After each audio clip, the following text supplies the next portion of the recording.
For these entities, it is an honor to give you a very warm welcome to this encounter that turns Bogota into the epicenter of regional cooperation of geospatial data and the observation of Earth. Every year, this annual conference of the observation group from the Americas unites specialists, representatives from spatial entities, different government institutions, the academic settings, international organizations, and the private sector throughout the Americas to share knowledge, experience, and solutions with a clear purpose to strengthen the use of geospatial information in order to face environmental challenges, social challenges, and economic challenges that unite us as a region. We also greet all of the people that are connected via our live transmission, via our official streaming YouTube, EDM channels, and EGAC channels. This morning, and this is we woke up with a special news and a sensitive type of news for our country, for Colombia. The death of Senator Miguel Uribe Turbay has died. In his memory, in solidarity to his family, and in respect to our countries, we offer a moment of silence.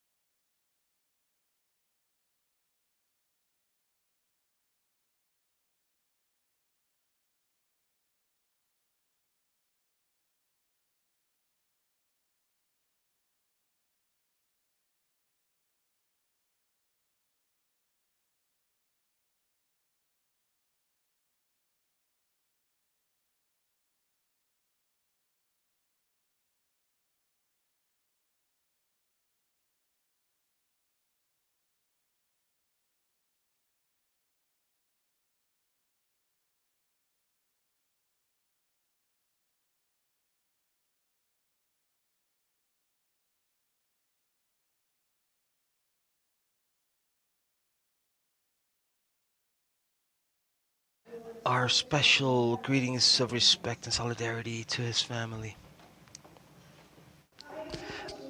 AmeriGEO 2025 is not simply a technical event, it's an opportunity to build partnerships, promote innovation, and reaffirm our commitment with the intelligence of Earth for a sustainable future. Today, we begin a joint path where data becomes decisions and decisions into actions that transform life and territories. We want to give a special greeting to the representatives that make up the group of Earth, delegates from spatial entities and international organizations, government entities from our member countries, the academic community, the scientists, and obviously each and every one of you, the participants whose commitment makes the AmeriGEO vision continue to grow. Throughout 5 days, the people will learn about how observation data from Earth can actually be transformed into concrete solutions for the challenges faced by our continent. In this space, ideas and science become decisions that positively impact people and territories.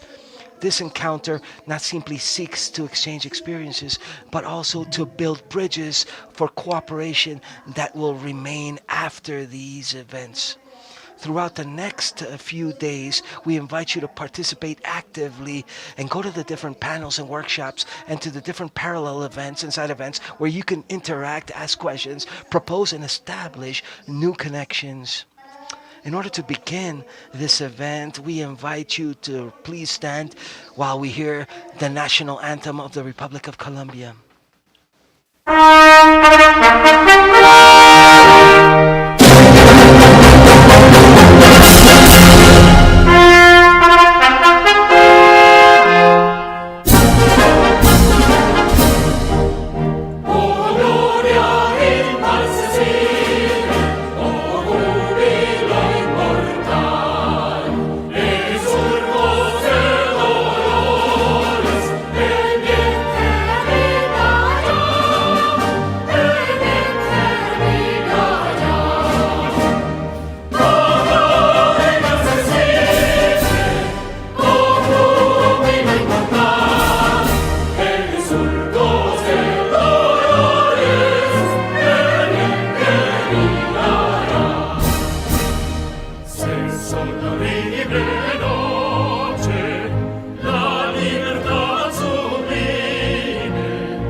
Up next, we will have the opening ceremony from the 10th week of AmeriGEO 2025. This space is composed by a main table which has the participation of Dr. Gisian Echeverri Prieto, General Director of the Hydrology, Meteorology, and Environmental Studies IDEAM Institute, Gustavo Marulanda, General Director of the Agustin Codazzi Geographic Institute, Marilyn Calvo, the Costa Rica, and Dr. Beatriz Piedad Contreras, General Director of the Administrative National Department for Statistics, Dane from Colombia. Welcome. Please come up to the front.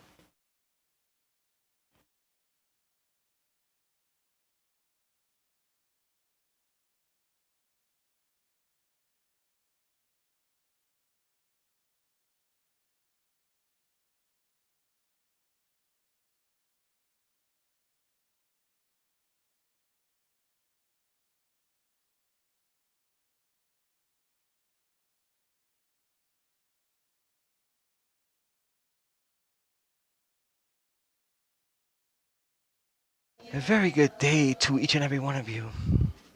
Good day. Thank you. Well, welcome to each and every one of you to the space to this week. On behalf of the Meteorology, Hydrology, and Environmental Studies Institute's IDEAM, the geofocal point, it's an honor to welcome you and thank you for your presence in this AmeriGEO 2025 week, an event which for the second time ever happens in Colombia, which fills us with great satisfaction as the host country this year and as the epicenter on this occasion of an exchange of knowledge, dialogue, and decision making which is transcendental for the search of a sustainable future via science and innovation, locates life in the center of all the regional agendas and global agendas. I wanted to especially greet and thank, give a special gratitude Gustavo Marulan, the director of the Agustin Codazzi Institute, IGAC, which we are co-organizing this event with.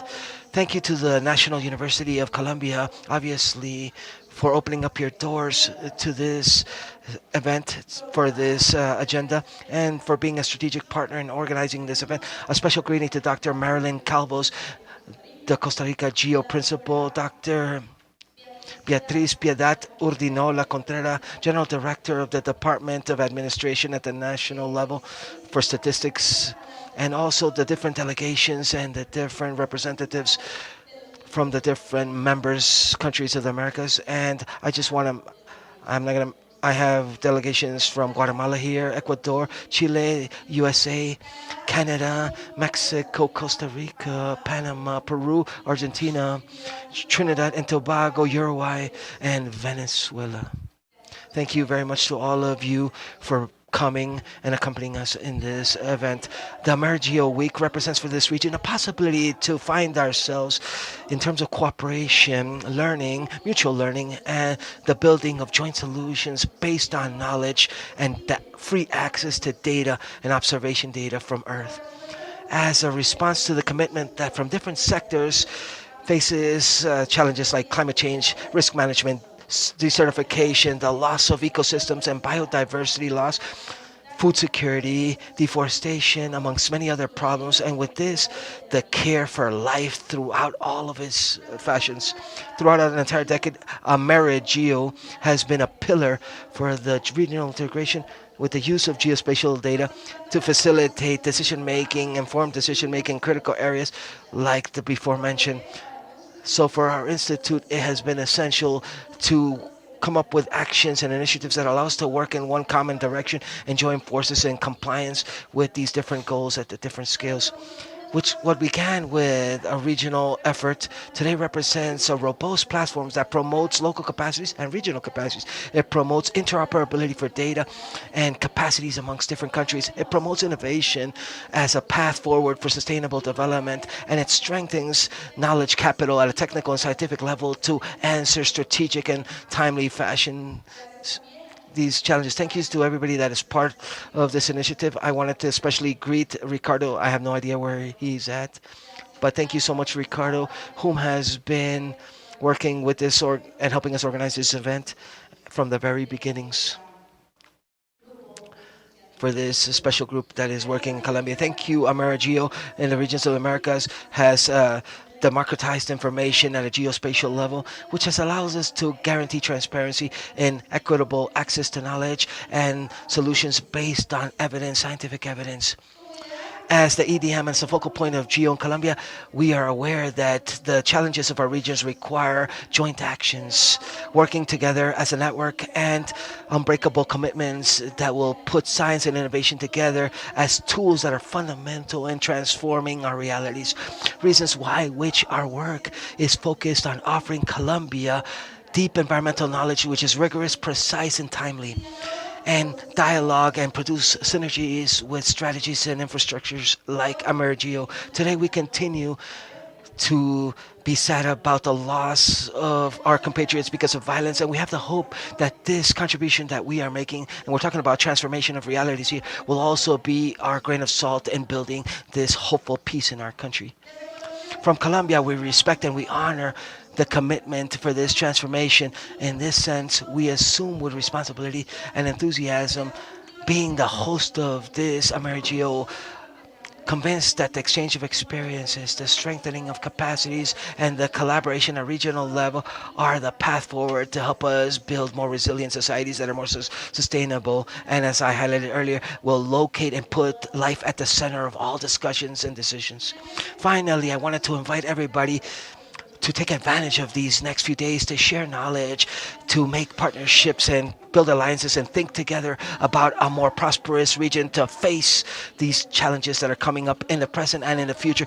May you all be very welcome to Bogota, Colombia, and to the AmeriGEO Week. Thank you so much.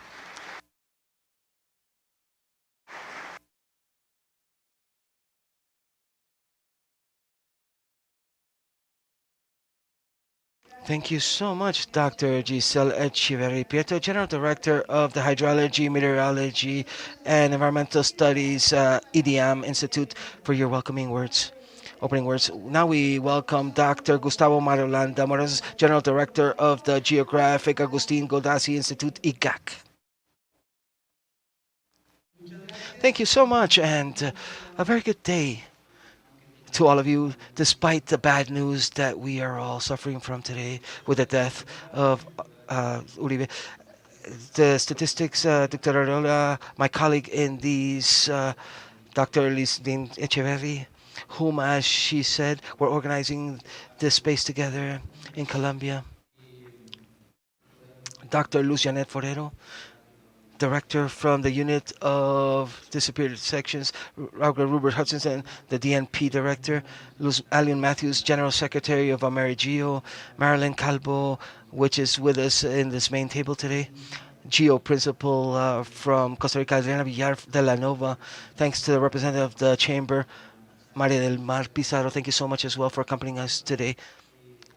She's going to be with us in the first panel, understanding all the transcendencies that this framework has had, which is part of what we're going to discuss today, this institutional framework that this country requires to continue to advance in such an important issue.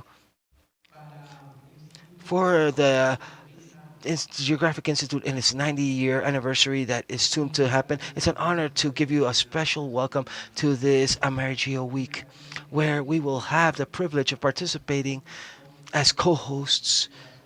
Oh, I forgot. Forgive me. Let me rewind. A special greeting to the different missions that come from different countries.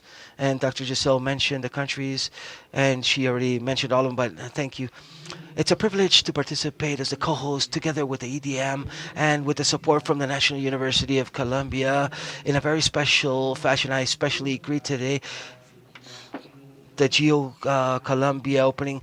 It is officially opened, and these workdays are going to begin throughout these next few weeks. This week, this session will be dedicated to uniting the geospatial ecosystems that assumes a main role in this first workday.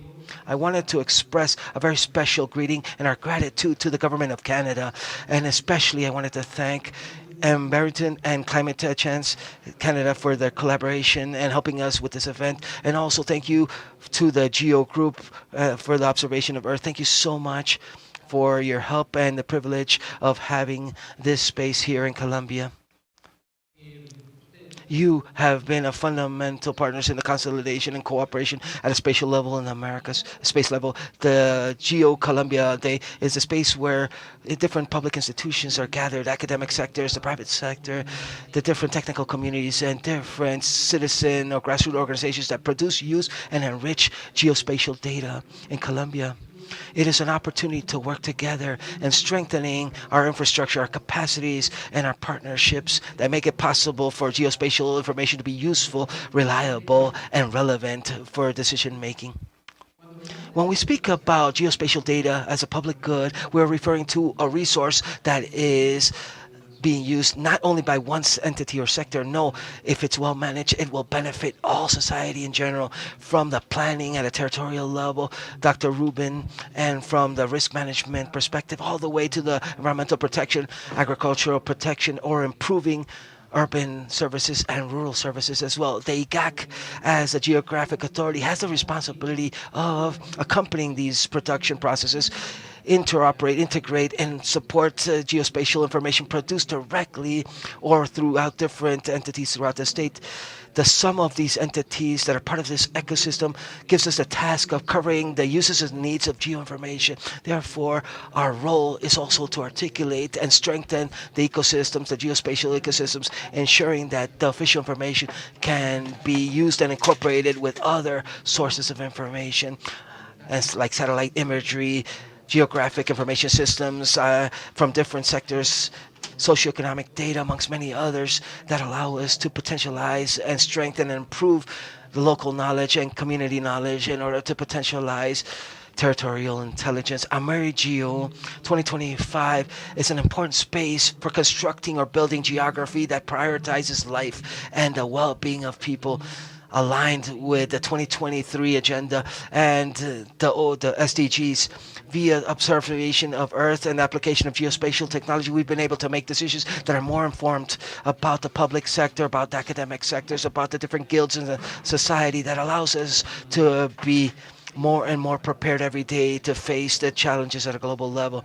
However, our challenge continues, and I insist continues to be, to protect life using the construction of a new social contracts. That is what is proposed by a development plan, Colombia, a world potential for life, that encourages equity and inclusion and allows us to have a new relationship with our environment to benefit our communities and their development processes. Ladies and gentlemen, the AmeriGEO Week offers us a unique framework so that this effort, when we're having a dialogue and national experiences with other countries' experiences and regional networks, this is an opportunity to learn what actually works, to identify what we need to improve upon, and to create strategic partnerships that will strengthen our capacities, to solve these concrete challenges: climate change, water management, food security, urban resiliencies and rural resiliencies, and the preservations of our biodiversity.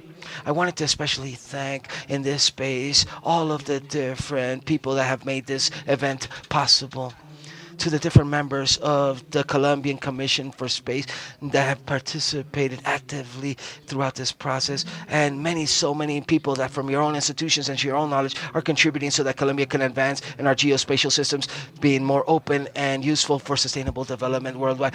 And a very special fraternal greeting to our collaborators from IGAC and IDEAM that were here throughout. I can't say how much time because you're gonna surprise, but for a long time I can't say how much working so that that began on the 6th with the NASA event, but today becomes a reality here in this particular space is actually a reality. Thank you so much for your dedication and your efforts. You have been fundamental to make AmeriGEO a reality. Ricardo, thank you so much. Alexandra, thank you so much. The different team members from the IDEAM, thank you so much for the support.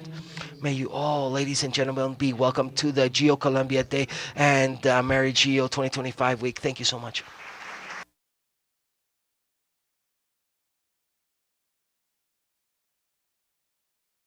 Dr. Marulanda, thank you for your words. Now we invite Dr. Marilyn Calvo, the Geo Costa Rica major member. Welcome.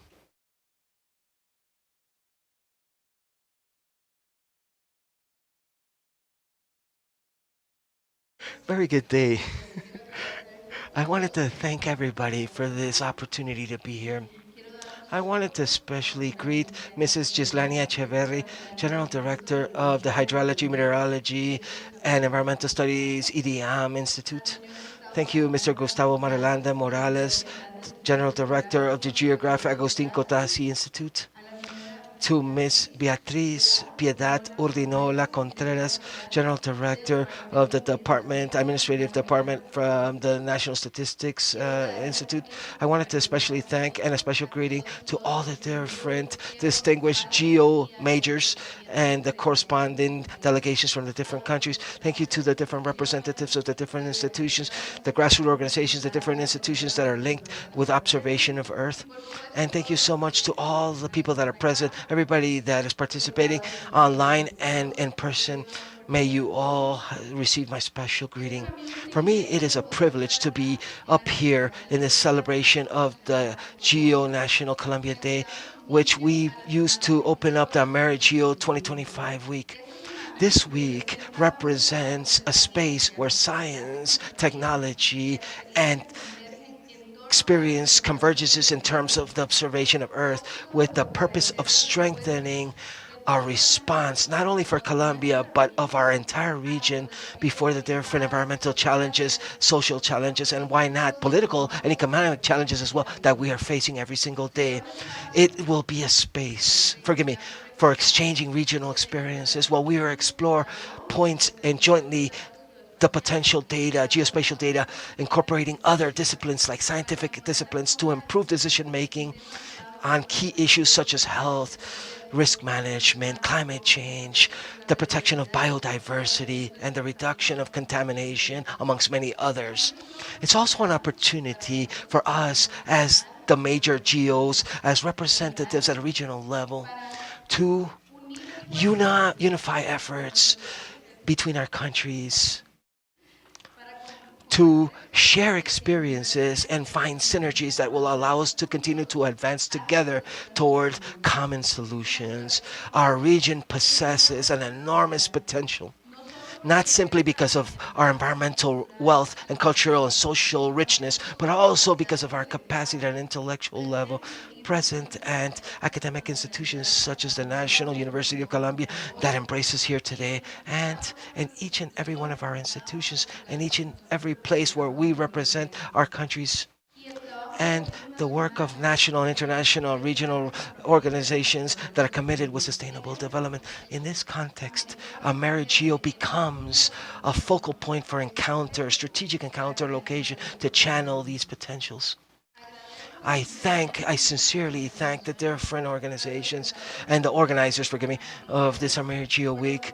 Thank you for allowing us to participate in this event. And I have to also mention the Government of Canada for your valuable contributions. Without your contribution, this event will not be possible. And thank you to Ricardo as well, which I know has, Ricardo and all of his team, which I know have put forth so much effort. I know, believe me, I know what this event implies and the very good things that could come from this. It is my desire that this common effort becomes results that are greater results than those that are expected in benefit of this beautiful country and all of our region. Thank you so much.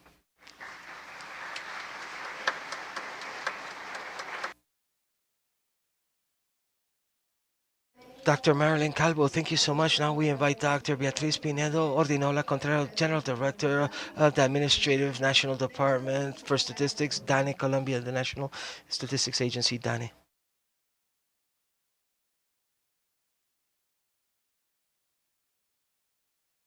Very good day to everyone that is present accompanying us here in this space. For me, as a professor of the National University of Colombia, it's an honor to be here, not only because I feel at home in this university, which is the great center of academic production in the country and of research in the country, but also because we're accompanying for the second time now in a row this AmeriGEO week here in Colombia. We deeply are saddened by the events that occurred this morning in this country with the violence. But, however, and I also wanted to highlight that our work and all of the research that we do throughout the earth and the distribution of this will be fundamental in order to overcome these very difficult moments. Knowing what happens in this territory and having an equitable distribution of knowledge will be one of those few tools that will help us to overcome this crisis that have been happening in Colombia for over 7 decades now. It is a true honor once again to be here, and I wanted to especially greet Javier Pava, Director of Territorial Sovereignty from the Canciller's Office, Gustavo Maralanda Morales, General Director of the Geographic, Agustin Codazzi Geographic Center, IGAC, Juliana Echeverri, Director of the Hydrology, Meteorology, and Environmental Studies, IDEAM Institute, to Anderson Puentes, Director of Information, Geographic Information from the Geographic, Agustin Codazzi IGAC Institute, Rubinaria Hofkins Rodriguez, Deputy Director of the General Royalties System, and Marilyn Calvo, Geo Principal from Costa Rica. AmeriGEO is an event that has been able to be consolidated as a key space to strengthen cooperation at a regional level in terms of data and observation of Earth, and its strategic role that it has for decision makers, for informed decisions and sustainable decision making. Every year, the AmeriGEO Week unites scientific communities, technical communities, institutions, and social institutions throughout the entire continent with a common purpose: to share experiences, results, and tools in order to better take advantage of intelligence that is offered by our planet via data. This year, under the slogan that brings us here today, the intelligence of Earth for sustainable future, makes it sound how urgent and how hopeful it is, because it invites us to explore how the incorporation of observation of the Earth, scientific knowledge, local wisdom, and emerging technologies can actually help us to better manage risk, prevent disasters, and to build resilience before environmental challenges, social challenges, and economic challenges that we are facing as a region and in general as a planet. Today more than ever, data is a tool for transformation. And likewise, geospatial data, when it is produced and it's incorporated and used in a collaborative fashion, become a common language that allows us to see opportunities, witness realities, and act upon our territories. In this same way, cooperation between governments, academic sectors, the private sectors, communities, and the communities, it is essential to strengthen our infrastructure for data and to be able to advance toward a more territorial, inclusive intelligence that doesn't leave anyone behind. That's why for Colombia, it is makes us proud to be the host of this AmeriGEO session, because we are ratifying our commitment with the strengthening of the geospatial ecosystems and statistical information as a common public good that is a roadmap for the construction and building and strengthening of public policies that are efficient for the country. Via the Strategic Information Plan for Geographic and National Information, we have defined a roadmap to continue to advance jointly in the consolidation of a geospatial intersector based system that is participatory and innovative. The plan promotes partnerships with academic sector, with territories and communities in order to take advantage of technologies, emerging technologies, potentialize, encourage our production capacities, analysis capacity, and the use of geospatial high quality data. Without a doubt, this is an opportunity that is invaluable to share knowledge, to build new partnerships, and especially to strengthen the call to a collective action. I invite all of us to take advantage of this space for dialogue, to identify sustainable solutions, to work jointly for a more resilient and informed and connected region, because where we have geospatial cooperation, we have better decision making, we have territories that are more visible, we have communities that are strengthened, that are voices for transformation within their territories. I wish and I desire you an enriching collaborations, significant advances, and results that will be concrete, that will get us closer and closer to sustainable development that we want for our Americas. Thank you so much.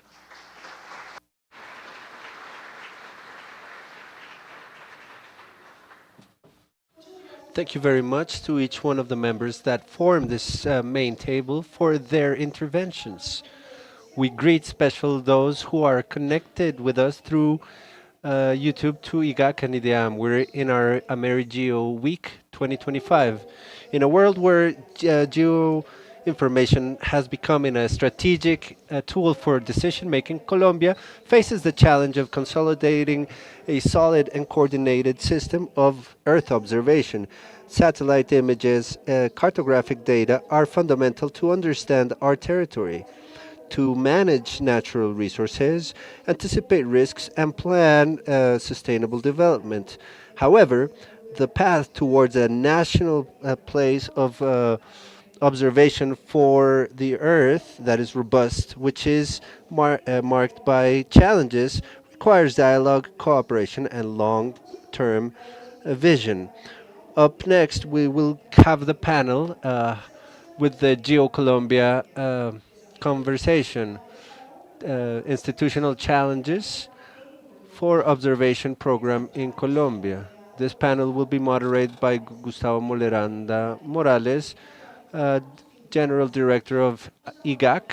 Gustavo Marulanda Morales is a public accountant of the higher school, specialist in government management and public affairs of the Externado University of Colombia and Columbia University. He also has studies in macroeconomic policies and um, public finances of CEPAL, planning and territorial management. Next to him, we will have a select group of panelists, among them Gisleana Echeverri Prieto, General Director of Hydrology Institute, Meteorology and Environmental Studies, IDEAM, Ruben Ariel Huffington Rodriguez, General Subdirector of SGR, Javier Pava Sanchez, Director of Territorial Sovereignty, the External Affairs Ministry, Mr. Pizarro,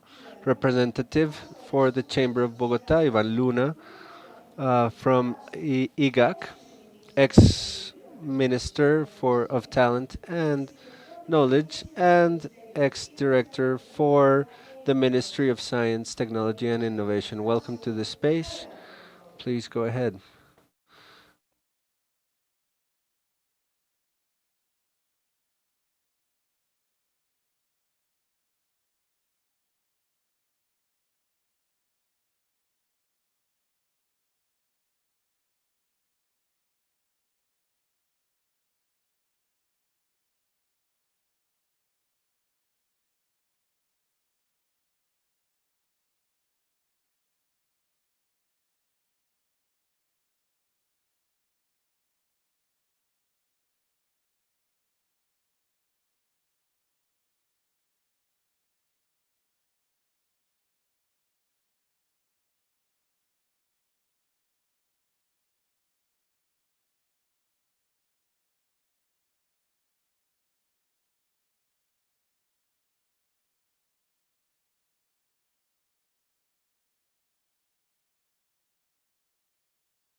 Institutional challenges for the geospatial program in Colombia. I'm joined here by the director for the introduction. I think one of the main subjects that are debated today in our country has to do with how we manage information, geospatial information in Colombia. We've had, Doctora Maria del Mar, some initiatives that have wanted to have like a stronger, more robust institutionality to be able to manage this information. Today, we have basically a great Colombian Commission of Space, which is an advisement entity of the government. DAPRE is joining us as well, who is also behind this program by the presidency, but we haven't been able to, and I believe it's part of the challenges to advance more significantly in some institutional agreements that will allow us to give it a north clarity to these type of initiatives that are so relevant and important. Many of the entities that are in the Colombian entity of space, IDEAM, IGAC, or Aerial Special Forces, have been making efforts, each of them, within their environments of action, very well intentioned, that's clear, to advance in this subject, in this matter, but unfortunately, I think we are lacking a matter of institutional articulation that's more robust.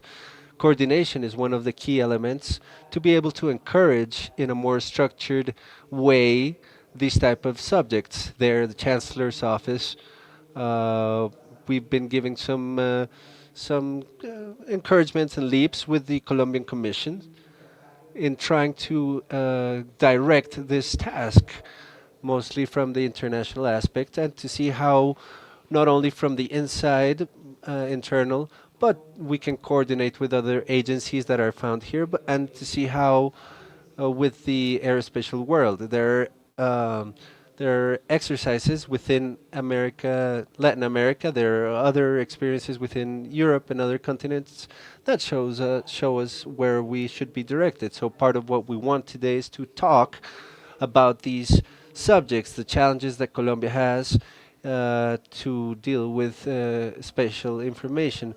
Yes, that's right. We have a lot of challenges in Colombia, and that's why we've organized this panel where we have guests from different institutions, with different positions as well. We have representatives from our Congress of the Republic as well from the Chancellor's office, Dr. Gustavo.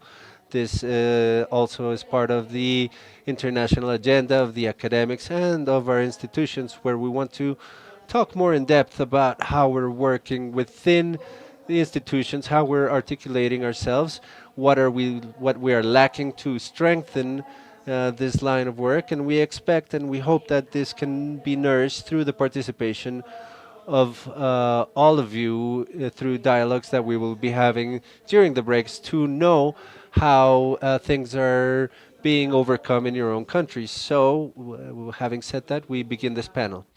Well, I'm going to introduce our panel. It's a very interesting panel that is represented by a relevant part in our institutional aspect. Beginning with our Meteorologic Institute, IDEAM, our director. She's an environmental scientist, master's in chemistry and environmental sciences. She has more than 10 years of experience in research and teaching and intersectoral studies, uh, different aspects of of governmental institutions, as well as through international networks and the leadership of initiatives of technology and science innovation and citizen mobilization. We're also joined by Dr. Rodriel Huffington Rodriguez of DNP, our sub-director of the DNP in royalties. He's also in charge of the subjects of centralization, which is a tough task that he has. He's got studies in his master's in urban studies, also from Pilot University, also with the Pedagógica University in Colombia, and also in sciences in the ProLam program. The doctorate is joint with the Agustin Codazzi Geographic Institute, which is very relevant and important, from the program from Sao Paulo University, where his thesis has been recognized by both universities. He has worked with different entities over the past 30 years, and he has been an advisor and consultant for EDM, and well, he started working very young. Also, Javier Pava, who is our territorial sovereignty director of the External Affairs Ministry, specialist in disaster prevention. He was director of the National Unit for Risk and Disaster Management until 2023, and he currently works as director in territorial sovereignty in the External Affairs Ministry, where he leads the international treaties with limits and guarantees of the sovereign treaty in Colombia in frontier borders that are land and oceans with all of other entities that are competent in the state. Maria del Mar Pizarro, representative to the chamber in Bogota. She's an environmental activist and representative to the Congress of Bogota. She was also part of the Memoria Center. She worked in the National Planning Center. Since 2015, she led a company with companies and recognized as one of the women who impacts Colombia. She has represented Colombia in international meetings. We're also joined, lastly, by Dr. Ivan Rodrigo Luna, advisor to Spatial Affairs for Agustin Codazzi. He's Vice Minister of Talent and Knowledge Appropriation, Social Knowledge Appropriation. He was there until a month ago, and he's a science director for the Ministry of Science and Technology. Ivan is also an electronic engineer, specialist in applied math, advisor for the GAC. He's also director of the special projects for the presidency and the Europe. He's a professor and researcher since 2002, and he directed the first mission for a Colombian satellite in 2007. He co-founded Psychospace, leading the WhatsApp Uno in Peru.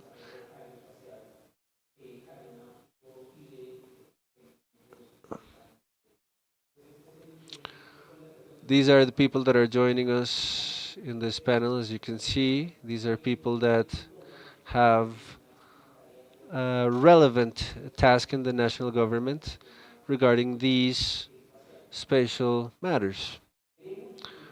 We want, with this panel, to generate spaces for strategic reflection for the government and to be able to consolidate geo initiatives in Colombia. So the panel will be dealing with spatial data use, formulation of public policies, as well as requirements in terms of capacity, technical competency, and a norm framework.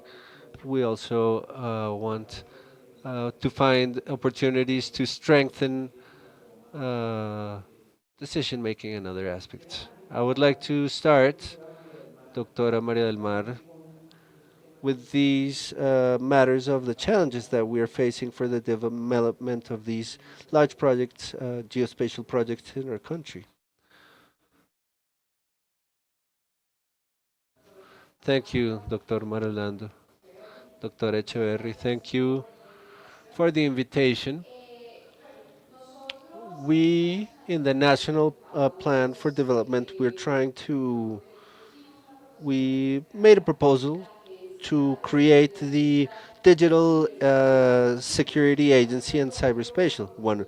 We wanted them to be two, but because of budget, well, housing did not give us the green light in order for it to be one specialized agency in the cyberspace subject. Nevertheless, this proposal was not approved in the Congress of the Republic, and it was not approved, and I think mainly because of ignorance. I thought that when we talk about any subject that has to do with security, what the media started saying and what some congressmen started saying that were opposing to this proposal is that we were going to be surveying you and them through this agency.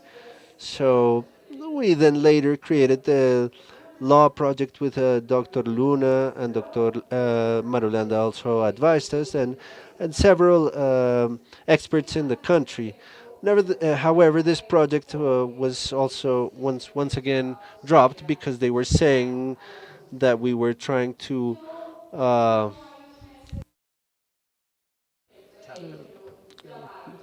I want you to join us, but over the last few months I've reflected.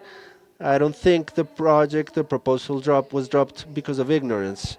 I think this was the excuse in the Congress of the Republic to not approve it. We see in many of the countries of the region, they already have this agency in Peru, in Brazil, in Chile, in Bolivia.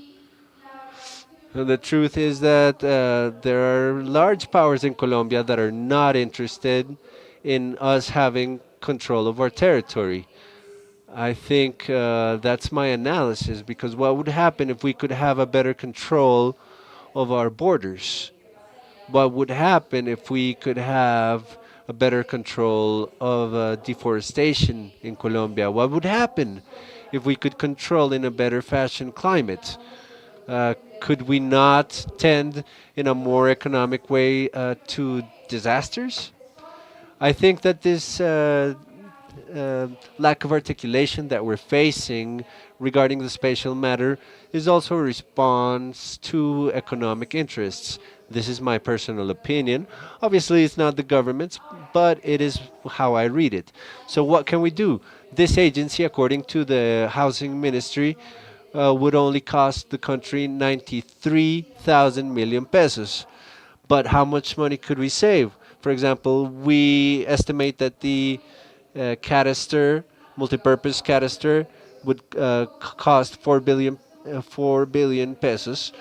How can we not be willing to do an investment where we could be saving 4 billion pesos? That's surprising to me, but I would like to ask the scientific community, above all, that for them to get involved in politics, because the largest problem is that we say, I don't want to have anything to do with politics, that has nothing to do with me, but it has a lot to do with all of the sectors. We've managed to get from the Congress to a second debate the Agency for Nuclear Security, which is a very important matter for the scientific and medical sector, and it was thanks to the network of scientific and medical groups. So I do believe that the ball is in your court.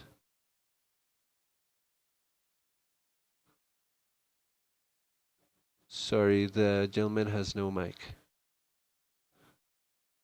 There are some opinions that show that before we get to the agency, we should be paving a path, advance in some sort of way, and to be associated with exercises that have been done on a regional level, like ALCE, the Caribbean Agency for Space, as a middle step to reach our objective. Do you consider that Colombia should give that step, or should we be reaching these types of proposals that seem pretty sensible to me, that are not counterproductive to me? But how is the Chancellor's office seeing this matter? Or is it just like a step that we need to take while we materialize these type of initiatives in the country? Well, first of all, greeting to all of you and Gustavo for this important event. To have this discussion is a very opportune moment because, yes, to improve information and knowledge is going to lead us to take better decisions. the effort of creating the national agency is a subject that we can no longer put on the side and we need to advance. I think that the commitment that the Petros government has is that we are able to advance it, and we hope that we are able to put this into the Congress at the floor and advance it. But however, we not only need to create the institutionality, but we also need to create capacities that have been creating in each of the entities. I think that the Colombian Commission of Space helps to articulate these capacities, which are complementary between the entities to create said capacities. But at the end, there needs to be an entity that leads the entire process, and that would be the agency. Colombia can advance up to a certain point the investments in space, and this means availability of resources and certain efforts that could be reached if we did it jointly with countries that have uh, joint interests, common interests, and advance in processes of technologies that have been developed already in other latitudes and spaces that would allow us to make this a lot easier. So here comes a work that needs to be parallel in all of the senses. From the chancellor's offices, we've been receiving offers of from many countries that have important spatial developments that we've been evaluating what they imply. Some of them are involved in some processes that imply geopolitical analyses. So everybody that we're not just going to say yes to anybody that provides support.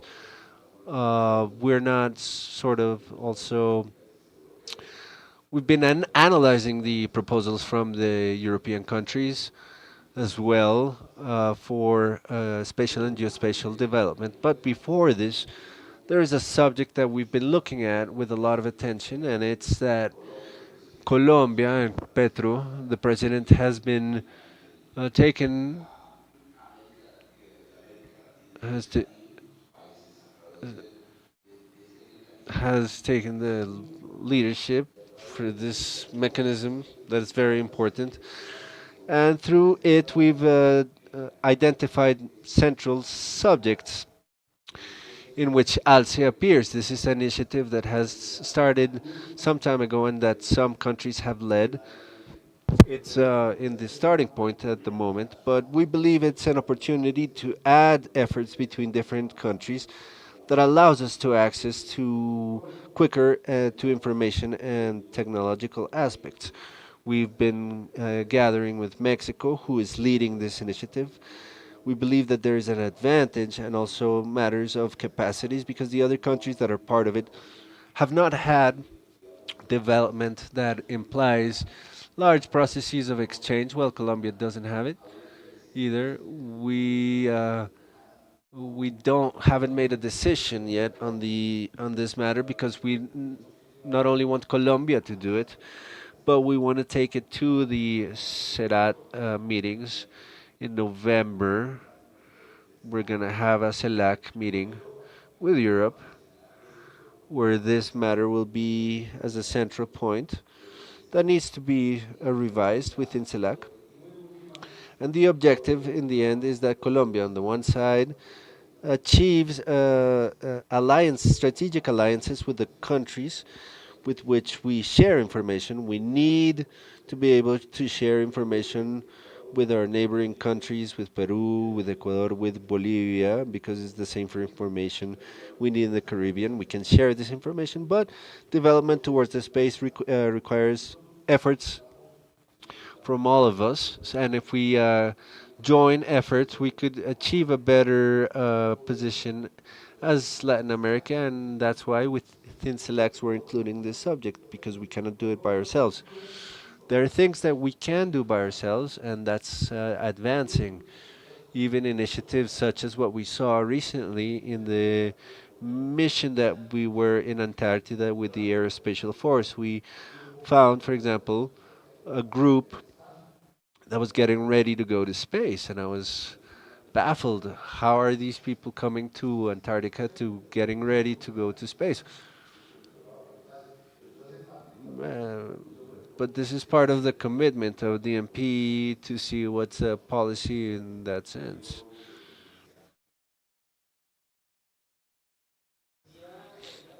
Yes, Maria del Mar was saying, mentioning it, we were working in a project, the law project for the creation of the agency. Ivan Luna was part of this team that was working and supporting in a technical matter. Ivan, why is it necessary the creation of this agency? Why is it necessary? Why from the more academic part of it? The representative has given us light of the relevance of this matter, but Javier has also mentioned that we not only have to work internally, but we need to articulate it with other initiatives to be able to turn it into a team to make not only for Colombia but like regional integration. What inspired the creation of the agency? What was that process like, and the need of this agency? Yes, well, good morning to everybody, and thank you for the possibility to participate in this space. Uh, it's evident in spaces such as this the importance that geospatial matter has. We all know this, the positive impact that it can have in many areas of the sector, and particularly guaranteeing human rights of people. The importance of this matter for the guaranteeing human rights. So from the academia, it's we already know the importance of this, but there are other aspects. One of them is sovereignty, not only for territorial sovereignty and technological one, but the needs that not only Colombia but other countries in Latin America can have are particularly the capacities that we need to develop are particular, and the different institutions of the Colombian government have been working towards this. IGAC has been a leader in this process for many years. There are several public policy instruments that have had their origin from the institute itself, but there we also have the IDEAM, we have the academia, the Ministry of Defense, the Aerospatial Force of Colombia, and other entities. However, and this is one of the largest challenges that we have, is that one of the government exercise is interinstitutional organization that makes for these resources to be atomized. So large projects that are required are difficult to have is if there is no institutionality for them to occur. So it is important to have an agency there. There are discussions that we haven't overcome, but that in other latitudes they were given and found in the 70s, and we have not been able to get over them or overcome them. And basically say, why are we going to be creating an agency if we're still facing hunger in the country, if our roads are still not great? Why do we want a spatial space agency? Why are we investing in that if we haven't solved housing matters? But it is for that precise reason that we have to do that, because the prices of food are high. It's because we can't do a territorial organization in an easy manner regarding water. That's why we need this space agency, and we need this agency to be able to have a conversation with countries in our regional area in similar efforts. I do consider it to be vital and very important. There are efforts that we're not going to be able to do only as a country, but they have to be regional efforts, and that need to have the characteristics of our particular needs, and that's why we need a more robust institutionality. We have the Commission of the Space since 2006, but we need something stronger, and that would be the agency. Thank you, Ivan. I want to close this matter of institutionality to to go into something that you mentioned, which is the use of information, the articulation that we need to have between the different entities, so that in effect we can deal with all of the development matters. So that's why I want to ask Maria del Mar, and then with Dr. Gislady, uh, regarding the atomization of efforts. But before that, I would like to ask our representative, how can we move forward in this matter? You are leaving us with the challenge of working from here, yes, but help us to guide us, direct us what to do. Would it not be important for us to be able to present the space agency, separating it from cybersecurity? But is that going to be able to go into the matter in Congress? First of all, what else do we have to do, not only as a community that is here, but from the national government entities and the executive to work in this matter? Well, yes, I was going to be saying is that, well, yes, we need to separate both agencies so that the digital security agency does not make noise per se to the space agency, right? So besides separating the two subjects, which would remove that noise, I think it is very important that scientists in Colombia begin to do political pressure, organized political pressure, with the Nuclear Security Agency, which is a polemic, controversial topic because there's polarization. People are very aware of nuclear accidents. Well, it is proven right now that it is one of the safest way to produce energy, along with the aeolic production of energy. Hydrocarbons are a lot more dangerous. Uh, uh, but we had to sort of break some of the preconceptions that we had, both in their representatives for the chamber and for Congress, senators, and the state institutionality. In this case, we don't have these preventions, but what we did see was a scientific community that is organized. They have the Nuclear National Network, so they have the medical sector, the industrial sector, agriculture, the environmental sector, because this is a law that helps all of the sectors. And they sat down with all of the ministries and they said, we need this. Why? Because we generate 45,000 employments, jobs.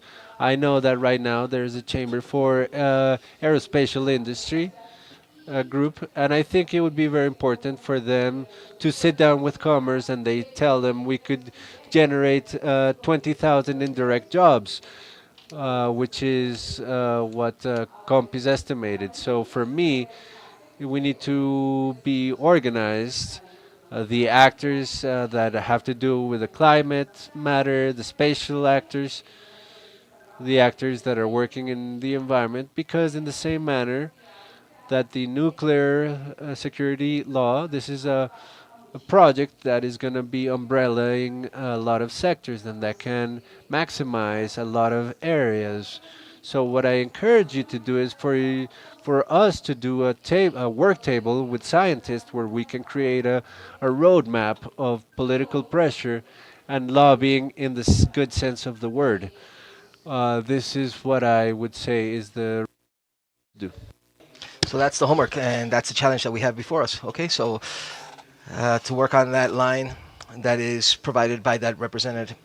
Now, I'm not sure if anybody has an additional topic that you would like to touch upon at an institutional level, how to strengthen these issues, or are we good? Like Javier. Well, with the intervention of Maria del Mar, I have something that pops to mind. There's a discussion here right now within this bill. One, this is a topic related to national security. The other is related to cybersecurity, and we have the issue of the IT technologies or communication technologies. And we also are saying we're talking about information for issues related to the environment, for issues related to risk, for issues related to recognition and information. So we ask ourselves, depending on the use that we want to give that information, depends our how we're focused.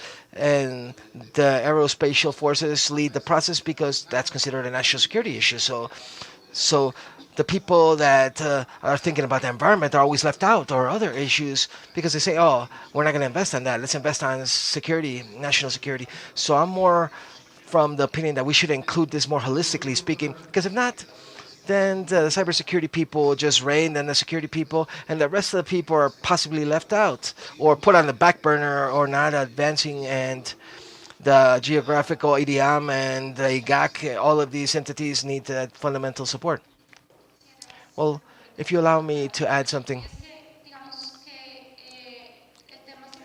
the cyberspace issue in the defense sector doesn't allow us to receive a lot of money from international cooperation. It doesn't allow us. So therefore, it also does not allow that data to be actually be used in a public fashion and at an industrial level either. So if we generate existing or if we potentialize an industrial sector that we've already had, we have a lot of examples in Colombia related to this. Yes, I agreed. So let's touch upon that issue about Earth's observation and the potential that it has, and this great tool, the potentials that it has, precisely to help these different other topics from the EDM. There are certain exercise and efforts that exist. There's a great task that is very relevant that the EDM has been doing and taking advantage in developing these types of informations, aerospatial information. What has the EDM done in order to strengthen these lines that the representative is talking about, that Ivan talked about clearly, and that Javier also makes a good point that effectively, how can we actually work on this apart from national security issues, which obviously are important, but they transcend this. They have to overcome these issues, and we have to make more sense in terms of observing the Earth as well, and not and also in communications as well, which are also key elements that we need to work on from space information perspective. Thank you, Director. From the IDAM, well, we've done many things. The IDAM Institute has a broad spectrum of action.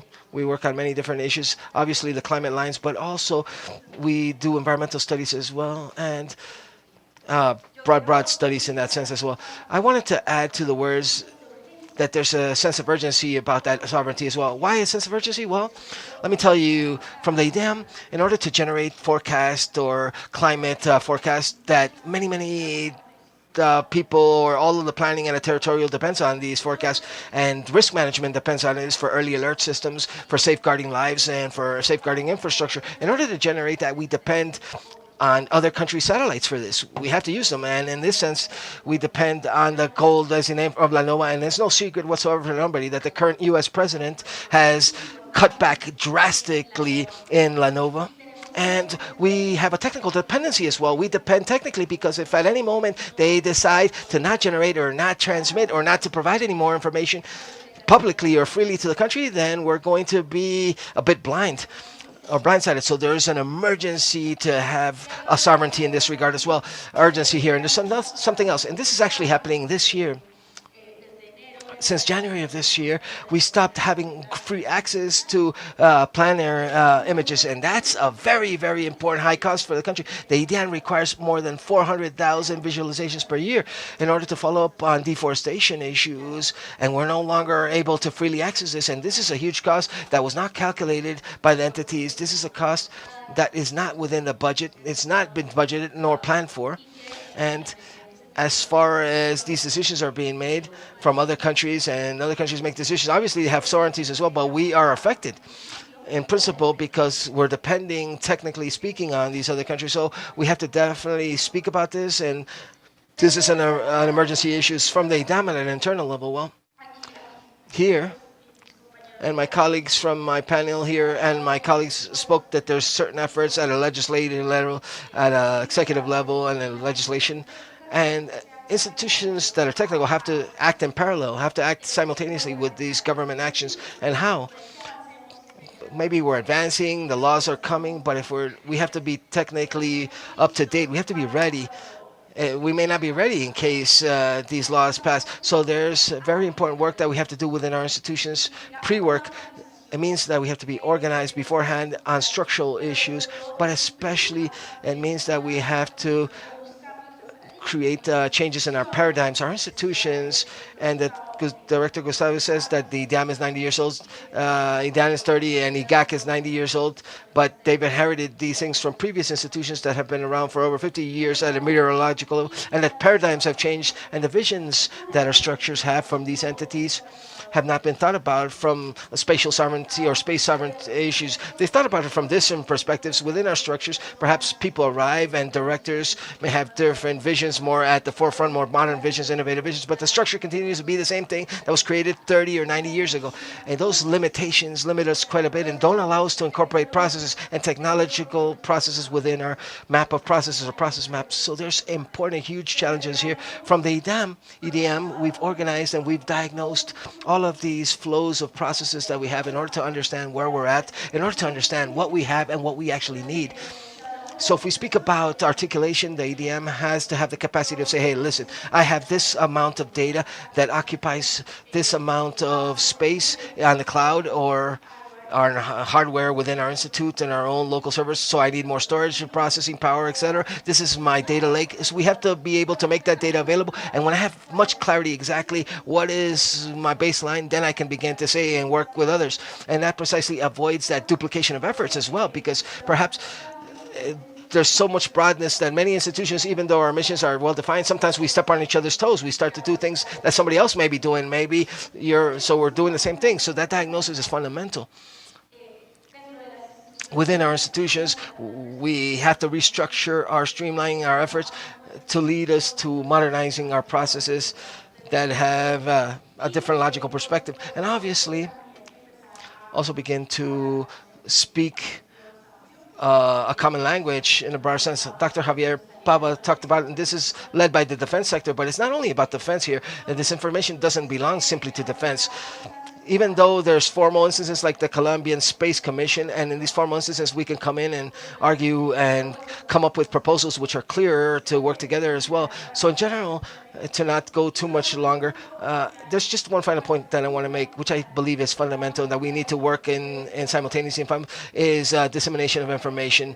And I take the words from our Congress member here. There's fears, and there's sometimes some fears associated with certain perceptions. But if institutions are not the ones that demystify these things, then we're not going to advance.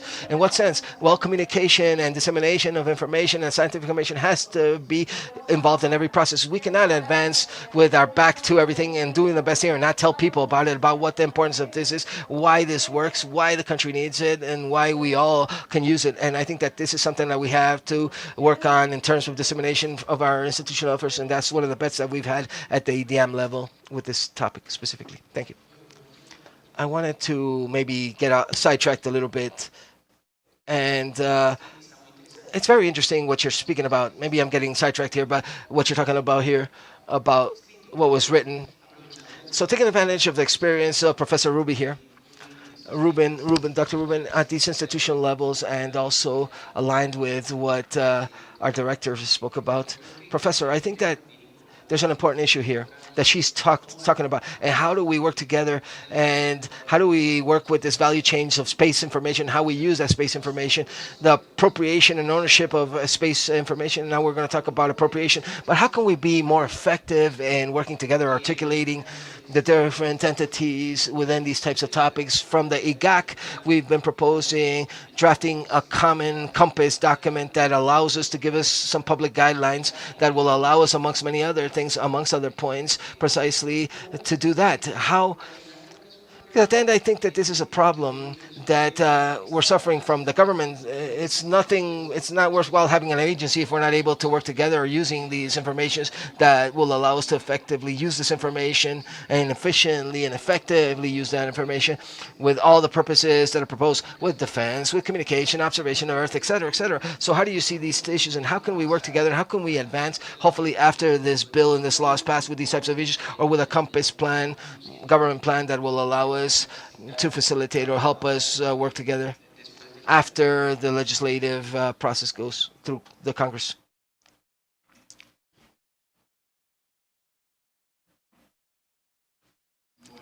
Well, good day. First of all, thank you for the invitation that the IDAC is making us. IGAC, Dr. Marulanda, thank you for that, inviting us to work on this. And thank you to the National Planning Department, DMP, and as me, as representative of the National DMP Statistics Issues, as a representative. There's several things that I want to discuss here. Definitely, I have to use the academic analysis perspective here because definitely we're always saying that there's de-articulation at an institutional level, but institutional level, and I agree with all of you that we're not working together properly, and that's evident, yes. But there's also another problem that the Colombian government or the Colombian state, and I'm going to say this in up even up to this government, used to be a state that was thought about from the perspective of action upon demand. We act upon demand. And that vision of act upon demand, action after it's demanded, it limits institutions' ability to act. This government actually proposed strategic issues that are cross-cutting at a very strong level that were not previously done, that cannot be developed in the same fashion. So we've heard discourses from the directors of the DMP themselves, the previous DMP directors, which said, no, we work based on project-based working, and they talked about projects, small projects, proyecticos, as we call them in Spanish. We work with little projects, but there's no large strategic projects that are cross-cutting that will structure this. That was an assertive analysis. The problem is, how do we actually work with what we had in the past? So sometimes we actually do good, we have good attempts, we do good analysis at a strategic level. However, the decisions in general are not made. We don't make the decisions. We've had 3 years of this new government, and obviously this is a difficult issue because there's institutional cultures that are difficult to overcome.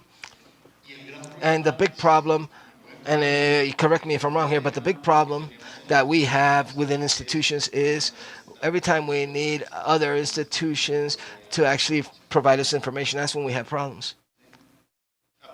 Despite the fact that there's a supposed in this government, and there's a supposed political project in this government to do this, to share information, we continue to have these isolation, the same complications.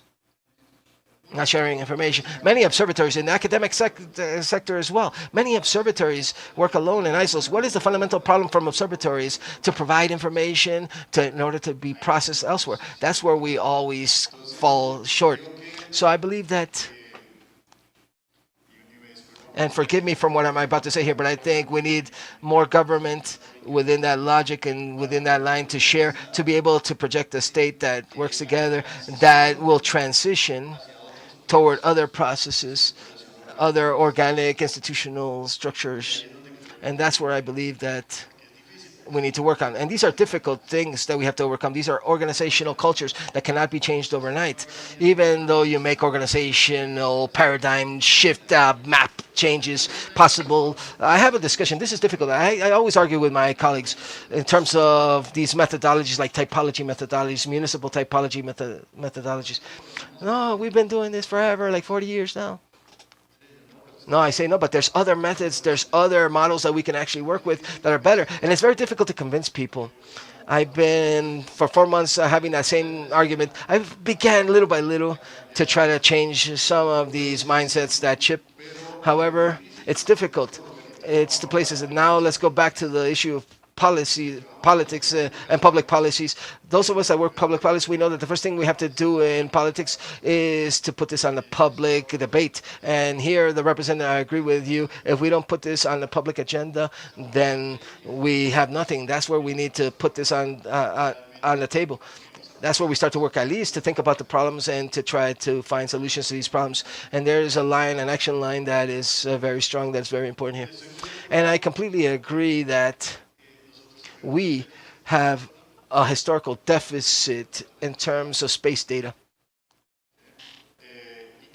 and that there is a problem related to sovereignty as well. But I'm not going to talk about sovereignty from our neighboring countries, but let me talk about sovereignty, about how we see sovereignty itself. This is a country that Ever since the country was created as a republic, we've lost 40% of our territory throughout different types of negotiations or wars, diplomatic negotiations mostly. And we're about to lose another piece in the Amazon region right now. Javier will be in charge of that one. But, well, we've lost land. Let's say we've been recurringly losing land, and that recurring loss is because we don't actually truly have, or there's never been a true interest as a state, as a government, about our space data, right? So there hasn't been a true interest from the state from our space data, and that has provided weakness when we negotiated in the territories. As with Nicaragua, for example, we had no clarity about the platform, Ultima's platform. So from that San Andres, so we're in the province, this islands, and I know the problem. And we have another problem to not actually recognize the people of the territory. That's another problem we have. And there we have another great difficulty. I think we have an immense challenge here that we have to overcome. Obviously, in just 4 years, we're not going to overcome all these challenges, and our government's about to end. But I believe that the task is immersed. We have to do the homework in the National Planning Department. We produce data, but we're also data consumers as well. We consume data apart from producing it. For example, everybody is pending when the DANE provides data so that we can do the calculations. We create budgets. Obviously, the budget are defined by the Treasury, but we have to do the programming of the budget. So we have to schedule the 30 billion. Well, and at this moment, I have that double condition right now. I have that double condition because I am the Deputy General Director of Royalties at this particular moment, but I also come with the General Subdirection of Decentralization, and there we have other important issues like multi-purpose cadastre, which is the heart, perhaps the heart of the DMP, the core of what we can contribute to geospace issues and geospace data. So from that regard, I believe we have huge challenges. Let me just leave it at that. Thank you, Doctor. Javier, you were going to add something? You were going to say something about the conflict in Leticias. I have to speak about that. In Santa Rosa, the island of Santa Rosa, with the Competit, that conflict that we're having with Peru. No. Well, I think that what Ruby is saying is true. Effectively speaking, we have to have an open debate and discussion. And Iliali was talking about this, about the discussion related to our sovereignty. And it corresponds, I'm in charge of the national sovereignty. So speaking about sovereignty cannot be said about the geographic borders alone. We have to speak about sovereignty in terms of what it implies, that information and data, what that sovereignty. And we have another issue that we have to discuss. We can go out and say, let's come up with an agreement with any of the MOUs. Like we have a MOU with Switzerland, with Brazil, with Switzerland, with a great deal of countries. We have MOUs. So what are we going to negotiate with these countries? Behind these countries, there's an entire industry, an aerospace industry, a technology industry that ends up with a business model where we end up providing them the management of our aerospace information. In many cases, we give it to a company, not a country, but we give this over to a multinational private company that is interested in managing the information. So we're providing, and of course, we say, well, that information, in order to observe the Earth for climate issues, well, that is neutral. We're only seeing clouds here, and we're only looking about the behavior. No. We're talking about all the information they're capturing. We cannot separate in thinking simply that the information that we're observing the Earth is neutral information and we're only looking at climate issues alone. No, this is also related with communication. This has to do with security as well and defense. So what I am seeing today appearing as a main issue related to sovereignty in the midst of a country where artificial intelligence is taking over the world is that effectively we need as a country to have the capacity to manage and administrate our own national information. And if we lose that opportunity, then we will fall trap and we will be in the hands of a company, not another country. We'll depend on companies and multinationals that we depend upon today, and it's going to be more and more difficult, and that's going to be a more interconnected country. So where does that leave Colombia? There's a complicated issue from the national agency to achieve these types of things. Obviously, we have the National Space Agency.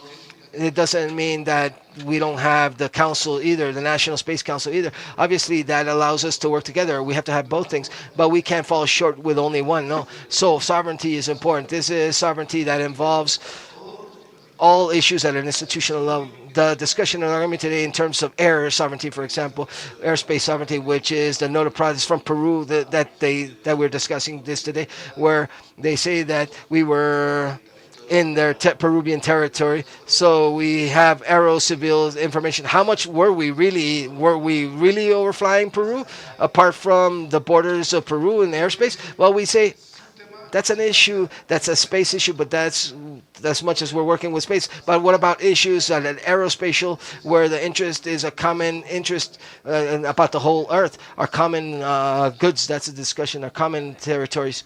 That's what we have to discuss and see how we include that as well with all this team and the compass that we're working with and trying to create. But let's speak about usage, and the time is almost up. Let's talk about appropriation or ownership and usage. I think we also have to highlight here that all of these information issues that should be governed or managed by us ourselves, that should be generated, produced, and governed and administered from an institution at a public level or from public institutions themselves, in reality has a factor which is fundamental. It's what do we use this for? And I think that the IDEAM has been showing us very important exercises with the academic sectors, with other stakeholders. Why don't we touch upon these issues?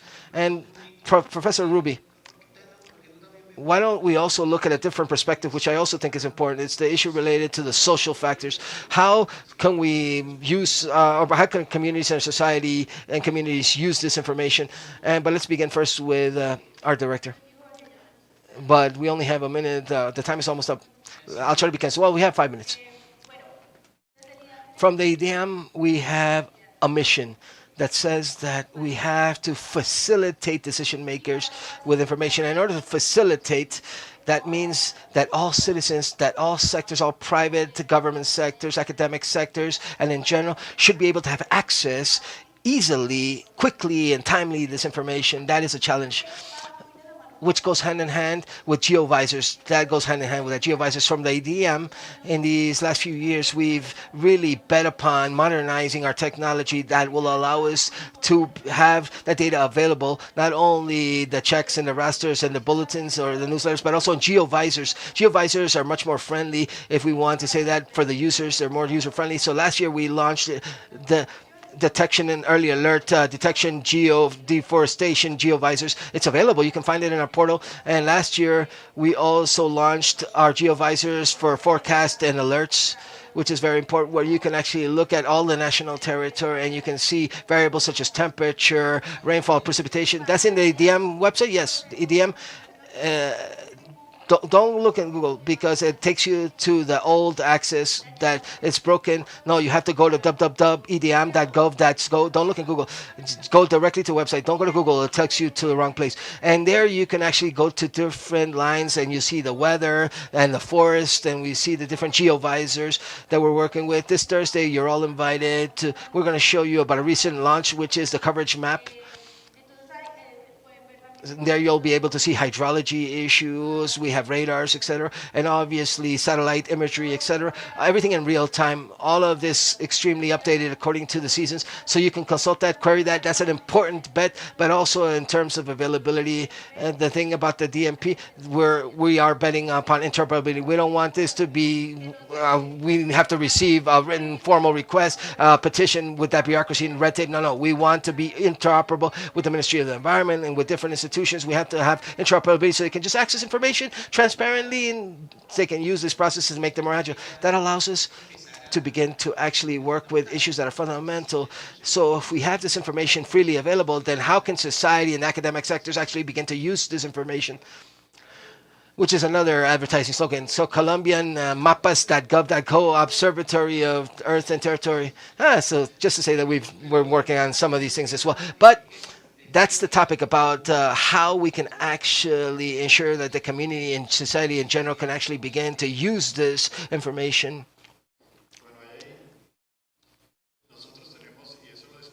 I discovered this.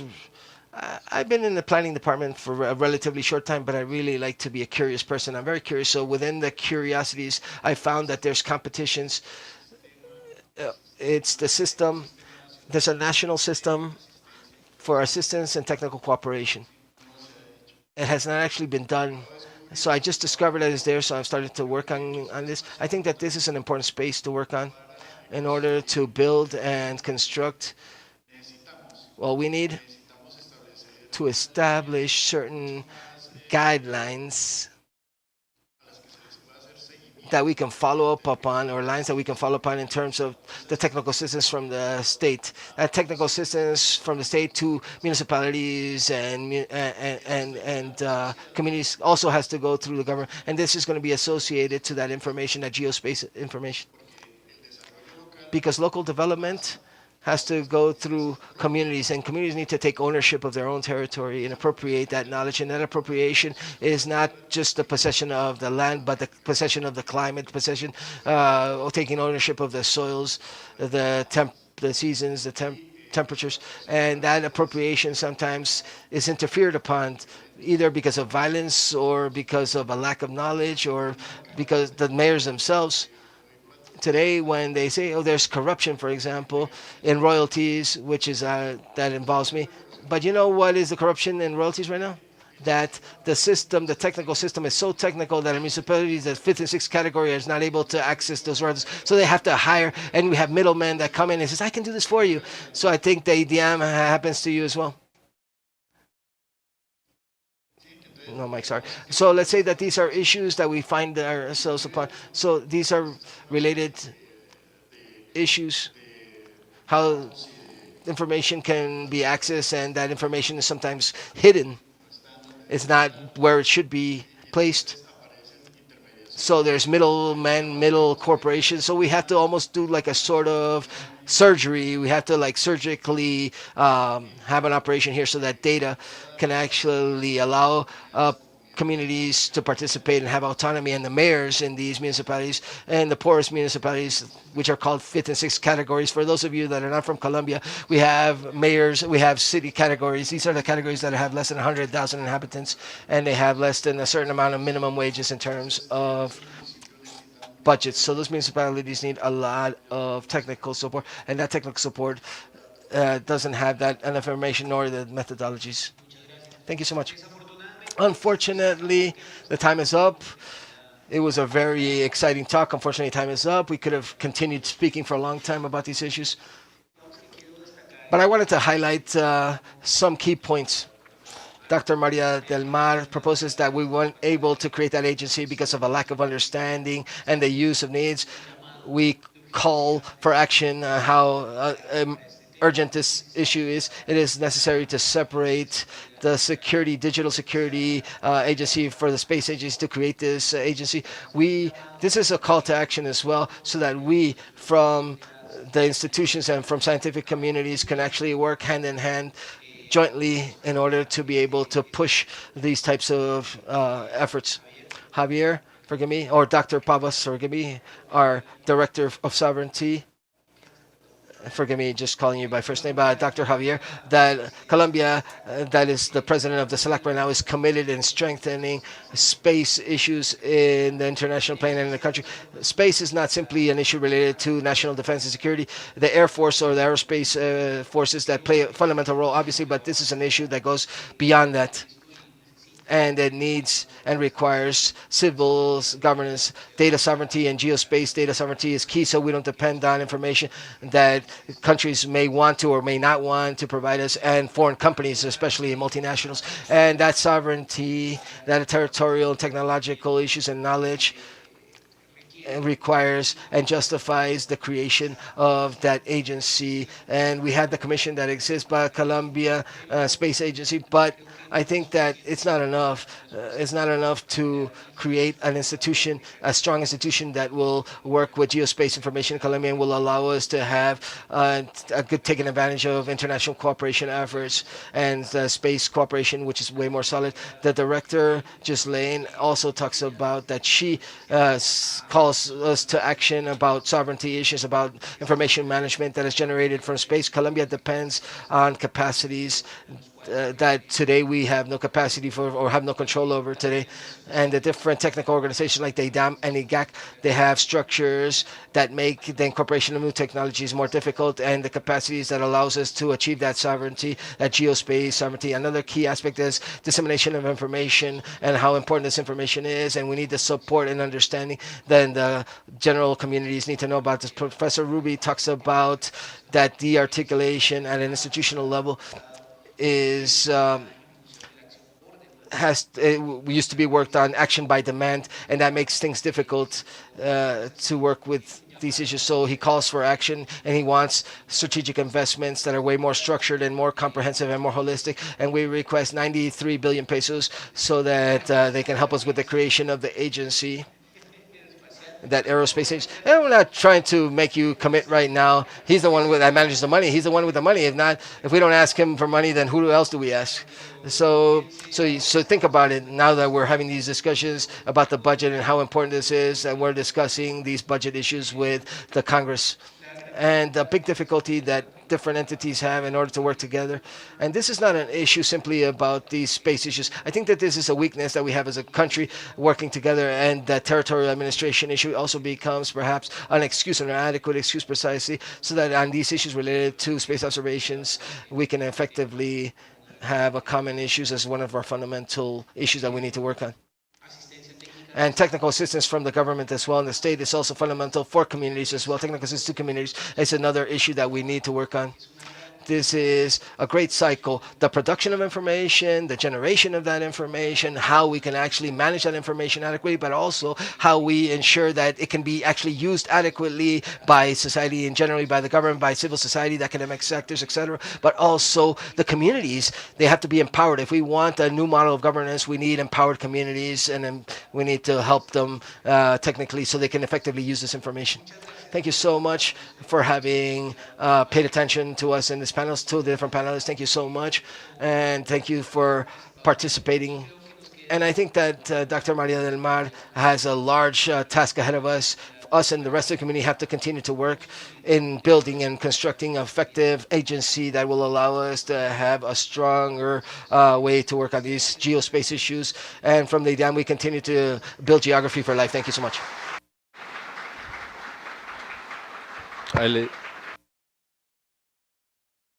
Thank you very much to those who were part of this high-level panel, who we invite to locate themselves in the space for the official photograph.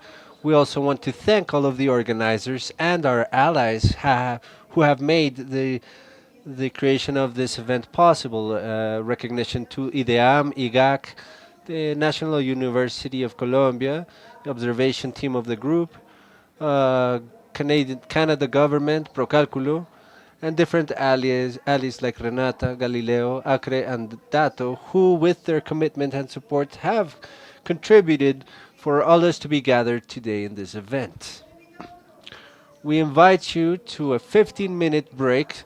Please, we'll come back so that we can continue in the first day of our meeting from the Virginia Gutierrez Auditorium in the National University of Colombia. For those of you who are here with us in the auditorium today, please visit the stands of the companies, organizations, and entities that are part of this important event. You will find them at the aisle of the western side of this building. In the same manner, we invite you to always keep your lanyard with you so that throughout the event, and please Those of you who are joining us through YouTube, please follow us on our social media, YouTube, TikTok, etc. We want to see how you're living this great event from your social media. We want to invite you to share your experiences, stories, or posts by using hashtag AmeriGEO 2025. See you in a second.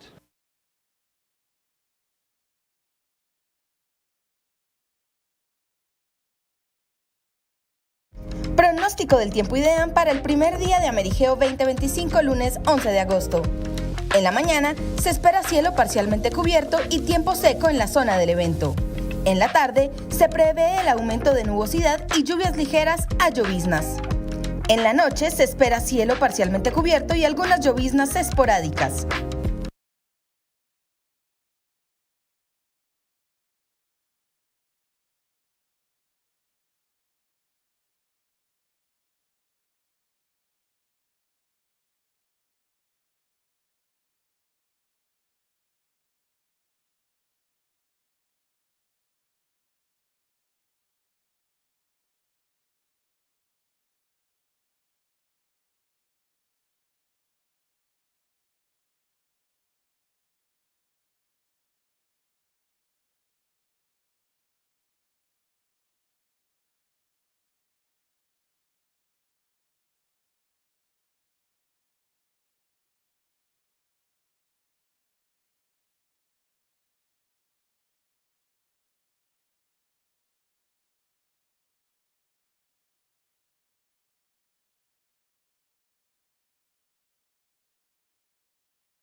We invite you to take a seat. We will continue with our agenda in a few seconds.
Welcome once again to the AmeriGEO Week 2025. Thank you for joining us this morning.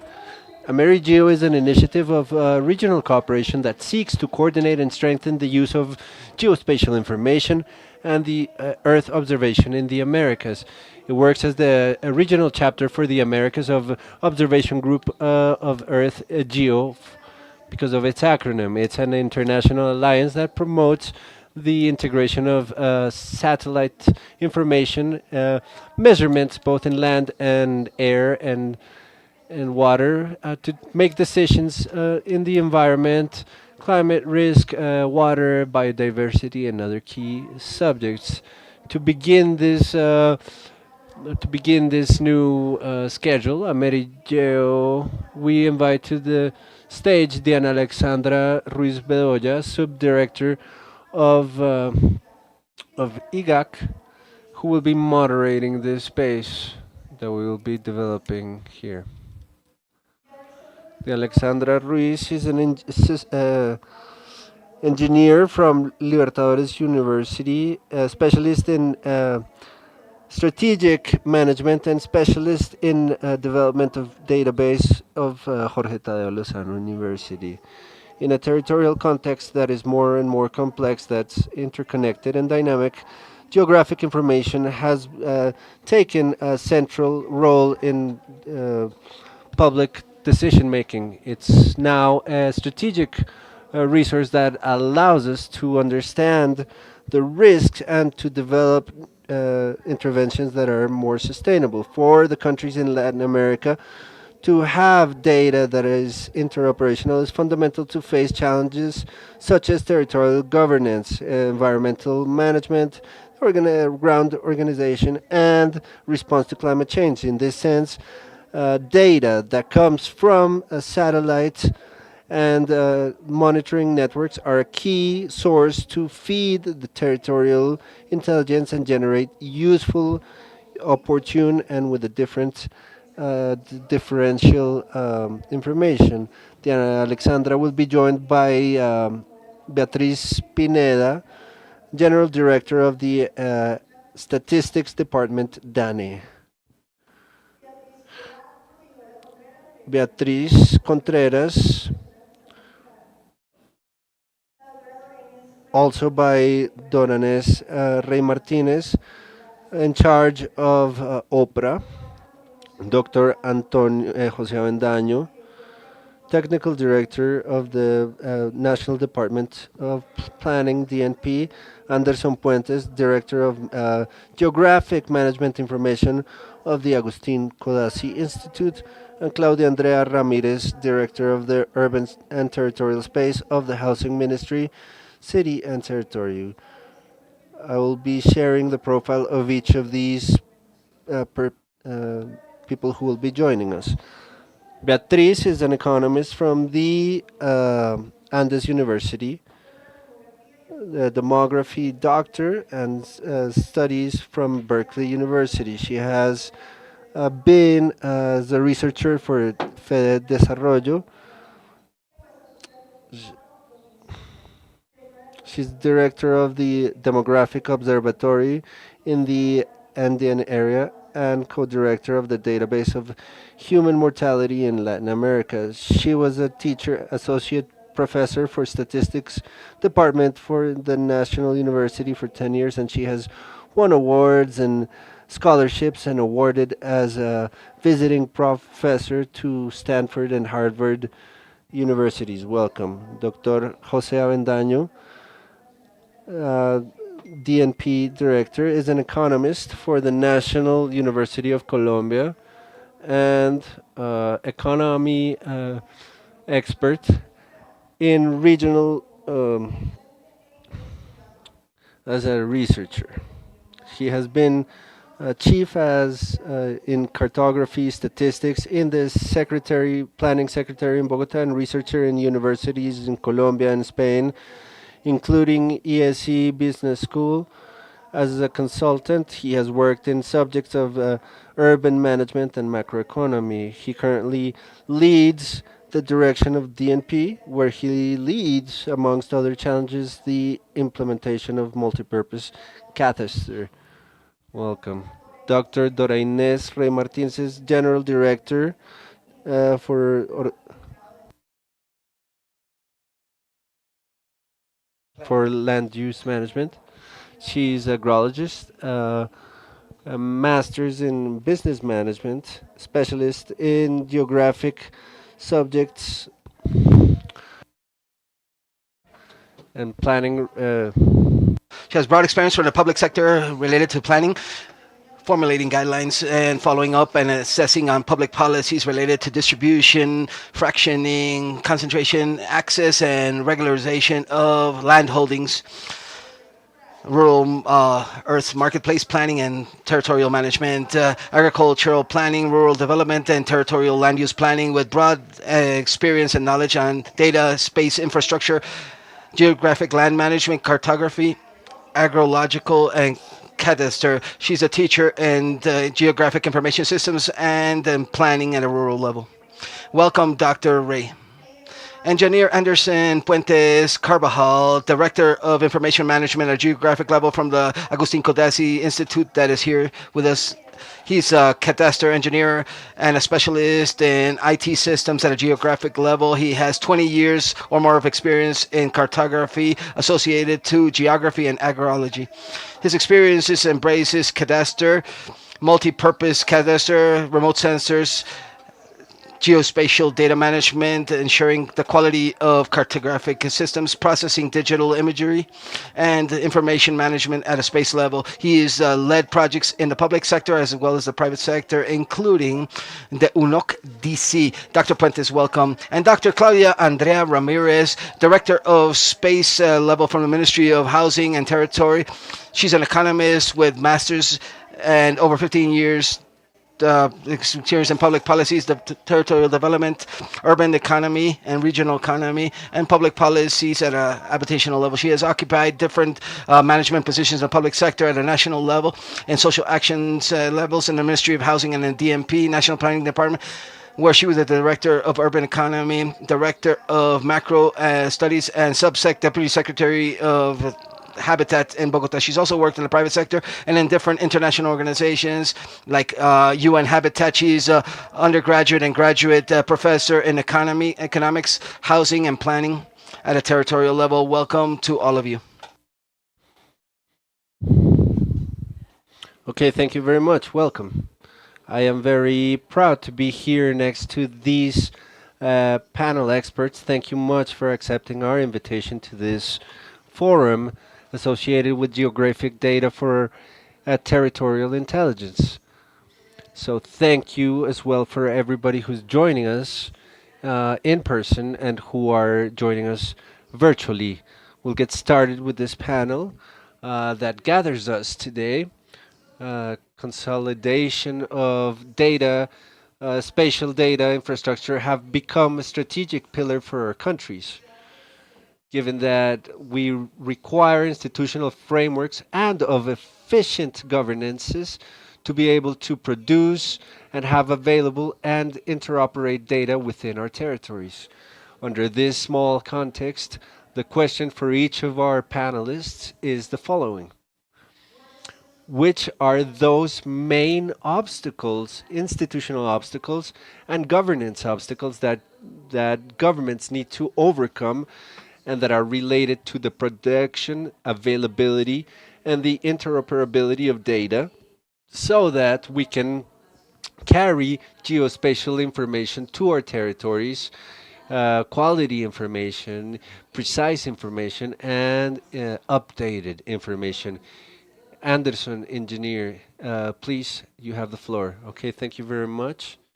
I accuse myself with you. I did not want to start this because I think there are important voices here as our distinguished colleagues, but okay, but there's something. Since we reached the institute, we were called, our attention was called to this, which is the function, the real function of the institute, to think that an institution can generate impact by itself was the first thing that we did not believe in since we started. So we began an exploration from that framework or the function that we have as an institute that is recognized by its technical excellence mainly. And we started working with different entities, and I thought that there was going to be more of a complex scenario than it truly is. You know, in this government, to get close to the ministries, the initial work from Dane, with Director Piedad, did something very interesting, which was to rebuild and strengthen the relation with the Geographic Institute. The work that we started to have with the Planning Institute and the ministry, we came close with important humility, which is, I think, the base to my answer. In institutions, sometimes we have these wrongful conceptions of what the function it is that we need to fulfill. Sometimes there is vanity that even from those of us who consider ourselves technicians, these vanities should not exist because we're here to help. We are at the service of you to see how we can contribute in what you are not experts in. Each of the institutions has a mission and it's an expert in a particular level.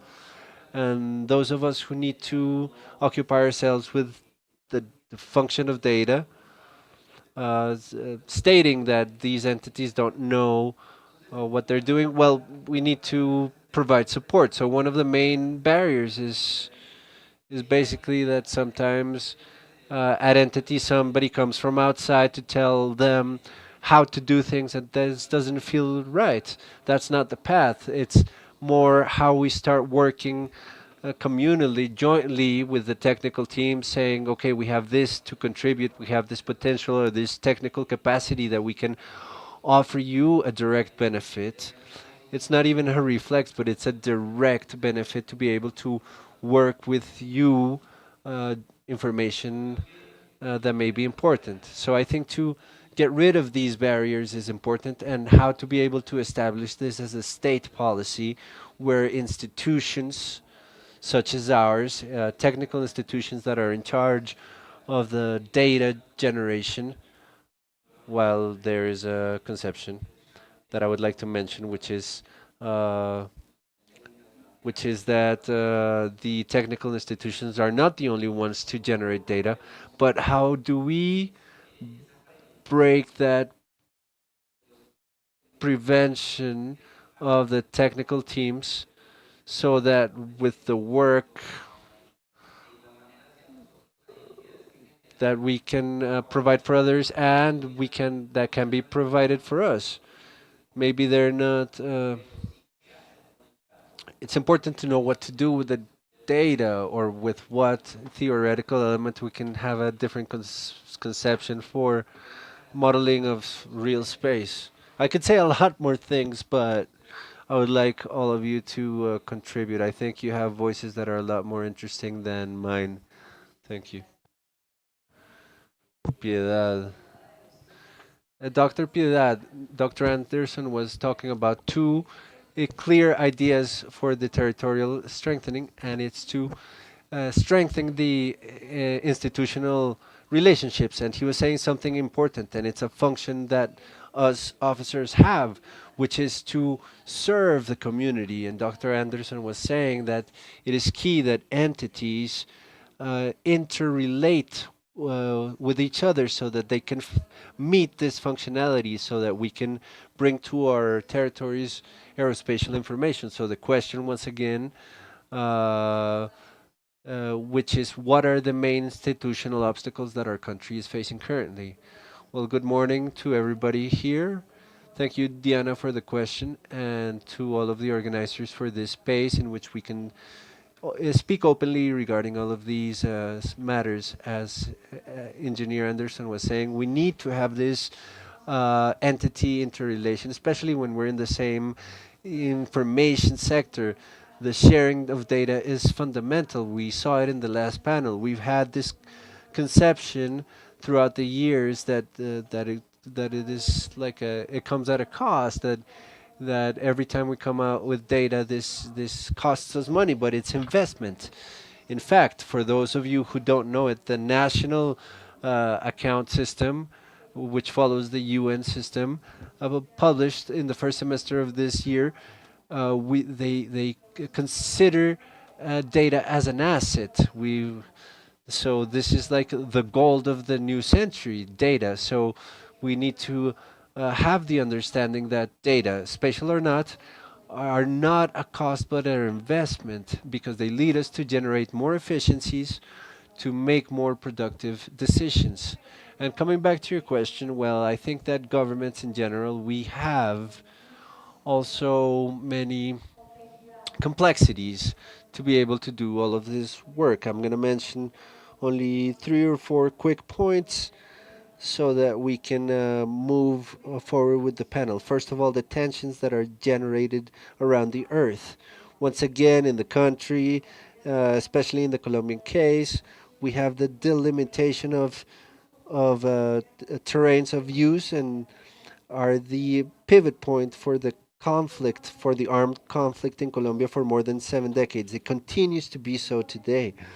To not have clarity of this information is going to perpetuate all of the situations through which we have gone through already and the difficult moments as the one we woke up to this morning. So to have clear, precise public information and that is open is going to help us to solve these type of problems. Similar tensions happen throughout the Americas. Not only this same, not necessarily the same problematic, but in other ways generate different types of tensions that make this task more complex. Second, and coming back to the gold of the 21st century, those who are a little bit older, we were suffering because we had no information. Today we have too much information, and today we all want to use all of that information. But for those of us who produce the information, we need to start prioritizing, which is where we need to be making the biggest and largest efforts so that in the conjunction of entities that we were mentioning at the beginning of this conversation, we need to be able to prioritize the generation of information that needs to be guided by the needs of the users. Third, and I want to once again emphasize the interaction of the entities. the institutional fragmentation is not something that is positive. On the contrary, it leads us to several problems. Coordination in production, if our task is fragmented, it becomes a lot more complex, especially if there is no technical interoperability, if there's no way for the information to flow quickly between entities, and that we can amongst us to agree together and have particular governance of the data itself. The governance of geographic thought becomes fundamental.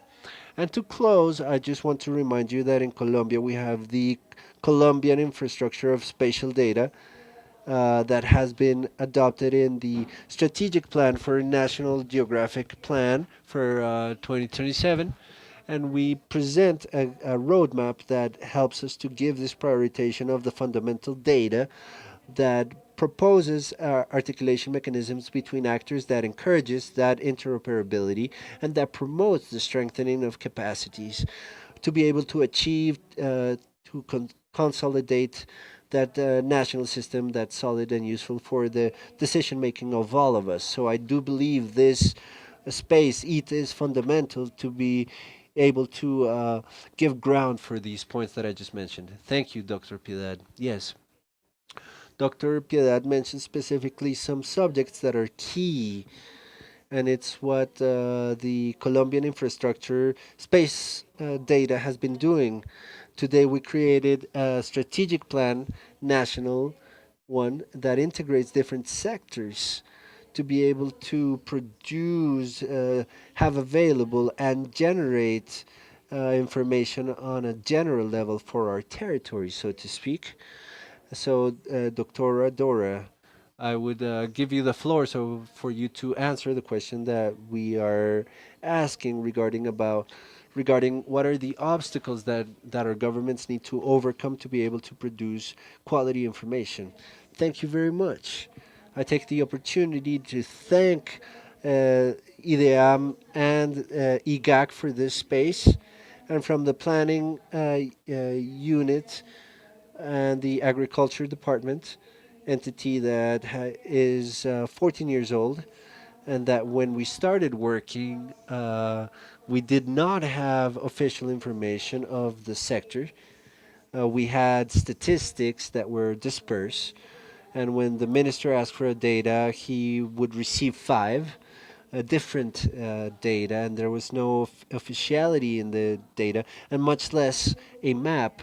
So, from the unit of rural planification that has the function of planning and guiding the public policy, and territory management for agro use, well, we cannot make these decisions without information. So we started to see how we could consolidate information, and different from IGAC and different from DANE, we do not produce information, or we don't generate primary information. We are users of information. And what we do is to generate added value to the information that we receive. We depend on the information produced by IGAC. We depend on the information generated by IDEAM to be able to plan the agro sector.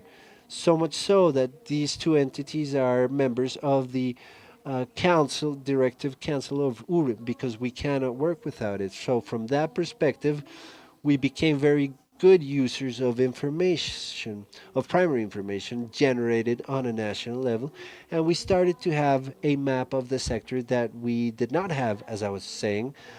And we have been generating a lot of information for the country, added value, scale 1000, that helps the national plan, generally speaking. But we're talking here about territory aspects. When we come to guide policy on a territorial level, well, this scale, while there is a lot of information on a national level, and when we say all of the problems are diagnosed, that is over characterization of territory, when we there is not really a specific territory, and when we want more detail, we face difficulties. Today we have 22 memorandums of understanding between the governor's office to support agro secretaries with their agro planification, and we face a very large difficulty because of available information and the updating of this scale. So the public orientation on a national level and support to the agriculture ministry, we can involve that, but when we're talking more specifically about department and municipality, then it becomes a lot more difficult. And there we face some important challenges to generate these types of information in decision making. From as a focal point in the sector, UPRA leads the National Unified Information System for Agro Sector, which is like the sectorial ICTE. And starting from this system, in the same manner, we've defined a series of strategies and standards. Above all, starting from the characterization that we did from the information systems of the sectors entities where we have gathered through our institutional work.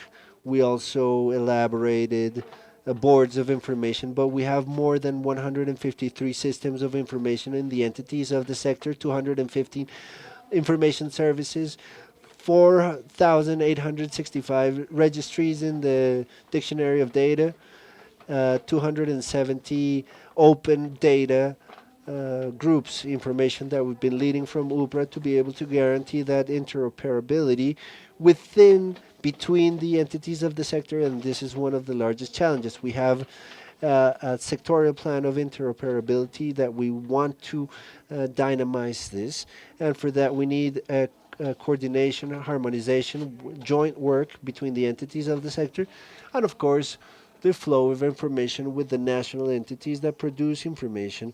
We have a system of information of agro risks that is important for the decision making of the sector. We depend on information of IDEAM, of IGAC, and raising information from other techniques such as the productive agro infrastructure, where we are making an effort for collaborative information to be able to lift and raise with all of the citizens and all of the actors where this information is located. To consolidate information is still a challenge for the agro sector, uh, but to but to add the added value from management information has system has been a success because it has allowed us to centralize information management within the entity to be able to avoid dispersion of the efforts and the use of resources, and second, to guarantee the quality of data of information in the products that we generate so that we can also reach the territories through the understanding memorandums to be able to train the territorial actors in a training that is a two-way training, because it works for us to work with them this agro um, to use the statistics within the sector so that we can make the right decisions. Thank you, Dr. Ines. So Doctora Dora is inviting us for us to consult the NUIRA system of information, where we have different information services, updated information, and opportune information. So we invite you to access this. Dr. Avendaño, the floor is yours.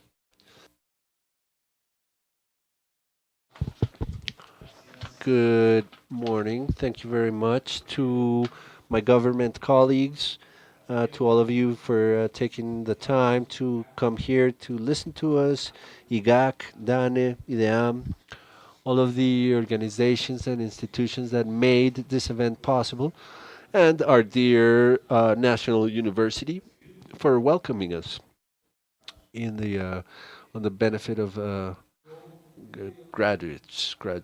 I'm gonna send three large messages about what I consider not as an expert in this, but from what I've learned is that expert ends every day, especially in countries like Colombia. We practice. We practice being experts, right? But that closes dialogues, right? You become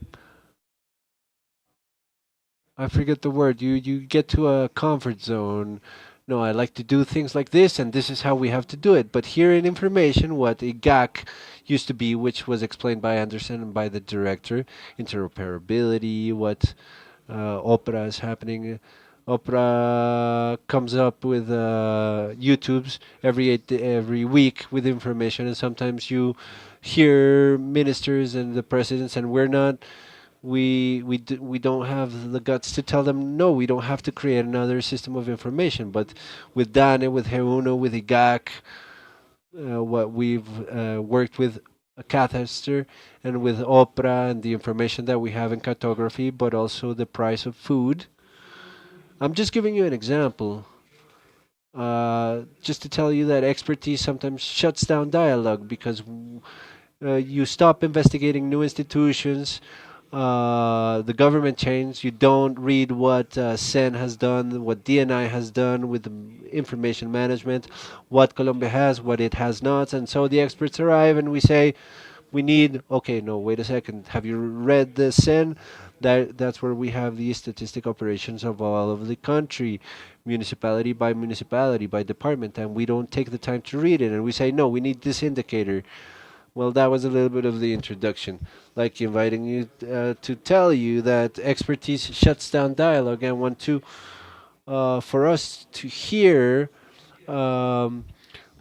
When we don't read the information, we don't interact with the institutions. And what I've learned from the DNP territorial organization, land use, what I think about these systems of information, the first that I consider to be large is the social appropriation and the cultural appropriation of information. Currently, that IGAC is in 290 municipalities doing cathester. Nobody tells us this, right? We don't have the power of the media to tell everybody, but the director of DANE, the director of IGAC say it, but okay, IGAC is in 290 municipalities. What does that mean? Well, historically, I don't know for how many years this country was not doing a cathester in a massive way with rigorously and with the problems that IGAC has to be facing with this sort of situations. But so, what challenges are we facing? There are generations that don't know what a cathaster is. They would say, "What? You're gonna go measure my land?" Generations that come from the conflict era, from the usurpation of land, of title problems. When you arrive, we need to know how to knock on the door. So that's one of the first obstacles that, as institutions, we face. And IGAC has been doing it through School for Life, training indigenous operators. DNP is working with territorial cooperation, not to do assistance, not to show, hey, take this information, take the cadastral database, and show you how they work. But no, from this information, let's create a dialogue to see what works for you or what you don't understand, and that's dialogue. We need to overcome the technical view and see that our farmers and the black communities, the Afro-Colombian communities in San Andres, we sometimes forget to put them in the map. This is a cultural and social appropriation in the map, and I think this is one of the large challenges that we have, and that as a government we need to leave the seat to have these discussions with social organization and territorial organizations for the use of information. This is moved from technical interoperability into human interoperability, because it's difficult to interoperate between us. Egos come in the way, and expertise excess prevents the social dialogue with the base organizations, and we need to be able to use the geographic information produced by IGAC and DANI. And the second large obstacle is the participation and community participation within that information. Today, every municipality we visit, the cathester is seen still as a tool. Here we're tired of repeating this, but but we need to say it time and time again. It's only for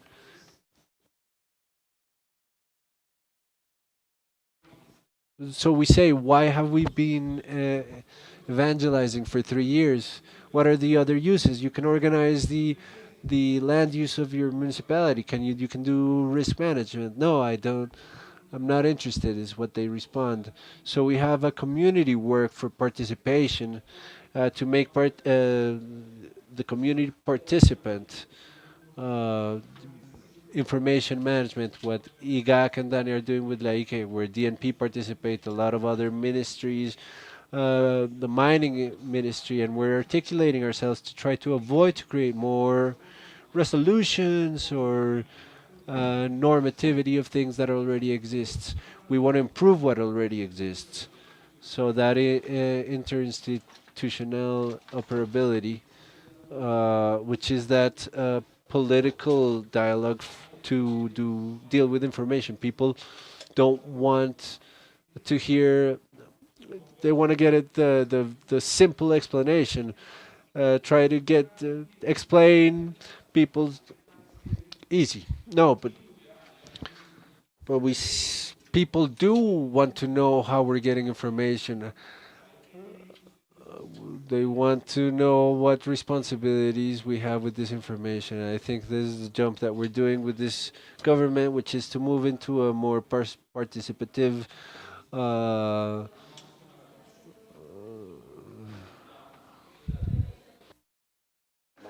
Time is up. Okay, Dr. Claudia, now the word is yours so you can continue. Okay, give us your opinion. A special greeting to everybody here in the auditorium, my colleagues from the panel. What an honor and a privilege to be here with all of you in this space. Thank you so much to the EDM. Thank you for this invitation. Well, from the Ministry of Housing and Territory, I want to tell you that there's a very important point here that articulates these issues. It has been said quite a bit, and it's the land use planning. We give guidelines, we provide guidelines, and we formulate public policies for the land use plannings. And in that sense, we also accompany technical factors and the territorial entities in formulating their own planning instruments and managing and financing their land use plans. And in order to do this, everything that I told you, obviously the information is grassroots and is fundamental for this pyramid, which is the land use planning. And in that information, more than obstacles, which is the question, these are challenges.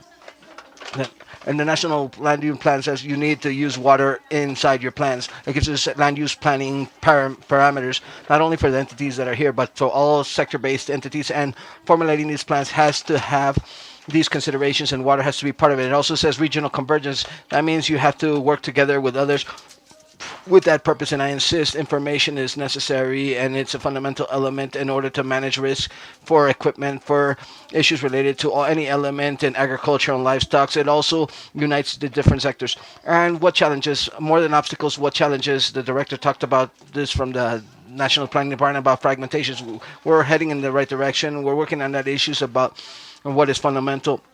For example, developing the EDM model that invites us to be more interoperable, the different guidelines in terms of information. We already began to provide these guidelines, and that invites us obviously to generate breaking different sectors down. We're many sectors with different needs, and we need to work together. And this is a first and fundamental challenge that we have to face and confront. The second has to do with access and availability to information. This is a fundamental challenge. The issue of open data, the quality of information, and apart from this, the scale, and the Dr. of the UPA talked about this, is fundamental. Scaling is important. From the ministry, we accompany all processes related to the urbanistic legalization, the observation of the growth of territories. Different informal settlements is also important. So the scale and the quality becomes very important. The observation, we have to observe the details of the territories and every factor, and this is crucial. So it becomes more simply an obstacle about how to challenge, how do we better understand the territory more and more, and that helps us to make better decisions. And a third pillar has to do with the capacities at a territorial level. Obviously, the majority, listen, close to 80% of our country has a land use plans that is not up to date or don't actually use their land use plans. And that gives us a huge, enormous challenge, especially the majority are municipalities that are categories of the poorer municipalities. So think about the capacities here at an institutional level, which is quite strong. Apart from this, this forces us to do consulting and do studies where we can't even actually guarantee the sustainability that these capacities of this information actually trickles down to the municipalities and the territory. So we have a huge challenge to see how we actually create capacity, generate more software and technology and capacities and the issues of open data. How can we ensure that this remains and permeates into the territory so they can make better decisions? So I would say that these three pillars are fundamental, and these are challenges that are on the territory. But knowledge management is more and more important. And similar to what was said by UPRA, we are users of this information, and we give an added value to this information in order to generate guidelines. Thank you, Dr. Claudia. I remind our panelists that unfortunately, due to time, we're only going to give them 3 minutes for them to give us their comments. Because if not, they continue in the public to tell me, hey, I have to go move it. So we all know that we have to advance territorial inclusive intelligence. In order to do that, we have to recognize and strengthen the role that our communities play at a rural level, and especially indigenous and Afro communities and farmer communities, and generating information at a geographic level. We all know that their ancestral wisdom is key in order to understand the territory and their cultures. This contributes more equitable management and more participatory approaches. The question for all of our panelists here would be the following, and I want you to tell us, please, and tell our audience here, tell the public, exactly what strategies are you implementing from each of your different institutions and entities that you manage or lead in order to strengthen citizen participation from these communities, so that under a holistic, comprehensive vision as a government, you can guarantee the use and the availability of information at a geographic level within all of our territories. Engineer Anderson, let's start with you. Thank you very much. I think that many of the things that were mentioned earlier by Antonio and were mentioned by Laura and you, Dr. Piedra, are very aligned with what I'm about to say. Well, let's say that we'll take the points that you talked about from the manual. Let's close that flow of processes, that process flow. So we have data that we generate, high quality data. We know how to do this. We have a standard to comply with these guidelines, and we're going to generate that data that we call reliable data. That data that people actually can trust and other users can actually use without a problem. Now let's use that quantity of mass data that exists today in order to apply these using tools, techniques, and new technologies that allow us to do better and deeper analytical work and advance quicker in what we're able to achieve. If we talk about prospecting, for example. Now let's take that governance model about the data and information as a fundamental tool in order for having flows to be done properly. And now that leads us to a key element that is missing, which is the human resources, the human talent that we actually need, and that was mentioned by Antonio earlier. That actually complements real exploitation efforts of the descriptive geographic models. But let's not leave these, as was mentioned earlier, at an institutional level or within the institutions that are centralized, but rather how can we take this to the territory so this can actually be the territorial entities that use this, so they can be the baseline at a local level that take advantage of this information, and that joint groupings of knowledge via that data that is transformed into information that truly. We're speaking about space infrastructure data. In our division, we're talking about the knowledge infrastructure. And precisely in order to do this, that's where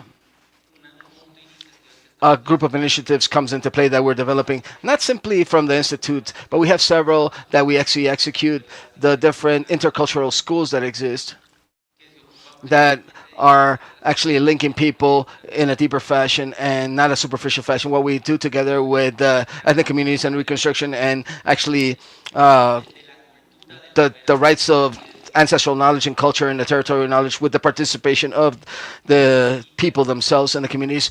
But we need to actually create certain tools that will allow us to better train and have technical assistance for people that actually work in the territory.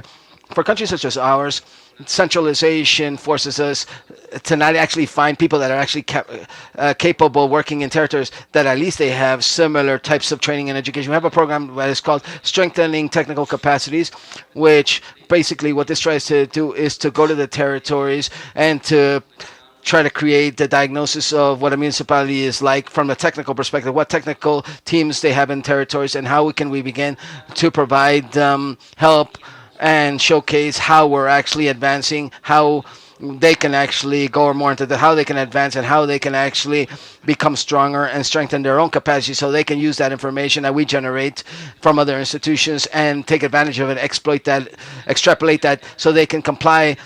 You comply yourselves with those steps, but do it yourselves without depending on the centralized settings. And we don't want this to be centralized. Now, what we do is go through this process thinking precisely about how,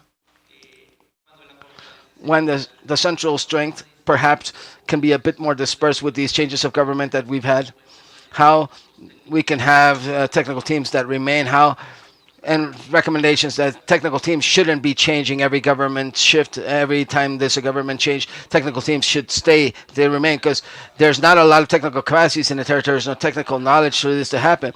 We're witnesses of what actually happens when there's so much turnover. When we go from the general direction, when we talk to the technical teams in the territory, we see how in 1 year we have one team and the next year we have to restart to retrain people and talk about the exact same issues and train people once again from scratch. So we're working on that line as well. We're working on all the tools that will allow the different people that are in the territory, the technical teams that are there, to actually learn about the importance of the geographic data.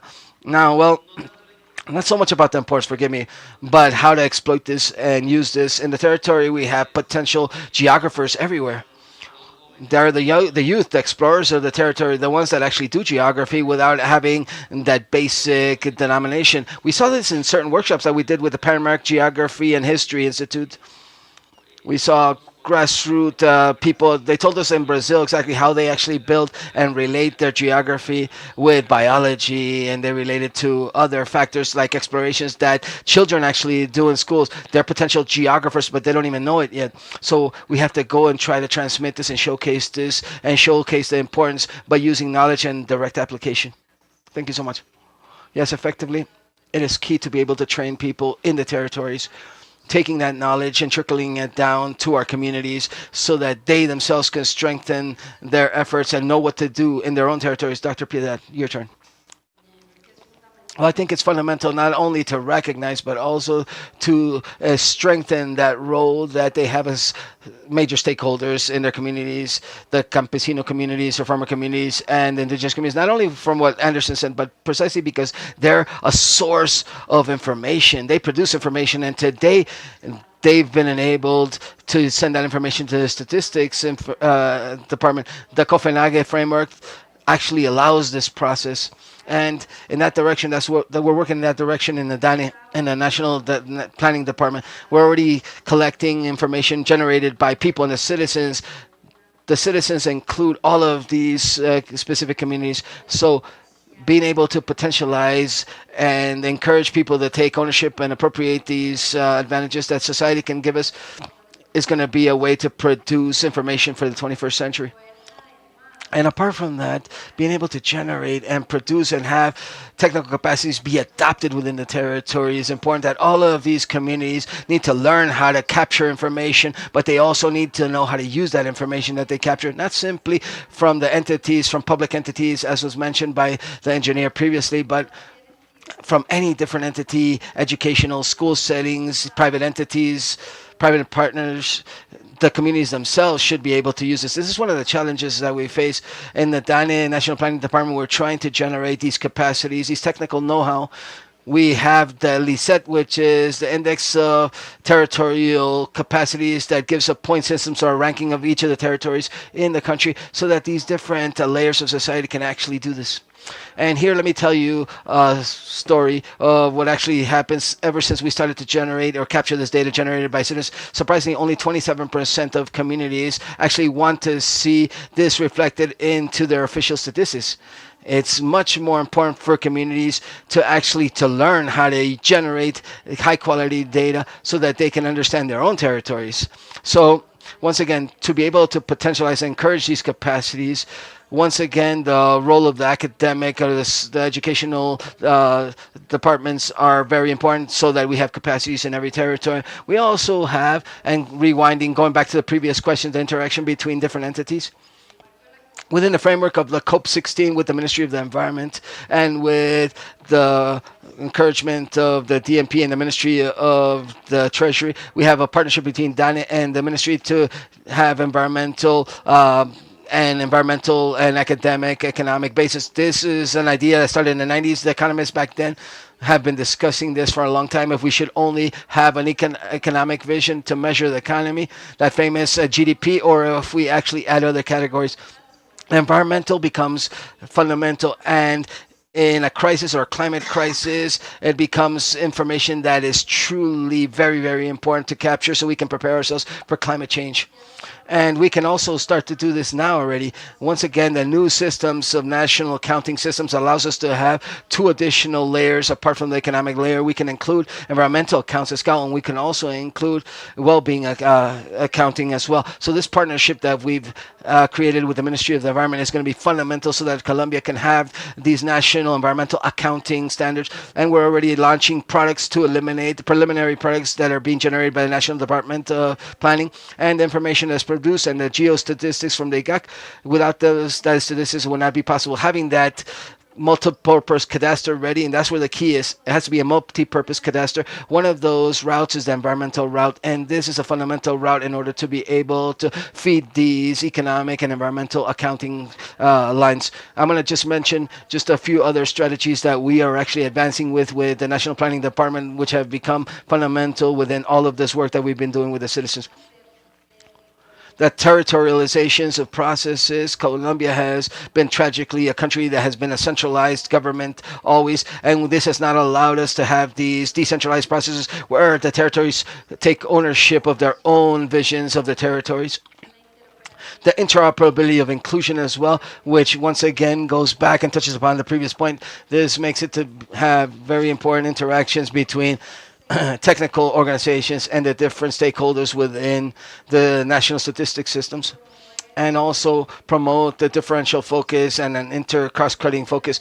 The ideal world is when we can actually have that information available that provides us all of those granularities or those details or those small, tiny details that we want to work with. Like, for example, what can be the different needs that a woman has, an Afro farmer woman in the Cauca region? Today, we can't know that. We can't answer that question because the information is still not yet at that level of granularity or detail, but the differential approach will allow us to actually accomplish that in the future. And one last point that I wanted to mention in terms of tools, inclusive tools, not only technological tools, but we need inclusive tools, inclusivity tools. Many times we let ourselves get sidetracked by technology that obviously is advancing more and more every day. We're talking about AI, we're talking about all these different technological processes, but we forget that in many territories in the country, they don't even have electricity. And if there's no electricity, much less they'll have internet, and they won't have AI.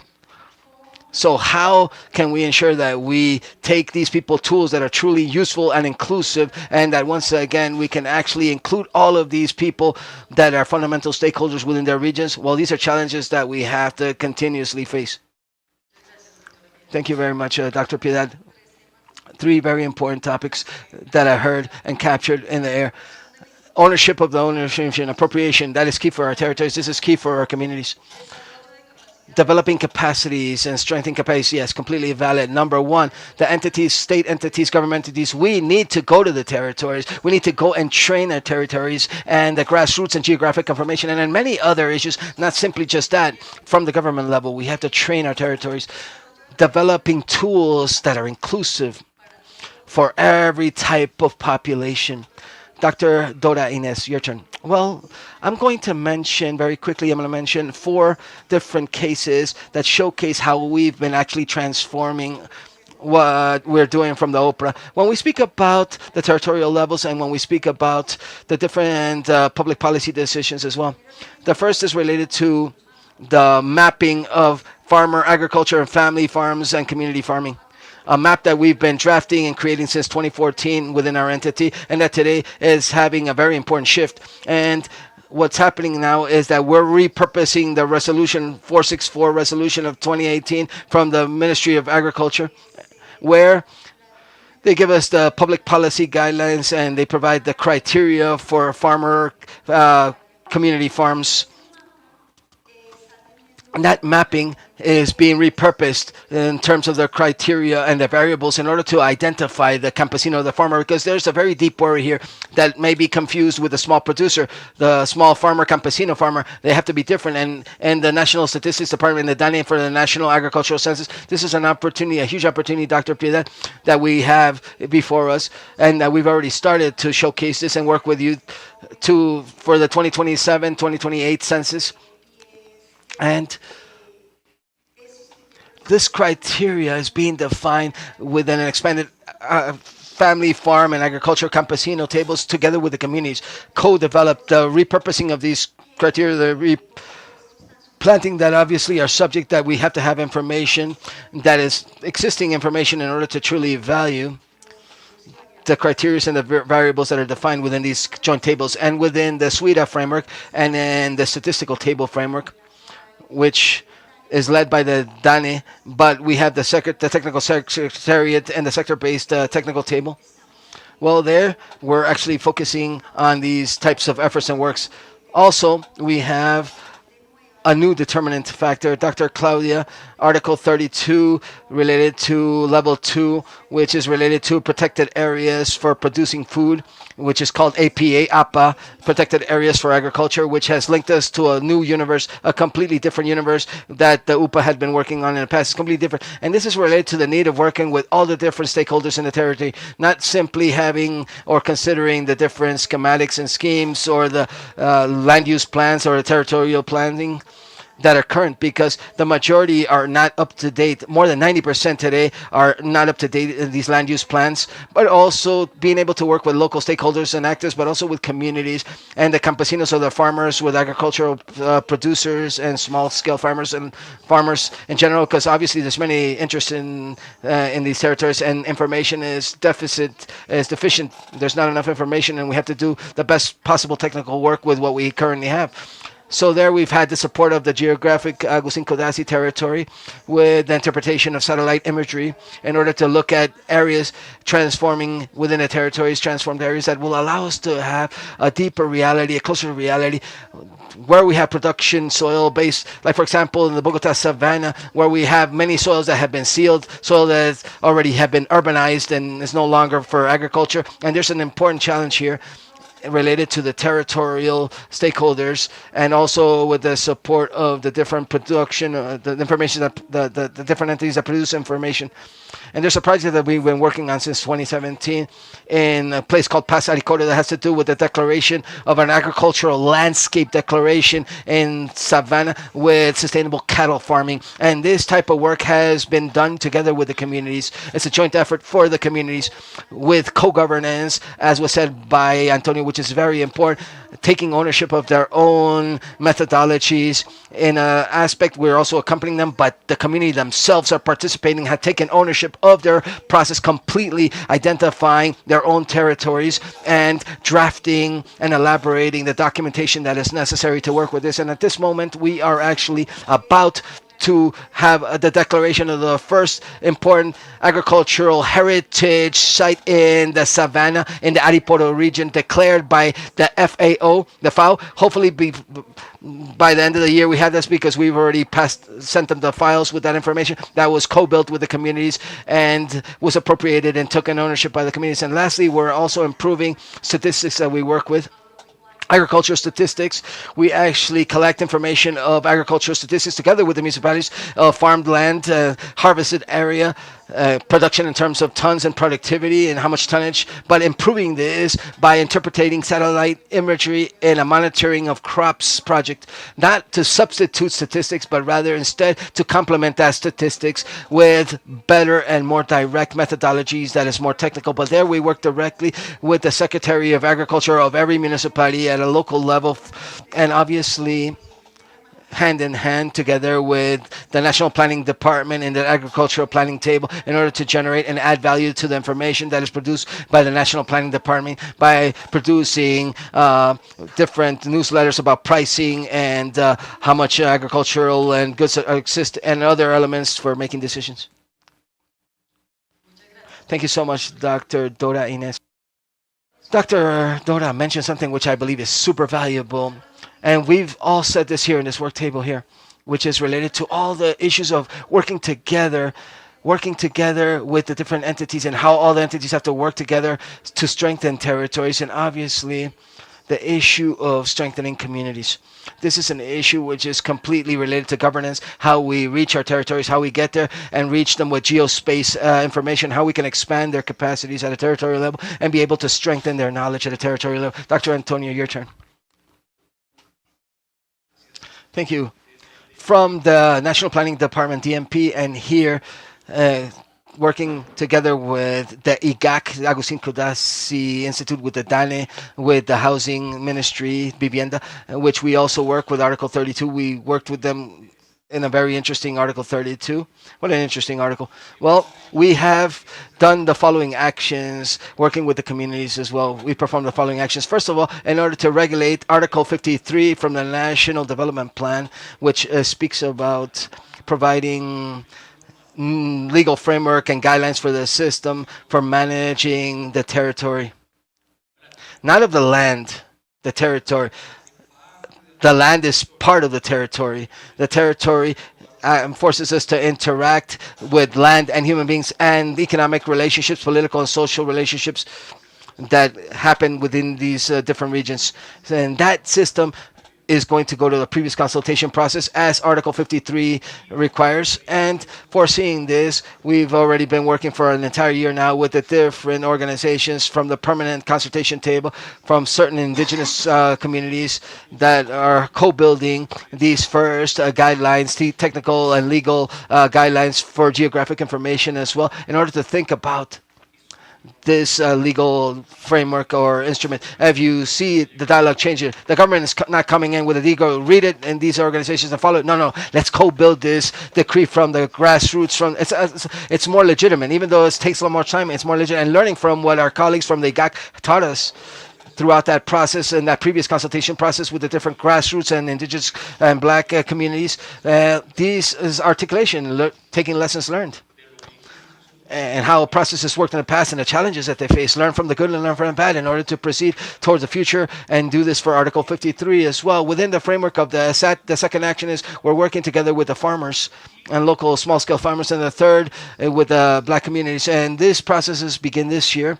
We are working in order so that from the commission, look at how this is being articulated. The president created this commission, the mixed campesino or farmer communities. But what did we do? Well, let's not reinvent the wheel and let's try to find who the representatives of the farmers are there. The commission already exists. Now tell us exactly who are your representatives, who are the valid representatives, so we can begin to do that technical effort with the DMP, and let's work together with the different entities with them. So the dialogue now changes, social, technical, political dialogue changes here, because you chose your own people already, and now let's speak with them and complying with certain requirements, technical and other requirements. Obviously, everything that we have to do as public servants, how we manage public funds. But from you, from the grassroots, the campesinos, the grassroots, and the Afro communities, identify your own populations and tell us who the representatives are going to be, so we can work jointly with the DMP and with the national government. And those are the actions that we've done thus far. Thank you.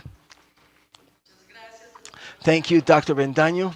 As always, the working with communities and indigenous communities is key in order to strengthen the framework of the SAT. And in the SAT framework, we include all these communities. And in Article 52, if I remember correctly, Article 53, yes, thank you. Dr. Claudia, thank you so much. Well, I wanted to highlight the SAT as well, because this is a way of incorporating not only entities but also communities. The SAT is work that is interinstitutional, which is very interesting, which is being led by the DMP. And I wanted to mention something, and especially the question is, how can we include communities and have them participate and use that data? And I wanted to add something more to that question. It's not simply about using data, but also how to generate that added value to that data as well, aside the territorial reading of that data. And what I want to tell you now is something that we're actually leading with the from the ministry, which we think is super interesting. when technical assistance that we provide to the territories has been transformed and changed a bit, because what we do is we obviously use the information that the GAC has and the sector official information as well, etc. And what we've done within the ministry as well is to be able to consolidate this information and to do features of the territory as well in order to support the different territorial entities in their diagnosis phases and their planning instruments. And in fact, we are actually doing something even further than that. We're actually doing an analysis of occupational models, that state of the art, the minimum state of the art, so that they can make decisions there.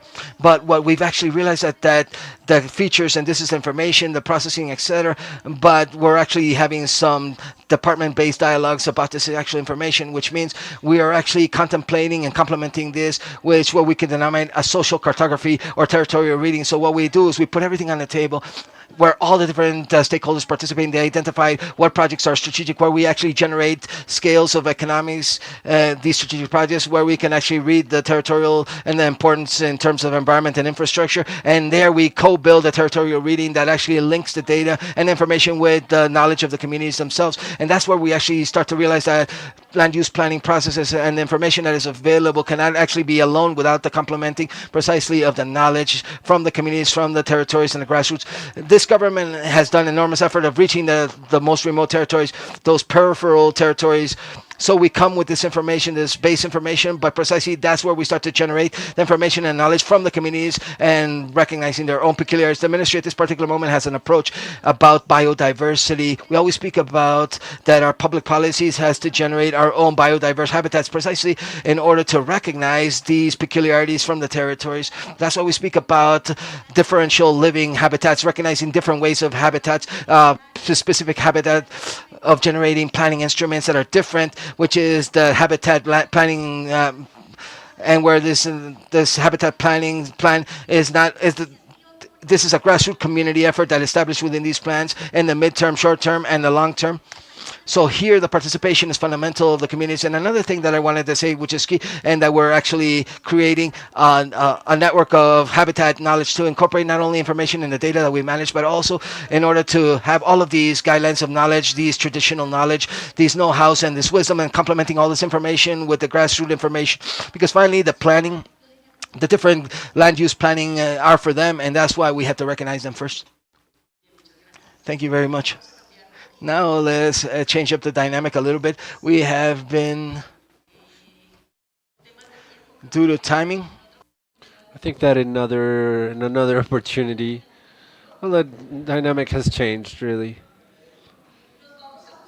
We're going to be adjusting to the times that we've been assigned today. Unfortunately, we did not have the chance. We wanted to ask specific questions for each of our panelists. We're going to give some general conclusions of what we worked today, of the experience that each of our panelists has shared with us.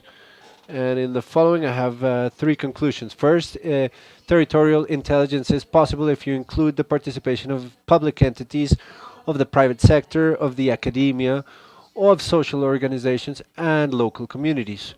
Second, we have the articulation is effective if production availability and interoperability of the operation is available.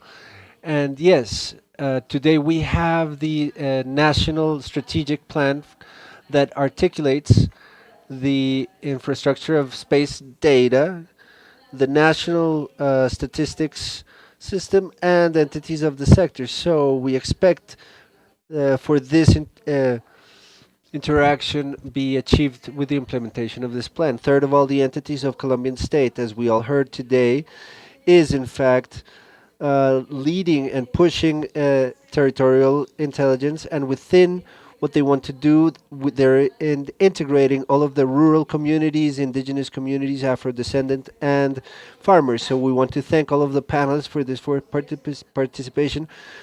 To all of you for being with us in person, and those of you who are joining us virtually, thank you for your participation. Have a great day, all of you.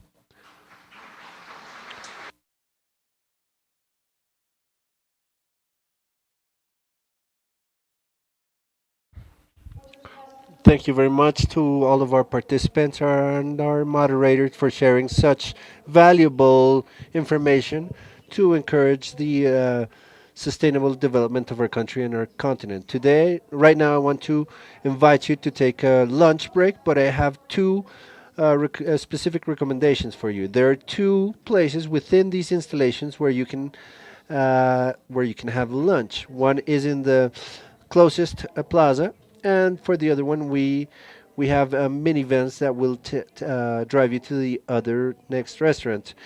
Here, you can take your lunch free of charge. Over the morning, we've projected these QRs that allows you to select the menu that you'd like to order for today's lunch. We are still within time to choose your menu for the restaurant that's located in the plaza. The second option, as I mentioned, is the one that's going through our minivans. To our panelists, once again, thank you for your participation. Uh, in a second, we will be doing the photograph of our panel. Thank you once again, as well as the University Nacional of Colombia, as also who are joining us through our social media channels. Thank you for joining us. Remember to visit these company stands of our allied companies. We'll see you once again at 2 p.m. Thank you.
Pronóstico del tiempo IDEAM para el primer día de AmeriGEO 2025, lunes 11 de agosto.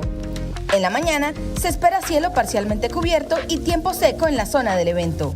En la tarde se prevé el aumento de nubosidad y lluvias ligeras a lloviznas.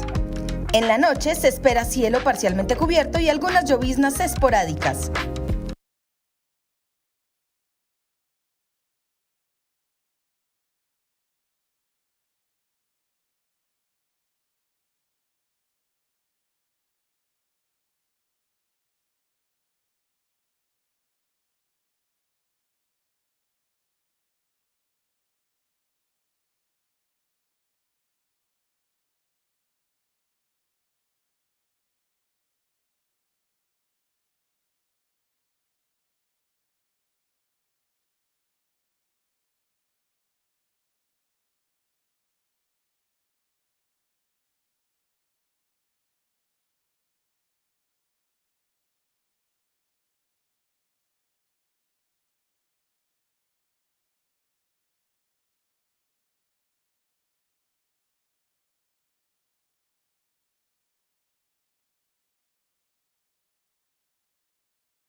Good afternoon, all of you.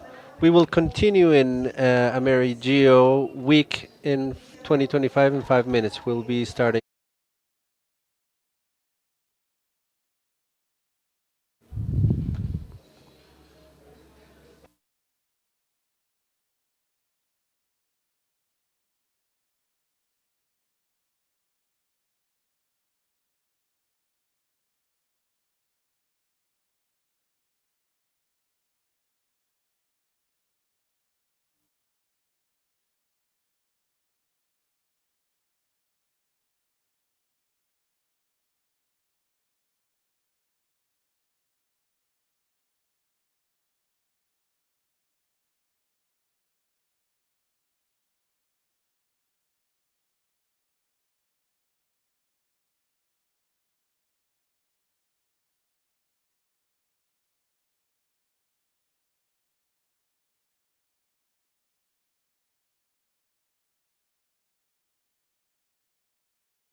Welcome back to this, the 10th week AmeriGEO 2025, organized by the Institute of Hydrology and Environmental Studies and the Agustín Codazzi Institute of Colombia, with the support of the National University of Colombia, the Group Observation of Earth, and the support of the Canadian government. We greet those who are joining us through the official channels of IDEAM and IGAC on YouTube. For this last segment of the day, we will continue with the thematic forum number 2, the power of geographic data and its integration for decision making experiences and institutional experiences.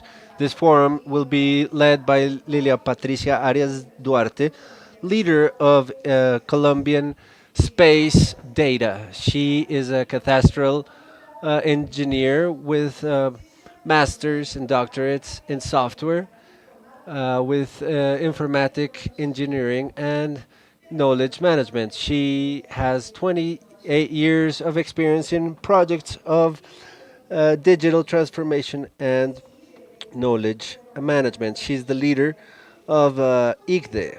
She was director of innovation of the Grocto Group, uh, chief of IGAC, and mining chief with the Corporation of Canada. This forum is formed by a panel of experts: Jorge Armando Alpala, Geomática ISIC, risk management for disasters, welcome. David Doncel Ballen, representative of Pro Cálculo, welcome. Ms. Sandra Liliana Moreno Mayorga, coordinator of territorial knowledge in the direction of statistics of DANE, welcome. William Alberto Martinez Diaz from the Mining National Agency, welcome. Dr. Said Nabilam, Executive Director of the Academic National Network of Advanced Technology, Renata Colombia, welcome. And we begin this second forum in the week AmeriGEO 2025.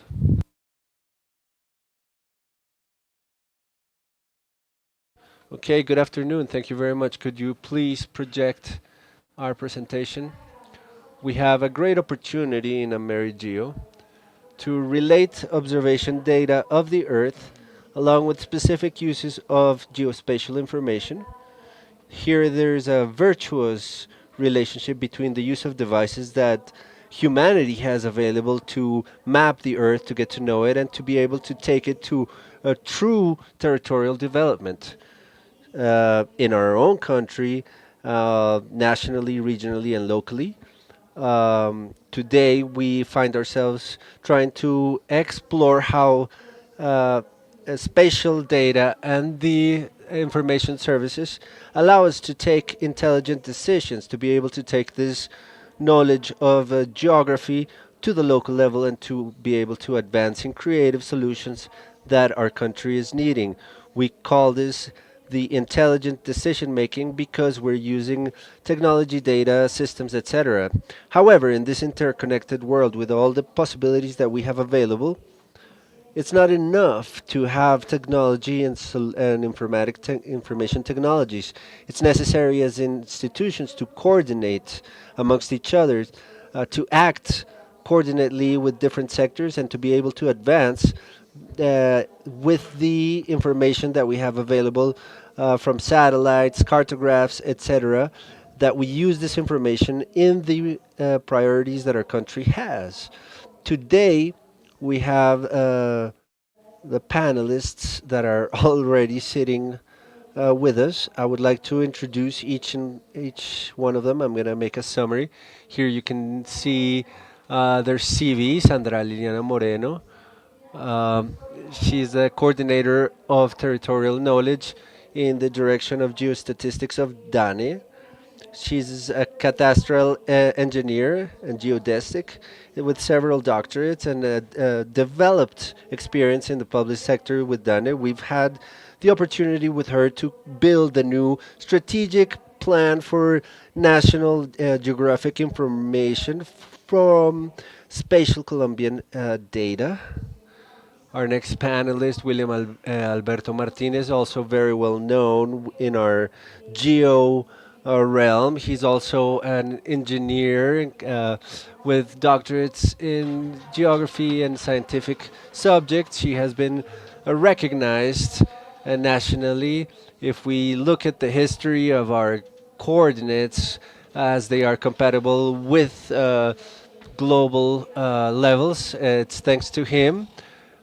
He's currently working with the mining ministry, where he has been able to establish a system of information that is interoperable. He will have the opportunity to share with us his advancements and achievements. We're also joined by Jorge Armando Alpala from the National Unity for Disaster Risk Management, with more than 15 years of professional experience, also with masters, doctorates, and professional development in geographic aspects, developing systematic in this realm. He has been a milestone with the spatial data, uh, disaster risk management, which is such a critical aspect for a country, but also in Latin America and how it's happening in a global level, subjects that are impacting the weather, climate change, etc. We are also joined by Dr.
IGDE started in 1996. I want to do a quick when we started the sustainable development, we started with the observation of the Earth, coordinate systems, satellites, cartography, national geographic information, and they're coming out to the internet with all of these services. Today, we have mechanisms to have systems in the cloud, artificial intelligence, and a lot of other subjects which you are already aware of.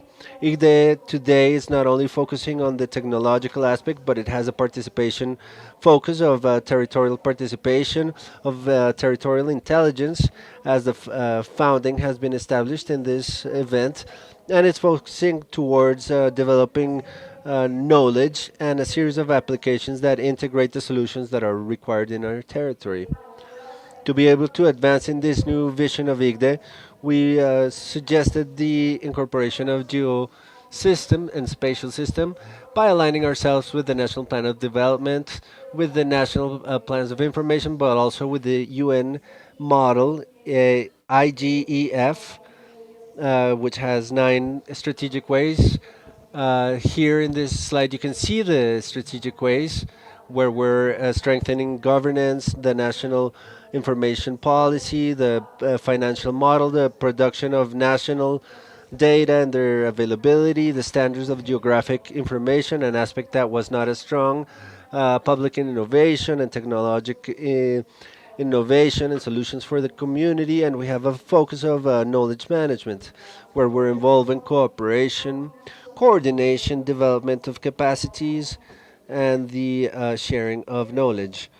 I did not bring all the BIGN projects. There are 33. We are expecting to develop them until 2027.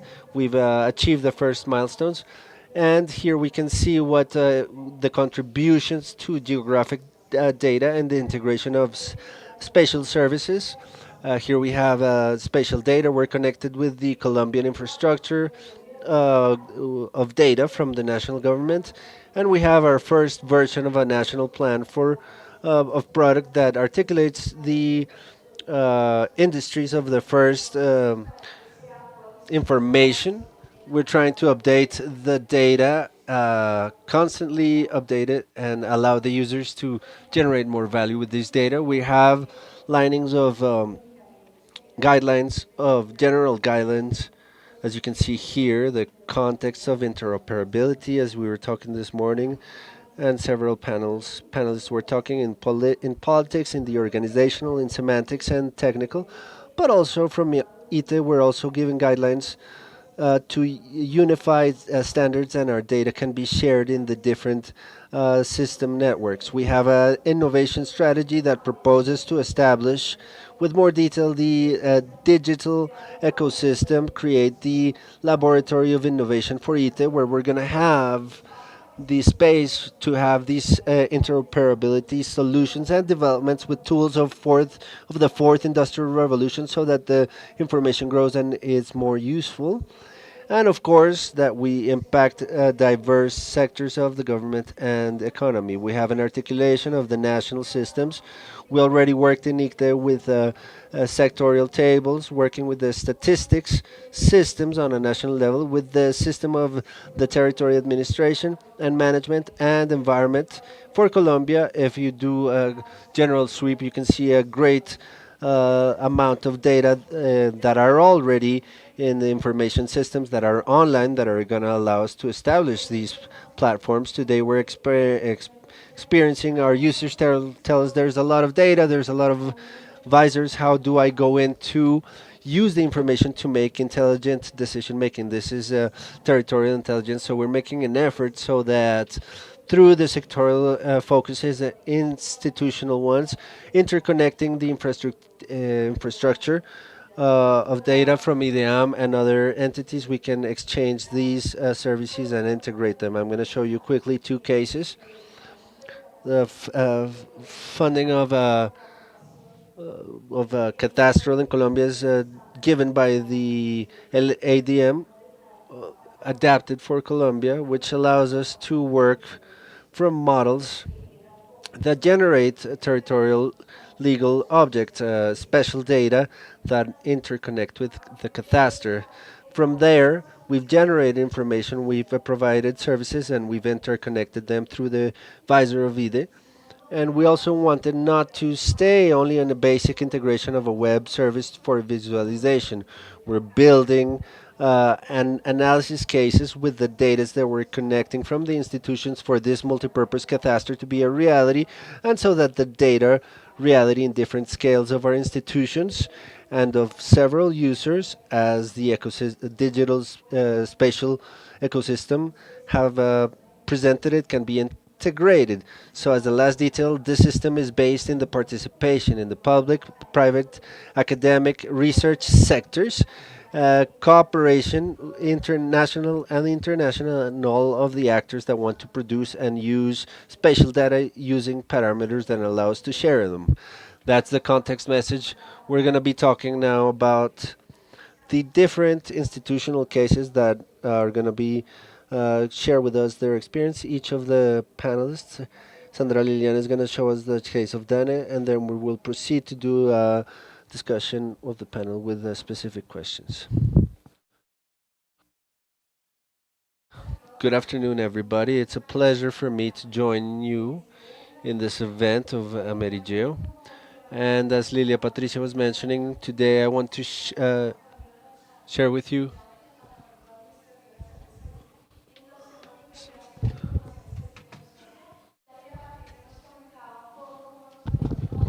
how we've been working in articulation. One of the topics that were highlighted in the panel was about the importance of working together and unify efforts, and precisely that's what we've been doing there are several different advancements, but we have to say this: there's challenges where we need to continue to work with. So therefore, in order to tell you a little bit about the context, the National Planning Agency (DANE) is in charge of producing official statistics information, and it works via the National Statistics System. I've always said that the National Statistics Systems is the ICTES peer from the statistical perspective. So the DANE is the great producers of information, which is not the only one. There's many different entities that produce statistical information, which what the DANE does is to coordinate this production under different standards, certifications that provide the country information that's statistical, that is up to date, disaggregated information using common standards. And the Statistical National Center is regulated by Law 2335, which is the law from the National Statistics Systems. And there's something important. This law was passed in 2023, and in Article 7, numeral 7, it establishes the different roles that the National Statistics System has to have, the DANE has to have, and it says this Article 7, Paragraph 7, it says to promote jointly with the National Agustin Gudasi Geographic Center the generation and the use of geographic information for producing and promoting statistics. So here, by law, we're talking about the importance of actually linking and articulating, working together with National Agustin Gudasi Center for the production and the dissemination of statistics. So we have a legal framework that is very important, that provides us the guidelines in order to be able to work in an articulated fashion. This system at a national statistics level has several different coordination instances and governance systems, where apart from that we have different entities at a national level, different guilds and guilds and associations, and we have the sector-based territorial land use plan and geography section, where we're hearing about the different needs related to information needs and statistics on issues related to geography, the environment, and land use planning. And here we've done several different important advancements with the Colombian infrastructure of space data, because clearly statistics actually needs geographic information in order to be produced, in order to be disseminated, and at the same time we need to have the availability of georeferenced data in order to take advantage of all of this information, especially in the Colombian infrastructure of space data. So therefore, we are going to generate we have this need, or we have this mandate, this role that we have by law, and we have been working and landing this down and advancing in different concrete actions. And that's how this different SANIC articulation was born. This is the National Statistics Systems together with the Colombian space data information, understanding how the instance that coordinates the geographic information. And we also have the IDEC. The IDEC is the Colombian infrastructure of the Colombian state. So we need to coordinate these three different instances and three spaces, where the IDEC coordinates the geographic production of data, the SEN produces the statistics information, and the ICDE produces all the data from the government, understanding statistic, geographic, administrative data, transactional data, etc., etc. And here the premise is that we need to work hand in hand in harmony and harmonize elements having common principles associated to accessibility, the usability, security and safety, and interoperability of data under 5 different incorporation principles, which is the use of geospatial common infrastructure, geocodified data, which we're talking about some keys that allows us to incorporate different information, common geography for the dissemination of statistics, interoperability of information, and that the information needs to be accessible, usable, and reusable as well. So this is one of the premises that we've been working with, and we have that the data comes for a common purpose, is to be used for that purpose of articulation, but the data apart from that need to be reusable for other purposes. And when we have accessible and interoperability tools, this data begins to become reusable in different entities for different users, and that's the purpose, so that data can generate more and more added value. And in that context, well, Lilia Patricia has already talked about this a little bit, but effectively we have a strategic plan of geographic information, which is the maximum instrument for planning of what's going to happen in a geographic level in the country. It was launched in 2024, and it has a roadmap all the way to 2027. This is the slide that you're seeing on the screen. Maybe it's not clear because of the lighting. However, it gives us the fundamental pillars which the 36 projects of the ICDE is working with. And here we see that several of these projects work together, are interconnected. In the vertical axis, we see the elements related to governance and financial support for the different production process. On the lateral right side, we have different aspects related to the legal framework, data, and interoperability, which basically provide all of the different production information level and accessibility of data. And in the lateral right side, we have all of these strategic lines that are related with knowledge management and communication and strengthening training and capacities in an innovation line. So here we have what I'll call the three different key components: a pillar related to governance and financial product, another one production, accessibility to data, and knowledge management to strengthen capacities and take advantage of this information. In that action line, and thanks to this work, where the DANE has had different advancements and has advanced together with the ICDE in order to draft this strategic information plan at a geographical national level. I mentioned 2023, Law 2024 of the Strategic Information Geographic Plan at a national level that was published and approved. And what is missing is 2025, 2026, and 2027. We need to continue to advance in implementing and making this plan a reality with the different actions that are laid out in this plan. In that sense, I wanted to tell you exactly what we're working on, but I also wanted to tell you what challenges we have then identified. So first, the major pillar in the axis are data. That's the fundamental challenge. The data needs information, geographic information, and data for producing statistics, and it also needs this in order to produce information and provide information. In that exchange of information, well, obviously the information and the national cadastral base, the national cartography, plus satellite imagery, these are data that are key for the production for the data's information. But at the same time, the data provides information in three different statistical pillars. So society data, we provide all the distribution data for the population's distribution, information related to the features that the population has, the total amount of housing that exists. DANE has a statistical framework that annually gets updated, and the housing gets updated with using different sources of information. We see other topics related to the environment and land use planning and territorial planning that related to information. Related to the agricultural framework, the DANE has the National Agricultural Survey, and it consolidates an agricultural framework as well, which is also geo-referenced in order to take it so that they could take advantage of it. And there's another financial perspective here where we have the economic units or the different financial features. In 2024, we finished census and we collected the economic information from the country. And in 2025, we're in the processing phase, processing the data to advance to the dissemination phase. Very clearly, the premise of the DANE is that all statistical information needs to be geo-referenced, and ideally at the most detailed levels, at a disaggregated level, and all of this information provides information to relate to space data for the Colombian economy. And we have cross-cutting issues, what we call frameworks, or the frameworks are the universes of studies. We have the statistical national framework with all the social information associated to this framework and housing information. We also have a level associated to the national statistics framework related to addresses.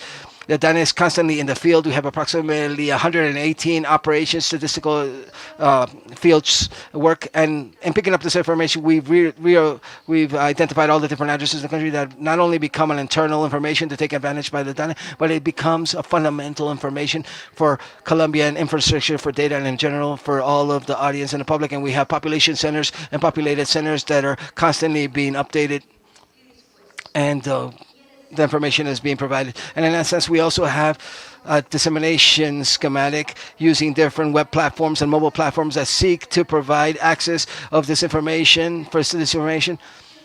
If an image speaks more than 1,000 words, well, a map speaks more than 10,000 words. We understand this because all of the dissemination of information has a strong component at a geographic level to take advantage of this information and to build awareness and generate statistical cultures in this sense. And I also spoke about the different advances and achievements. We've also identified different challenges that we have to continue to work with in order to be able to consolidate information ecosystems at a space level. But we clearly need to advance in hopes of complying with our strategic plan that we've actually set aside. And here, let's talk about three different elements that I wanted to highlight related to challenges that are identified as key challenges in order to continue to advance. Geospatial common infrastructure. Obviously, we do have our frameworks, but it's still important to recognize that we need to incorporate different sources of information at a national, at a territorial level, and that's where we need to have that infrastructure, a common geocodified infrastructure and standardized information that will facilitate a real incorporation of the data. Also, the implementation and the appropriation of different interoperability standards. They're actually laid out and drafted, but we need to be have appropriation at different levels of government at different scales, as the LADMOCO model has, to exchange information in terms of land use planning, and strengthening our governance models to include not simply the national levels, but they have to include working with territories and the academic sector, so that this geospatial ecosystems begins to use other stakeholders and actors and promotes the different management of the information at geospatial level. Thank you so much.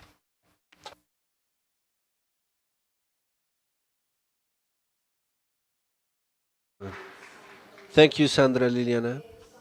We're trying to present what's most relevant all over the institutional cases. They're a lot more advanced. They have a lot more technical details. We invite you to take notes of the information that is being provided by our panelists so that you can ask questions later.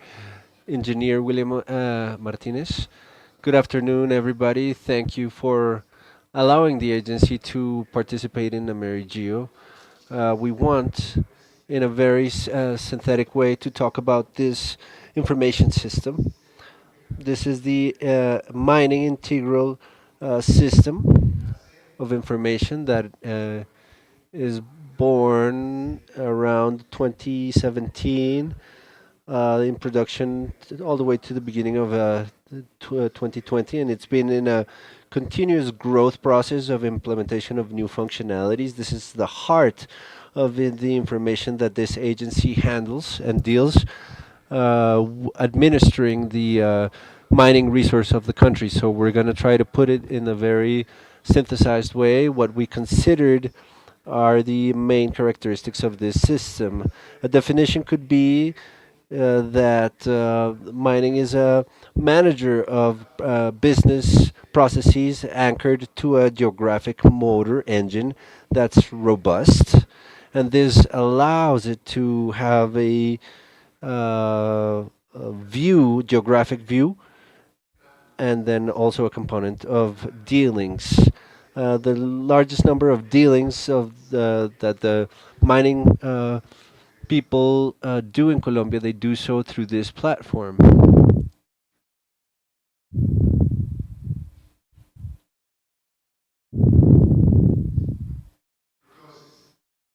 So first of all, in the here what you see in dissemination and access, we managed with this system that all the information that's produced by the agency and that this agency uses for its business per se be disseminated and be available as open data. Today it would seem so normal and obvious, but around this information there was always some sort of like a reservation of the data. But no, we managed to have the data that you see here. They're open, they can be consulted, they have the geo services, and they can be downloaded. Not only the ones that are produced by the agency, but the ones that we use for our own management. In terms of what you see here regarding efficiency and sustainability, it was a joint effort, like from four locations. You have the Canadian government, you have the Ministry of Mining and Energy in Colombia, the National Agency of Mining, the Agency of Canadian Cooperation, and I believe, fortunately, we have colleagues here that joined us during that process, which took about 3 years. That collective team to put that system on to work, and it was very difficult to actually uphold it, which was even more difficult than the initial implementation. And lastly, the system in mining is not only a management system, but it has other attributes. A very important one, given the legal effect that this whole subject has of notifications, communications between users and the entity, the user management is a responsibility of the user.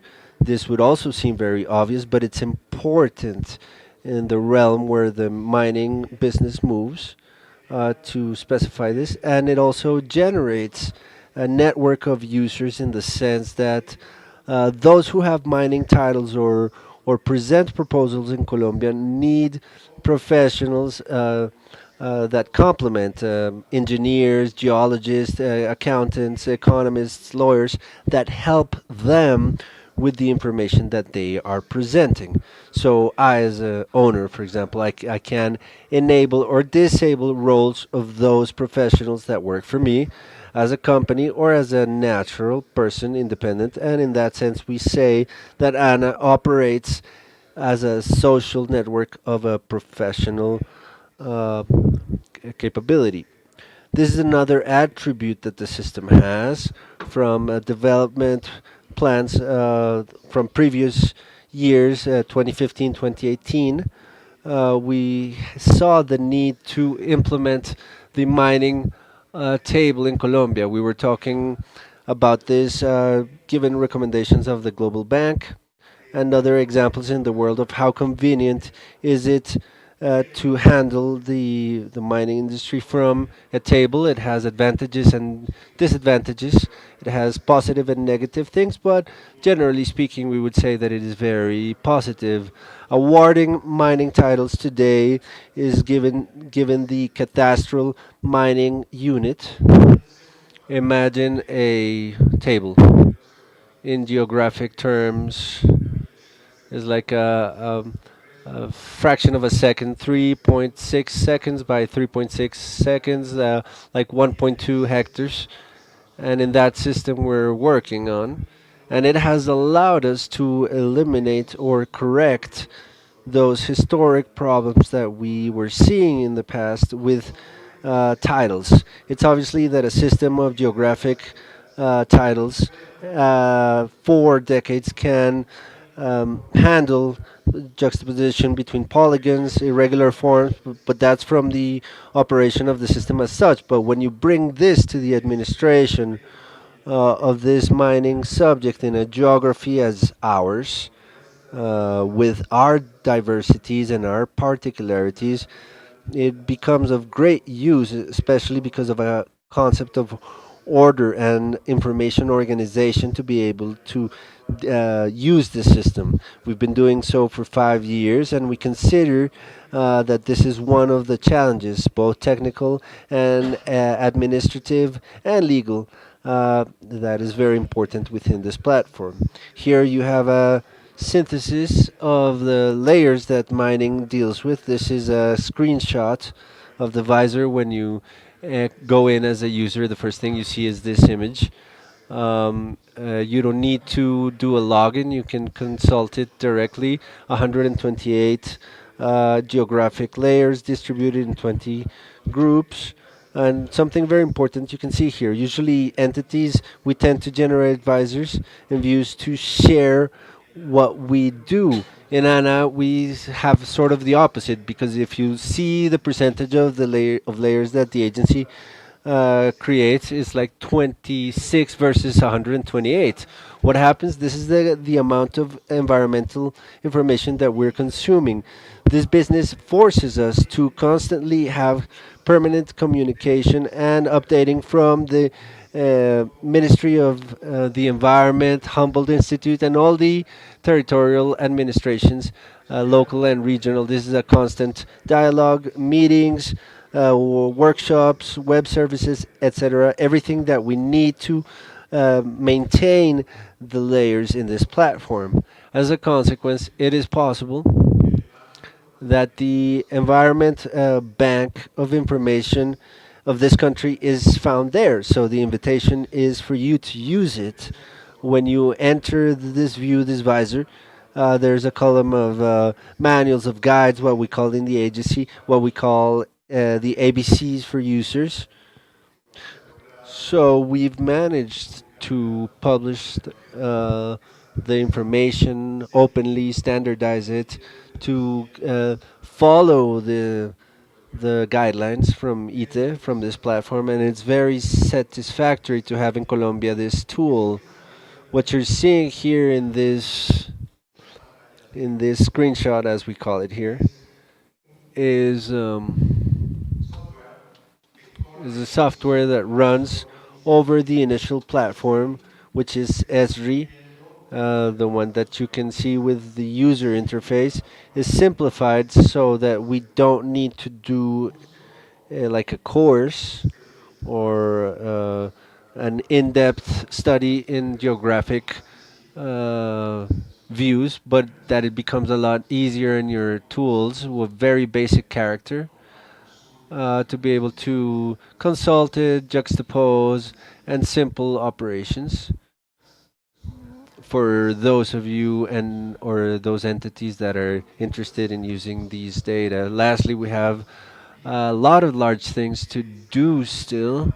We have this subject of a module of follow up that's integrated. It's something that we've been working since 2023. It's not a simple task. We've been working on it on a lot of fronts: technical, legal, institutional, cultural, etc. We continue to work on it.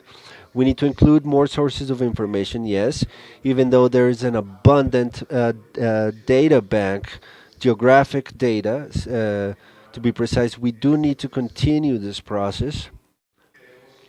We want to obtain higher interoperability. Today, we offer two geoservices. We consume geoservices from other sources, but we know that it is necessary to integrate ourselves in a better way, not only within our sector, but with other sectors such as information, we can see it here, and the environment sector as the most important ones for us.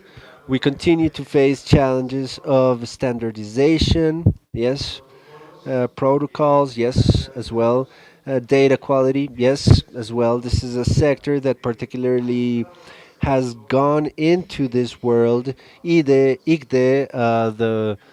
the state one that was from the state that's called IDEC, I believe. So we are making an effort so that the mining sector, the energy and mining sector, goes in more fully to speak this language of the geo information, of the importance that it has.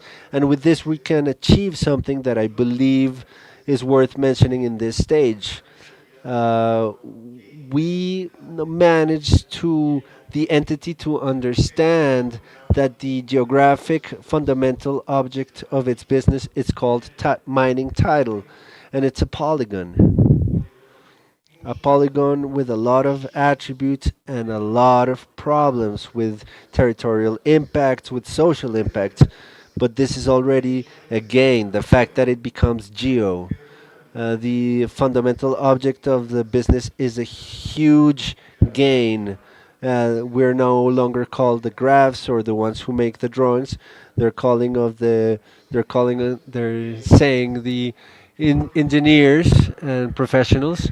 And lastly, to close, we want to incorporate data taken from remote sensors, which is something that we're seeing with another area of the agency.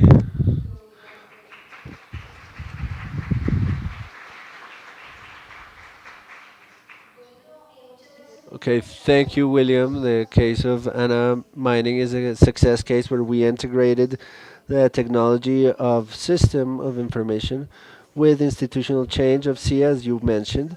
And as you mentioned it as well, we're also developing a strategy through an operational plan to develop the PIGN in the mining and energy sector, building on the advancements of several years ago. The sector has always been interested in organizing its geodata. Since 2010, I remember we signed a first agreement, and we've continued to advance.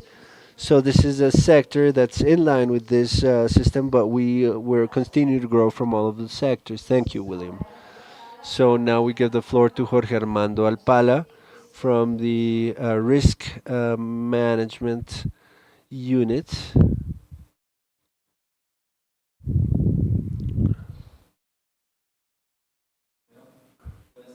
Good afternoon to everybody, our panelists as well.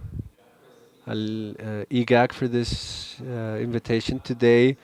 Well, the framework of this forum, we're going to be informing you of a talk that we've titled The Integration of Geographic Data for risk management, disaster risk management in Colombia. Specific case, the experience of the National Unit for Risk Management. Our presentation is based mainly in five topics. We're going to talk about the institutional role of the national unit, the advancements in these matters, the challenges, use cases, and some proposals towards the future. So, to talk about our institutional role, we have to frame ourselves in the Law 1523 of 2012, which is our guiding law for risk management. And to make reference to this law, I'm going to mention one of the articles that calls my attention and that I believe is very important, and it's Article number 2. Article number 2 mentions that the responsibility of risk management in Colombia is both institutional, right, of the institutions, private, government institutions, but also is a responsibility of all of the people that inhabit the territory. So, this is very important because since the get-go, we are all actors in risk management. From each of our own competencies, be they technical, missionary, work, and risk management is not only framed when when a catastrophic event happens, but in our daily routines and works, we always do risk management from the moment we wake up all the way uh, through the night, where we have to deal with our own activities, professional and not. So we start there. The framework of this law is an entity coordinator of the system. So when we're talking about the system, we involve several other entities, ministries, local entities, and territorial entities as well. So we coordinate a system, and this system is the National Risk Management System. How do we work it? We work it in the frame of three main processes.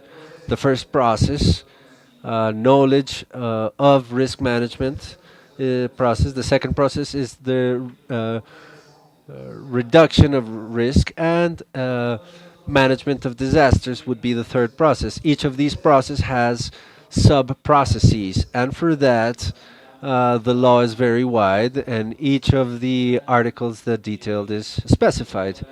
I'm going to be talking about the sub process of risk knowledge and the different sub processes that we work in the unit. The process of risk understanding has under its charge the identification, evaluation of risk, monitoring of risk, and communication of risk.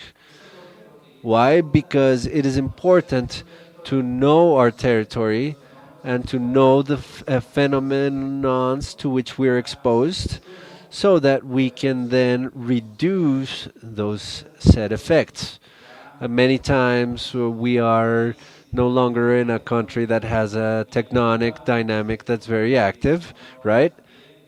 Yes, we are also before hydro severe events, and this has generated a number of scenarios that day by day affect different regions of the country. So in the central mountain range, we have earthquakes, we have volcanoes, we have mass movements, massive rains, tsunami warnings, floods. We have forest fires. We have a lot of events, and each of these is more accentuated in specific territories. So it's not the same. We don't see the same phenomenons that Cauca, Chocó, Bogota have than the phenomenons that occur in the departments of the Llanos Orientales. We see other types of phenomenons, but we all have risk scenarios that we need to know and understand, and that's what we're focusing on. So for this, the geographic data is very important because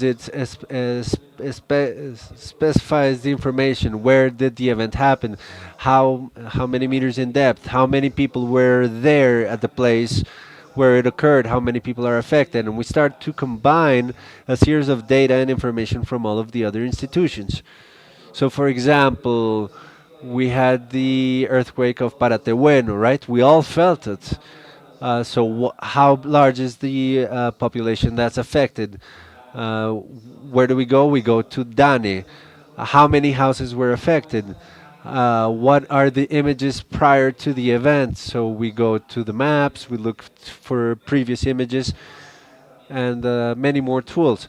What's important to be able to highlight from this is that we've realized, or we need to keep in mind, that there's a fundamental difference between what the data is and the information. Data is what a sensor generates, but it's not something that has been submitted to a processing or a treatment. It has not been interpreted. A lot of times we generate data, but we don't produce information, or these data are safe kept and we have not exploited them to generate information per se. What allows us to make decisions is when we've converted that data into information.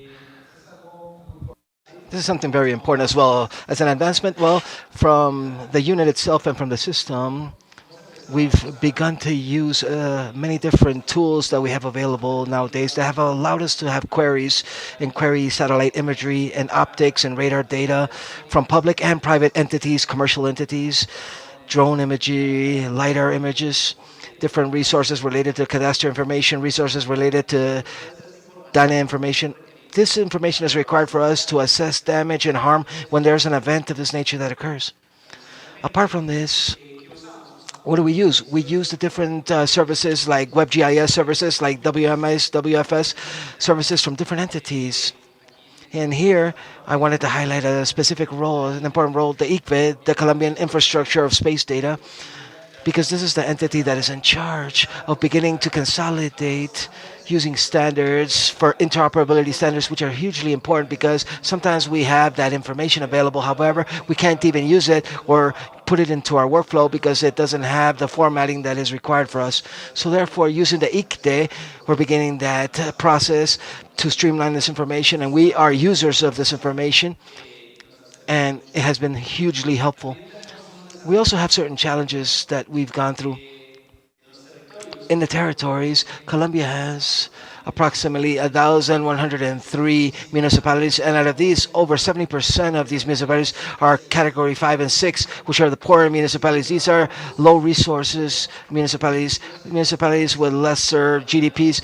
And in the morning forum, they mentioned this. There's not internet in many of these municipalities, and all of these services that we have available from our entities, they're available so that a person with an internet service can connect to them, right? But there's municipalities that don't even have electricity, and access roads are almost null. They use rivers.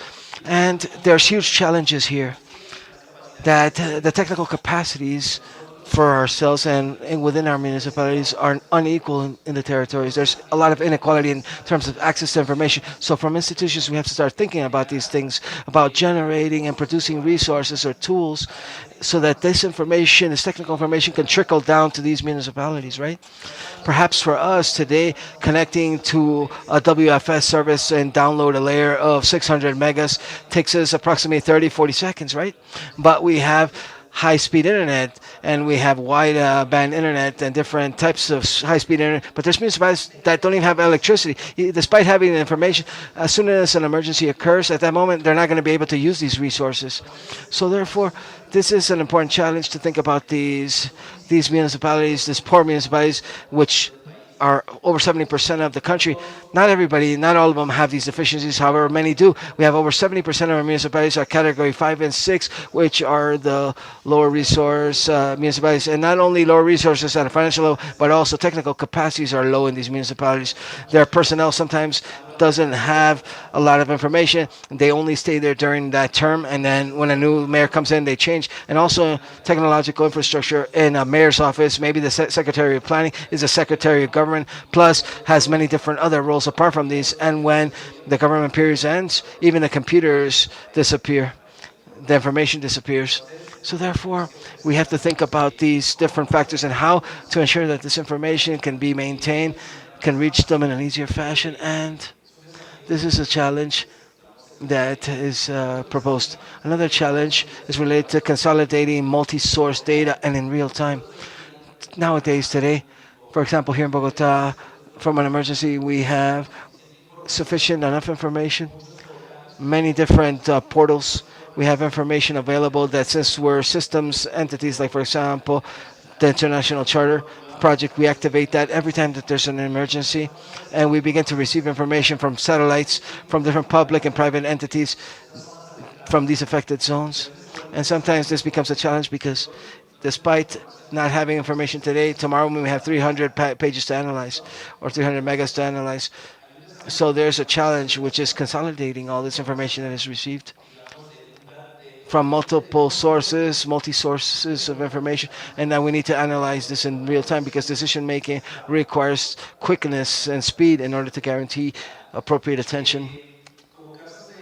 In terms of use cases, in order to conclude, well, we have provided information and made it available in the Colombian and Maps portal. From the unit, we are working with internal areas in order to comply with Article 45 of Law 1523, which is the risk management law for disaster management as well, which hopefully will be available soon as a proposal. We propose the analysis or to strengthen geospatial analysis using tools related to advanced technology systems like artificial intelligence, machine learning, deep learning, because these volumes of information, like the case I mentioned earlier, like 300 images are not going to be processed one overnight immediately. We require specialized infrastructure and obviously trained algorithms that allow us to have a more agile response with these scenarios. Very well, Jorge. Thank you so much. A very complete summary. And I wanted to highlight not simply the risk management that you do, but response management as well. You can't take any delays, and you have to have information available to act immediately in critical moments like flooding, etc., which has to be visualized and happening quickly. So a very good use case for today's presentation. Thank you so much for your example. Now Dr. Savid Navilta from Renata continues is next.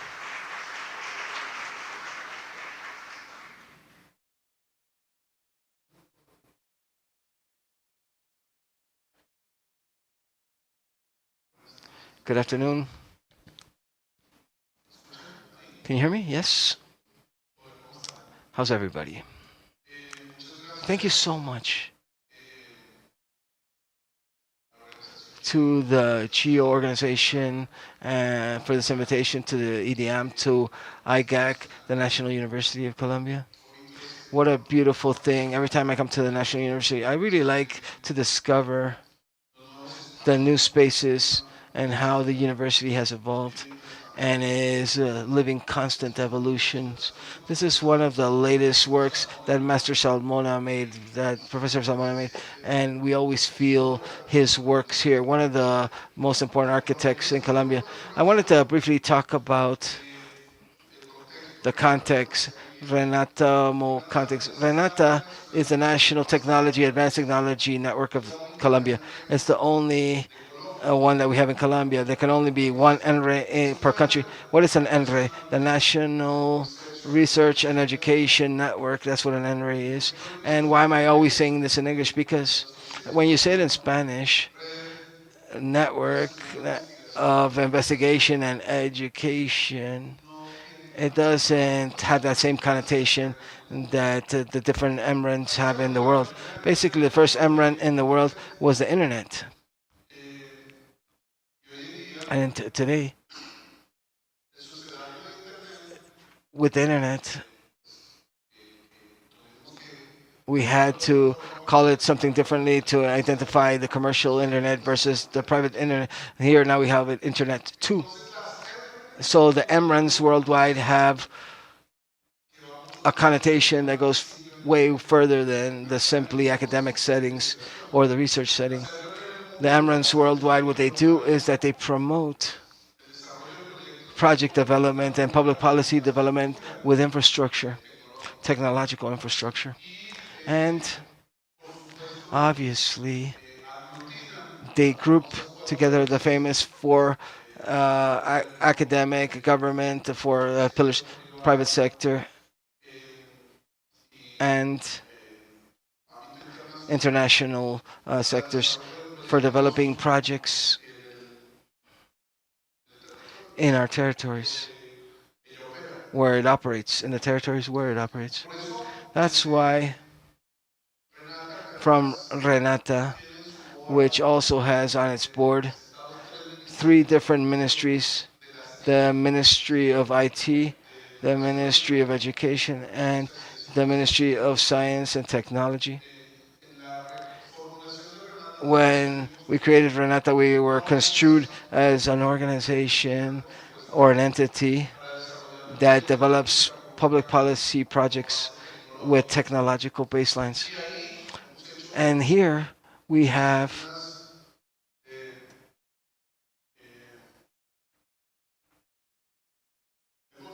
we've developed certain initiatives related to geographic data with international Renata's development, which is the major message that I wanted to communicate today to AmeriGEO. Let's see if my cough doesn't betray me here. Recently, Renata launched the Copernicus Colombia Academy. Everybody knows who Copernicus is, but Copernicus is a program for satellite observation from the European Union. I said that I was going to cough, and look at me coughing now. Oh well. That has contributions from the European Union, but it also has contributions from the European Space Agency. And it's six satellites in orbit in the upper Earth orbit for satellite observation, full-time satellite observations, and they produce very important data which is open data, but also data that is needed, that has to be used, because it's worthless to create all these beautiful programs if we don't actually use this data. So in a great type of work, thanks to the Renata team's efforts, and thanks to the mother network that unifies AMREN's, the AMREN's throughout Latin America, which is called the Red Clara network. We brought to Colombia the Copernicus Academy. We recently launched it, so I invite everybody here, everybody that's interested in developing projects with satellite observation or with what is called geographic data. I invite you to use Renata's services and Copernicus's services from the Copernicus Academy of Colombia. We're very interested to develop this type of knowledge of geospatial data, as was mentioned earlier by engineer William and as was mentioned by engineer Jorge. It's marvelous to incorporate everything into their own entities, everything that they're doing in their initiatives. But even better than that is that system that you spoke to us about earlier, that is under the leadership of the DANE and the Geographic Agustin Godassi Institute. For us, these initiatives are of great transcendency. Let me see if I have some time left just to give you some practical examples of what we're doing with the information that we receive from Copernicus. But here I have it. Well, but every minute counts.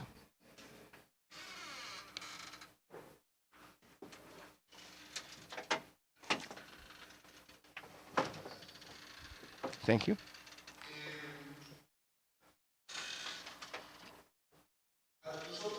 We are already in the production phases for projects using geographic data. At this point, we are working on a project which incorporates the 4.0 revolution data in the National Oil and Gas Agency, Hydrocarbons Agency. And the first thing that we did is that we took all that data from this agency. We're processing this data. And I love to say what I'm going to say right now. We're creating the first LLM from the oil and gas sector, the hydrocarbon sectors. For those of you that are not familiar with the concept of artificial intelligence, well, LLMs are those famous expanded language learning models, or as was explained by one of my professors in the past, well, it's data translated into data with a specific processing purpose. That's what an LLM really is. But apart from that, it has to be deliverable and processed using a specific syntax in whatever language. So there, we're actually building the first hydrocarbons LLM model in Colombia. When you work with Renata, you have access to some marvelous things. It's worthless if you have satellite imagery and information, satellite image and data with Copernicus if you don't actually have a way to process it. Because apart from that, it's a lot of data. Just as I told you earlier, what engineer Jorge said, as I told him, well, one day you can have zero, but the next day you may have 300 megs and 300 satellite images that have to be processed. So with Renata, we have available to us, we have the computational network of Colombia. This hypercomputational network of Colombia allows with simple connectivity that is provided by Renata, which is high performance connectivity with one-to-one reuse. That's why it's called advanced technology. Technologically advanced connectivity allows us to do hyper processing. And we can actually use all those supercomputers that are exist in Colombia in order to do processing for any data. If things become too hard, well, the network of hypercomputational network Colombia, then we also have access via Renata. We have access to the hyperprocessing European Union's hyperprocessing computers. So marvelous things are occurring today.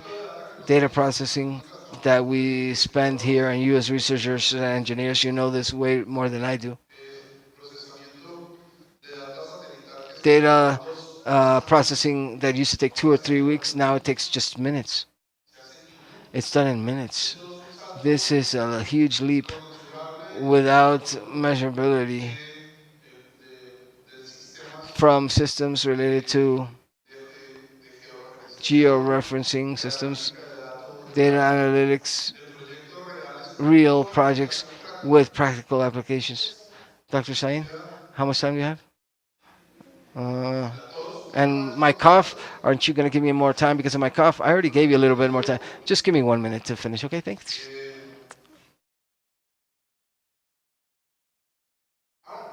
Oh, okay, so let me wrap it up with as follows. I already told you a little bit of what we're doing with Renata Colombia. But the most important thing is to train.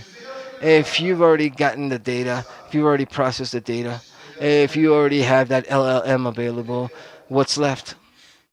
The only thing that's left is to do an algorithmic modeling to create artificial intelligence projects, okay? And that's what we're working on right now. We're already doing this. My invitation now is to join this project using your entities. Join us and join us via your universities as well. Join Renata Colombia so you can take advantage of all the resources available. We're the only MRAN of the country, the National Advanced Technology Network that we have available to all of you. Thank you very much.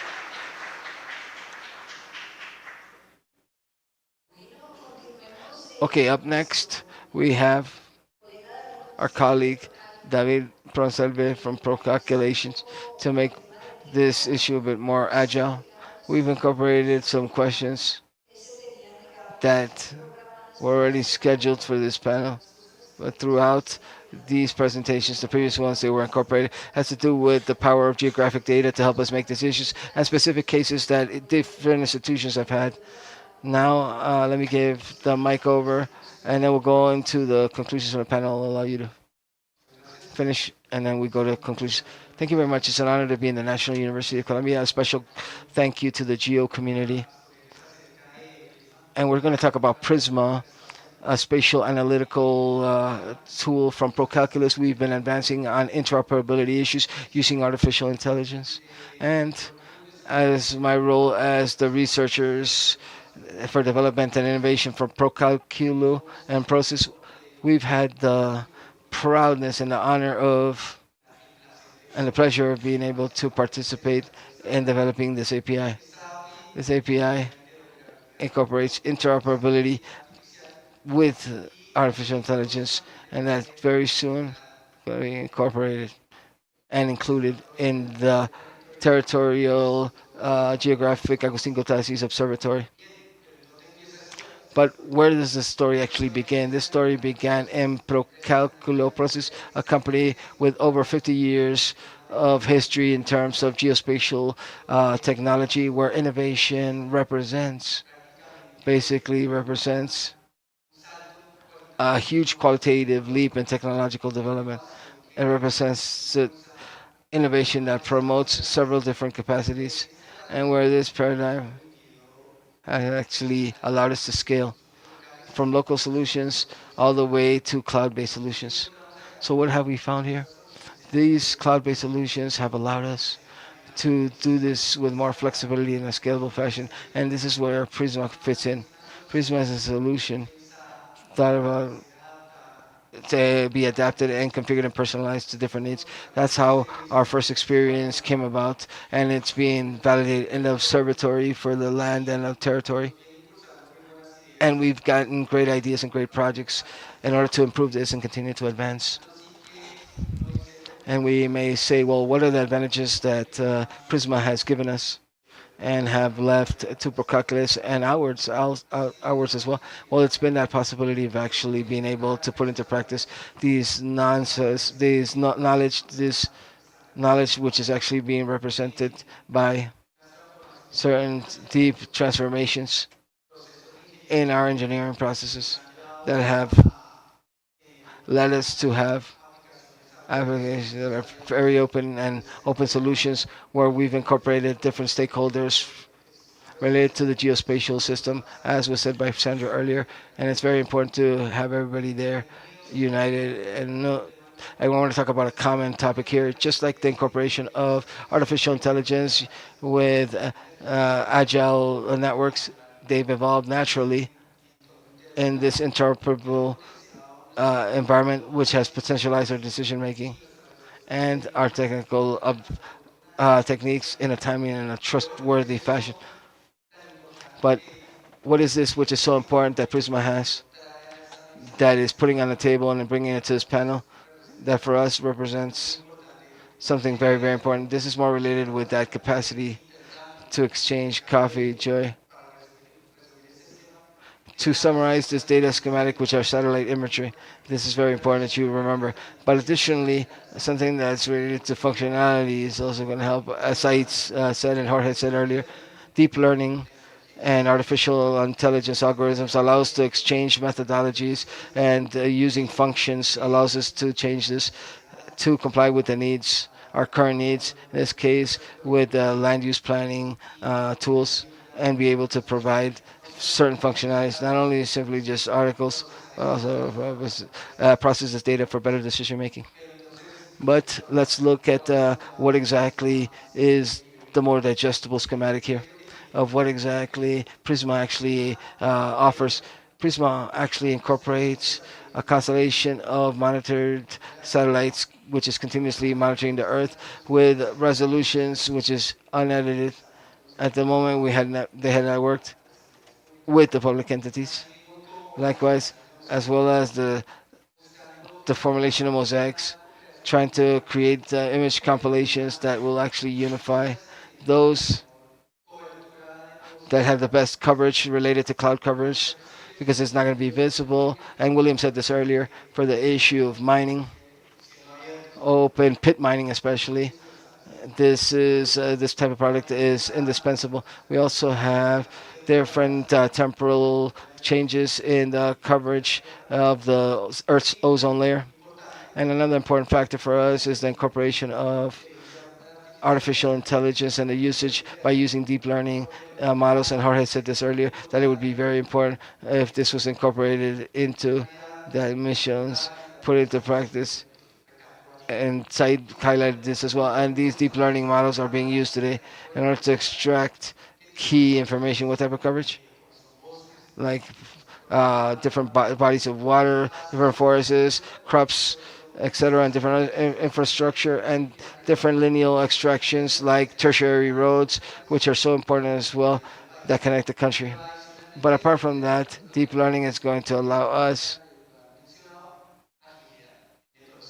allows us to have agility in the process and to have greater qualities of standards that want to be reported within the data. So, in this fashion, another value that we actually are finding has been related to collaborative spaces that we've established with different public entities, with different groups of researchers, territorial communities, where interoperability no longer has this main character role, this technological main character role, and it actually starts to become a bet, a bet on sharing knowledge, sharing learning, scaling solutions, obviously, as well as also making technological services available that are needed in order to provide transformation to public entities and that Colombia seeks to use for its transformational purposes as well. And let me also mention that this space is an opportunity to weave then to create these partnerships and alliances that are required. And also, I wanted to highlight that this learning, this bet, and it's going to be available. And let's not simply give interoperability a technical importance, but let us allow to incorporate the different know-hows and knowledge.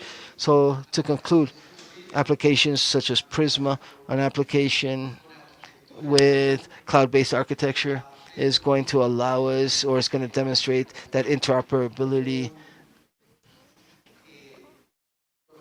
incorporating AI and incorporating robust analytics frameworks actually helps us scale solutions at a geospace level that will allow us to make better decisions, smarter, collaborative, partnership-based decisions, and also well-informed decisions. Thank you so much. Thank you very much, David. So we have 6 valuable minutes left in order to wrap up our panel. We only have 6 minutes left. Let's take advantage of these 6 minutes. We said this quite a bit, and we've said a lot, and we've highlighted certain key issues related to their interactions with users in terms of process models, infrastructure models, software, data.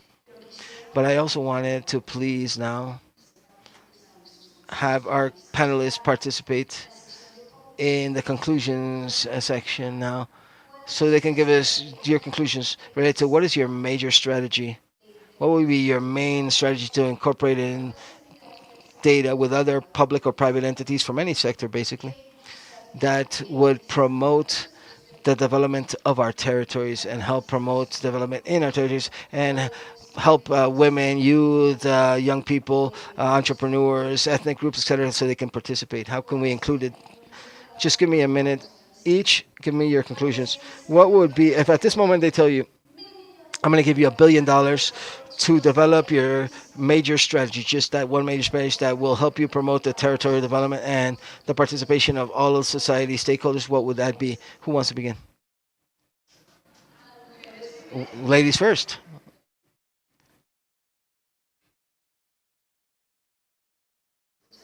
Yes.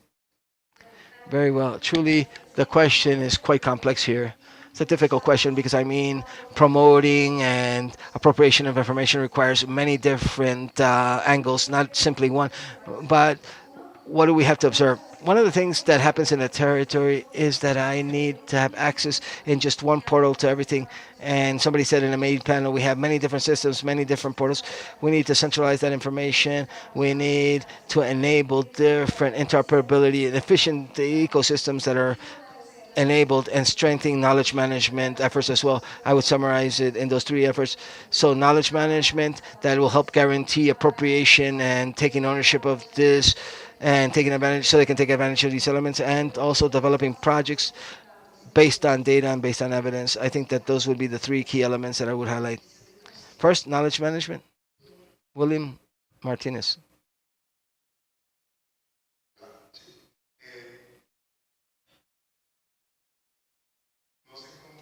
I'm not exactly sure how to find an answer related to direct interaction due to the experience that we've had. The word I think here would be empathy. So taking what we have, like local development, like technological developments, taking what we have, all these services, taking them to them, but also exchanging knowledge, like how that community is receiving it, exchanging that information, how they're understanding, how they're receiving it, and what feedback they can give us, like about what was missing, what do they consider that we were missing, looking at it as a dialogue, like a common dimension. And maybe the second has to do with your presentation here, in a sense about strengthening communication throughout the country, like the internet access to broadband internet, so that this will be even more and more decentralized. Thank you so much. Who's going to go third? David. In Procalculo, we've actually bet on processing and incorporating data as that value proposition. So that value proposition actually is represented by a solution that should be taken to be able to adjust to the different needs, whether they're the needs of any community in general. And something else that's very important that has happened within Corocalco has been the creation of a research group and innovation and development group that has actually encouraged us to continue to bring in new solutions that have allowed us to actually have a scope and a reach here, a sense of being able to establish these work tables, establish these collaborative tables that were mentioned earlier with different groups of researchers, public entities, and territorial economies. And that's our bet. Thank you very much, Jorge.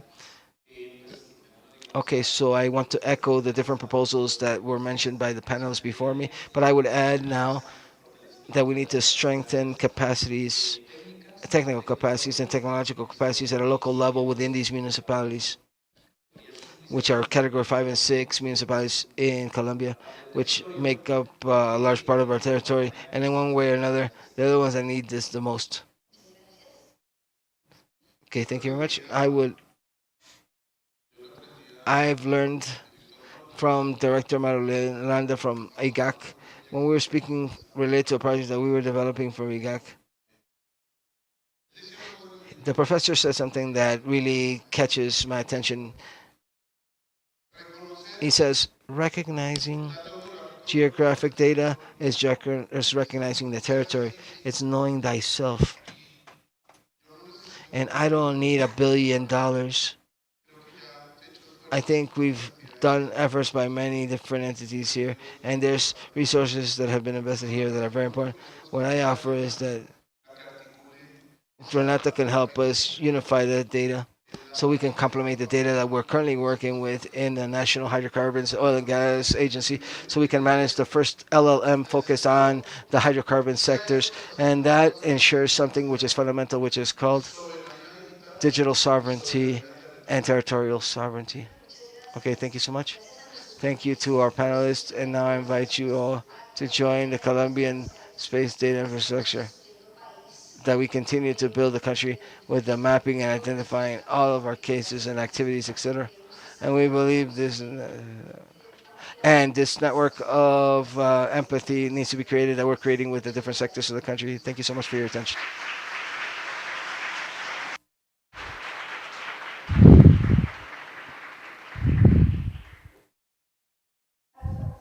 to these participants of this theme forum. Thank you for your interesting participation and intervention. We're going to take the official photograph right now, and we want to invite those of you who are joining us to a quick 15-minute break, and we will come back to continue with the agenda of day number one of AmeriGEO meeting 2025 from Virginia Gutierrez auditorium of the National University of Colombia.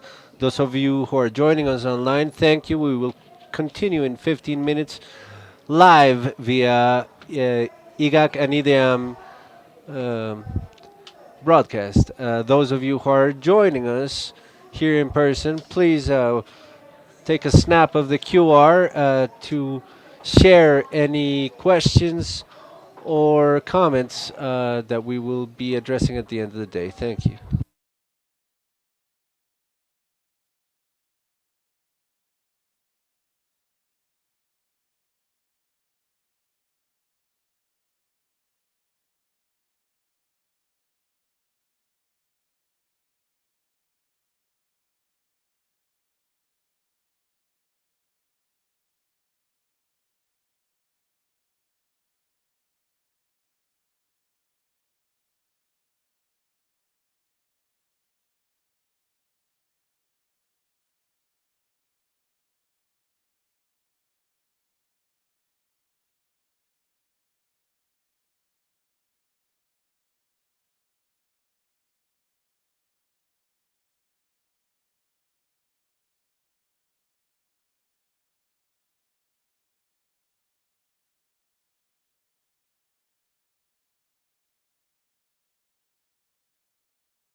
Al regreso, el IDEAM les invita a ser parte de Voces Geo, un diálogo abierto donde expertos y usuarios nos contarán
continue with our week. Uh, Thanks you for being with us.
We are continuing on the last block of our first day of the week, AmeriGEO 2025, with the forum Voices G, Perspectives of Users in the Era of Geo Data.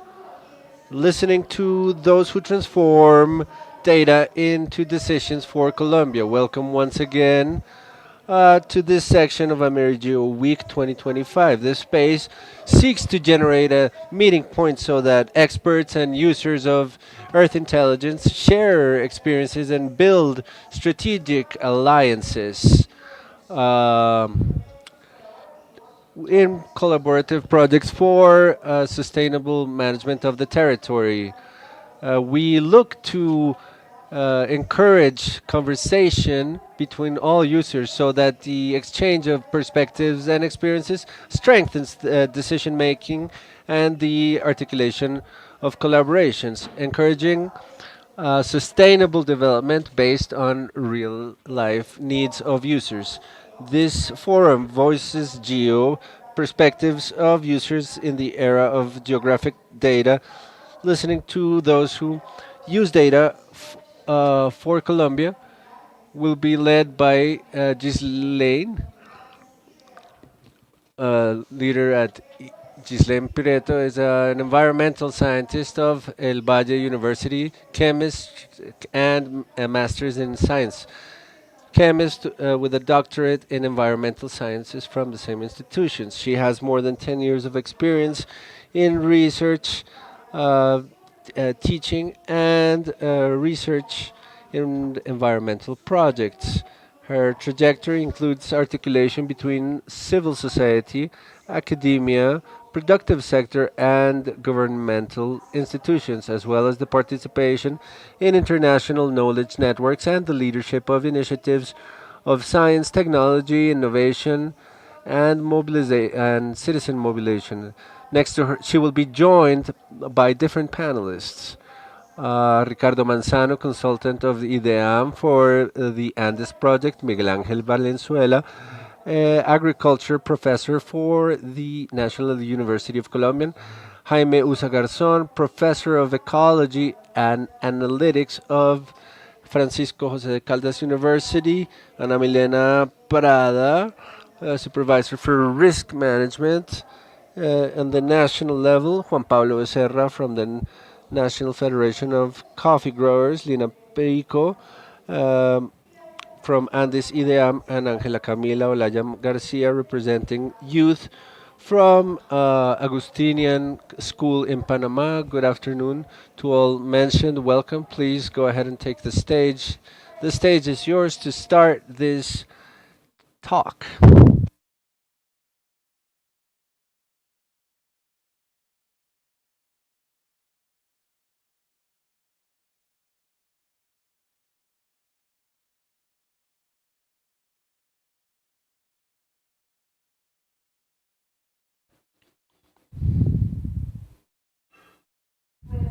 Good afternoon. Greeting you once again to everybody that's joining us and those who are joining us through streaming. Welcome once again to AmeriGEO. First day, we're going to move to a space that we have denominated Geo Voices Perspectives of the Users in Era of Geographic Data. For our institute, IDEAM, it is very pleasant to be the dynamizers of this meeting, uh, joining people to transform reality. We are joined by a clear purpose, dialogue with those who, from different sectors, transform geospatial information into concrete actions focused in protecting ecosystems and biodiversity, strengthen the sustainable management of territories and their capacities of adaptation and resilience, and guarantee the decision making that are based on science, technology, and innovation. And of course, the recognition of the knowledge of our peoples to take care of life in a panorama that deals with a lot of environmental challenges, economic and social ones.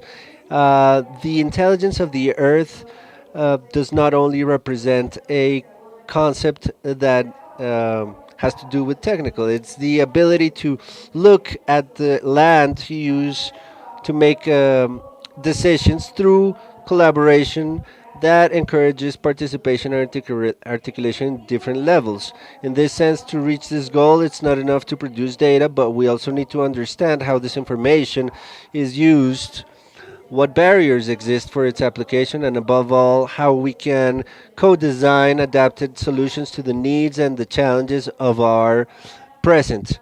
We were talking about this morning from some of the institutions, the challenges, governmental ones, to produce information. And in this space, we're going to be talking about the appropriation and how this information is used. This forum is therefore a space to socialize and share knowledge of the communities and the territories with scientific developments to identify and explore data for the actions that overcome barriers and for these to reach those who use them on a day to day basis. From leaders that take decisions in their territories and through the mechanisms provided by public policies all the way through societies that needs to understand the reach of each of the decisions and to strengthen the collaboration of participants from all the sectors that contribute to this construction. I also welcome our panelists. Thank to all of you, to your experiences, your knowledge that constitute the grounds to advance utilizing space information. So I invite all of you to have an open conversation so that at the end we can not only take ideas but links and bonds that can turn into alliances for the management, sustainable management of our territories and to take care of life. I am going to read the objective of forum, which is to find the meeting points for experts of intelligence of Earth, share experience, and build strategic alliances, transforming the collective knowledge into actions for sustainable management. I am going to read the profile of those who are joining me here. We have our first panelist, Lina Maria Pico, who will be sharing with us about a territorial project that's very important for IDEAM and for the region, which is the Enandes project. Lina is an environmental engineer in project management. She has more than 9 years in coordination of public and private projects in the environmental sector, leading environmental acts with conservation of resources. She manages Enandes, currently supported by the World Environment Organization since 2022. We're also joined by Ricardo Manzano, representative of the indigenous communities. He is a Coconuco indigenous man with more than 20 years of experience in communitary processes and defending territories. Ex-governor and councilman from Puracé. He currently deals with agroengineering. He helps with several online actions. We're also joined by Miguel Valenzuela, representative of the academic community, agro engineer with a master's and a doctorate, PhD, in water and environment, more than 20 years of research and management of agro projects and environment projects specialized in the dealing with water, soil, ground, and climate, and risk management since 2026. He's an associate professor from the university, National University of Colombia. Jaime Ed, the forest engineer with more than 25 years of research and evaluation of environmental projects and 15 years in high ranking university position. He's an expert on local development, sovereignty, technology, and among others.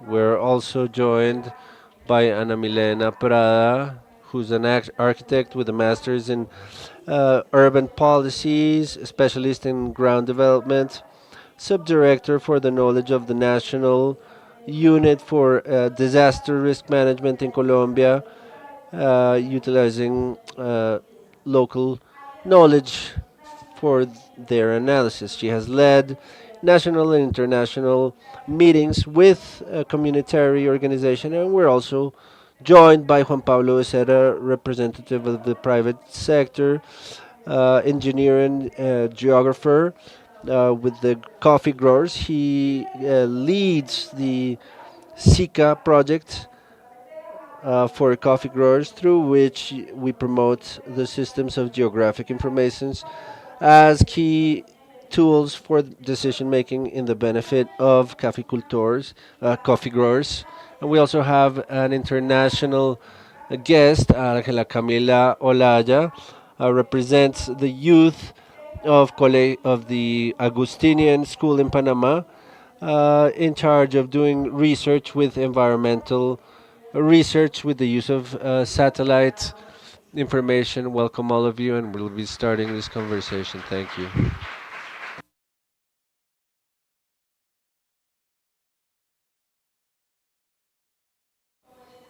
As I was telling you, there are several topics. Well, there's one topic which is this application on field, and we have several voices that are represented here. We're going to be starting with Lina Pico, who will be sharing with us in a very concise manner a project that is coming to a close in the institute, and it's a beautiful application in territory of climate services. Lina, go ahead.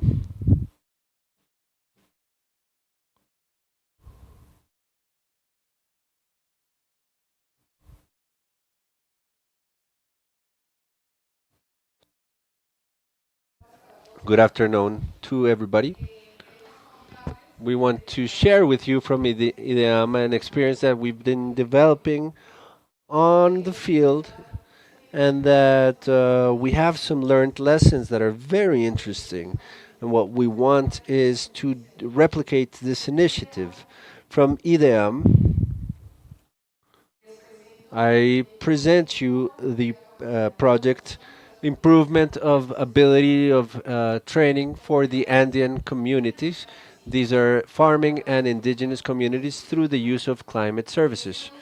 This use of as climate services that is not only from the use of information but also of the understanding and the appropriation of local knowledge of climate services. We want to highlight that from IDEAM we've been doing a job, a task that seeks this communitary action that is articulated from ancestral knowledge with scientific information provided by IDEAM, and that's how we've been able to do territory um, analysis. We've been developing it since 2022 in the Colombian territory. It's executed by part of the Institute of Hydrology, IDEAM, and it's also developed in other 5 countries where it is implemented by the national services that are meteorological and hydrological of each of the countries. It's a project through which we execute and strengthen the national framework of climate services in this manner to bring information to territories. I'm going to give you a brief context. We've been working from IDEAM in the territory with the project in Andes on the Cauca territory, keeping in mind all of the affectation that the rural communities face, especially the indigenous and farming communities and women, children, and the elderly who are more vulnerable to climate change.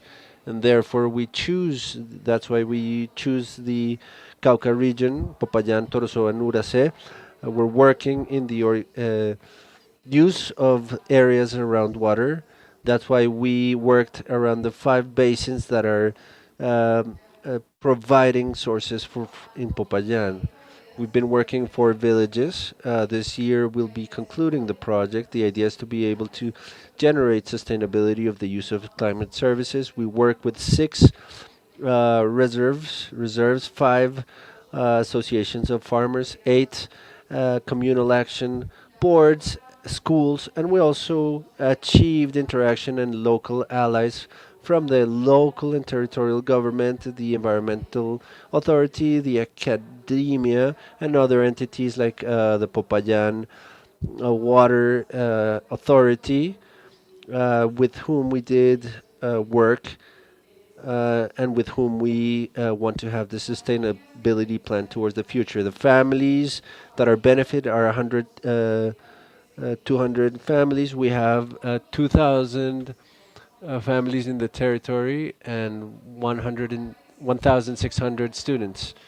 But we need to understand the change of value of climate services that has been strengthened by IDEAN in this process. And to summarize this information, it's time, climate, and water that is generated by IDEAM, that is transformed by the technicians of IDEAM, but that needs to be adapted, it needs to be translated and taken to a language of the communities. In this case, the users are indigenous and farming communities and the territorial allies that work together, but it's strengthened through the value change and through a system of information of management and data processing, of modeling, of observation, of forecast, and that has a component of research. And it's thanks to this that the communities can take this decisions, informed decisions, understanding the information and the transformation of data for their systems and local activities.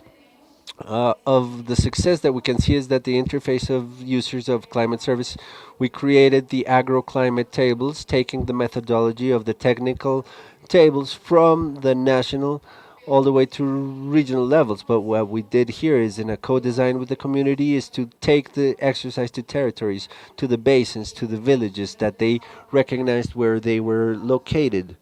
So we performed 9 large sessions of agroclimate tables, community ones, in over the last few years, and each of them with 4 specific activities in the sub-basins with the participation of about 900 people in all of the exercises that were performed. So for us it's very important and we're very proud to show this exercise, this space, this dialogue space of co-design of climate services towards the territory where the community is the one who introduces their needs and hand in hand with them we build their climate services, de-escalation of information and the understanding that is had by these communities from the homes, from the indigenous reserves, the farming communities, and from the educational institutions that are a very important actor in the replication of all of these actions.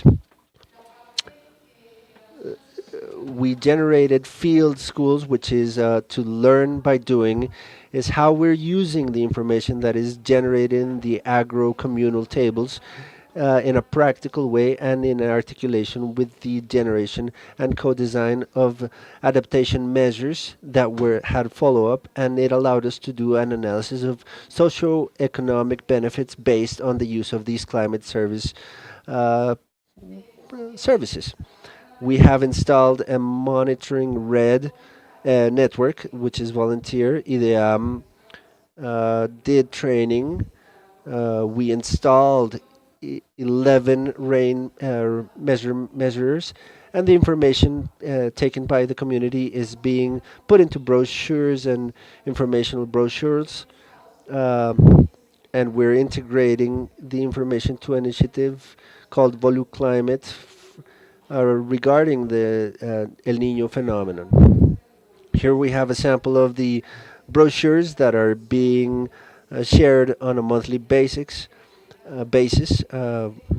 We are also shared other brochures on a weekly basis, and I want to highlight that these were designed with the community, and it was a huge step since the first brochure from a very technical way, and we did with them all of the incorporation with the educational institutions, with the reserves, the communal boards to get the understanding of information of time, climate, and water, of the behavior of the rainfall, of the El Nino phenomenon, the La Nina phenomenon, depending on the time on when it was happening, and a large number of activities to be able to understand the climate information provided.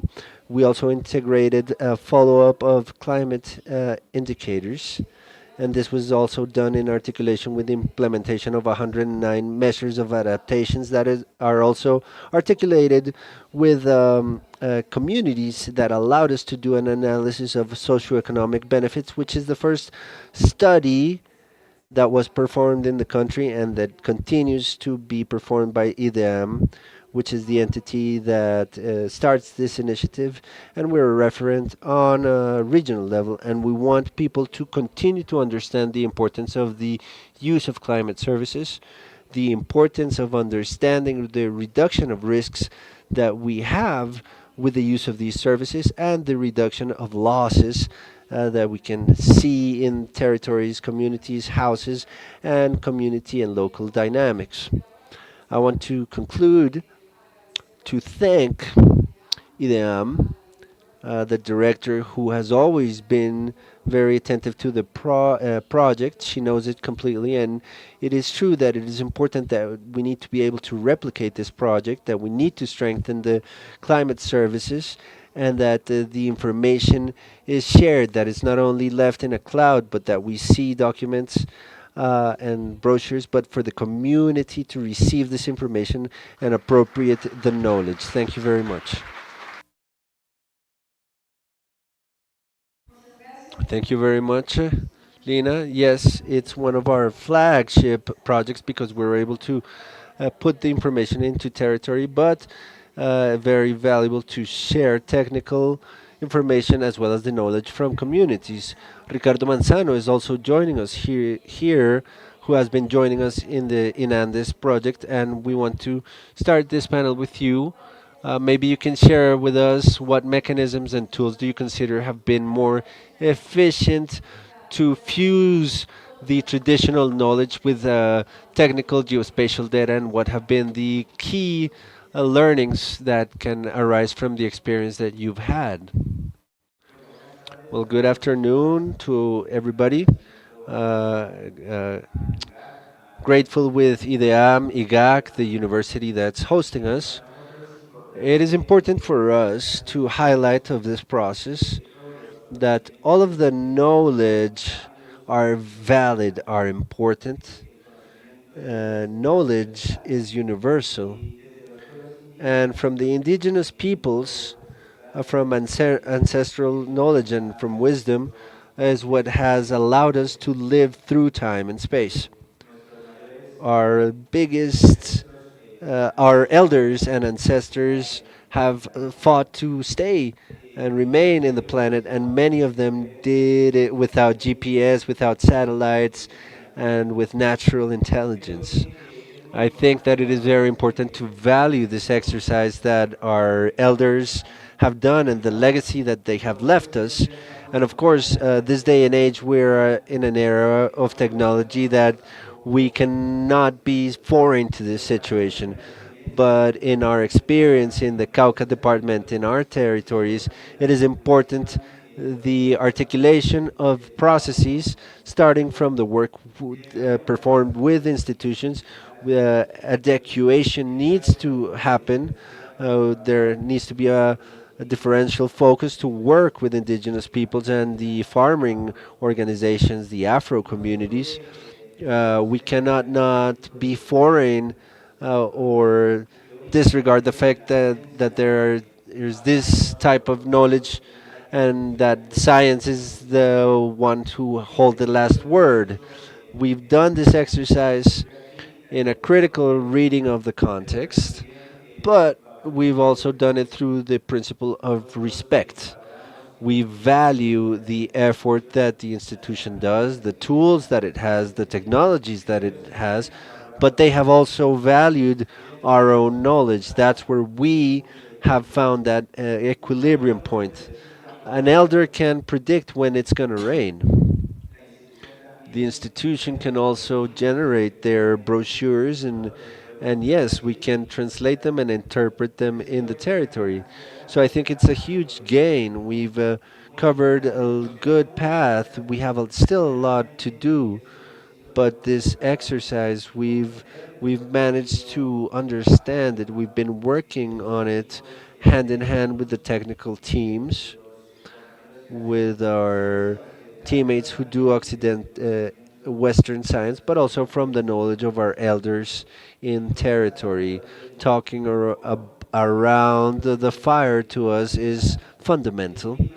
The climate is very local, and therefore we require information to be able to make decisions. That has been the other very important learning, and it's that knowledge or data may don't are not to be to remain in a computer, because who deals with that is going to have power. The information needs to reach our territories, needs to reach our communities so that we ourselves can make decisions.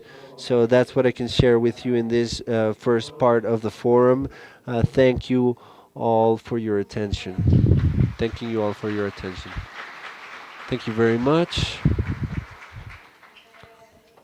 Thank you, Ricardo, for these reflection, these thoughts.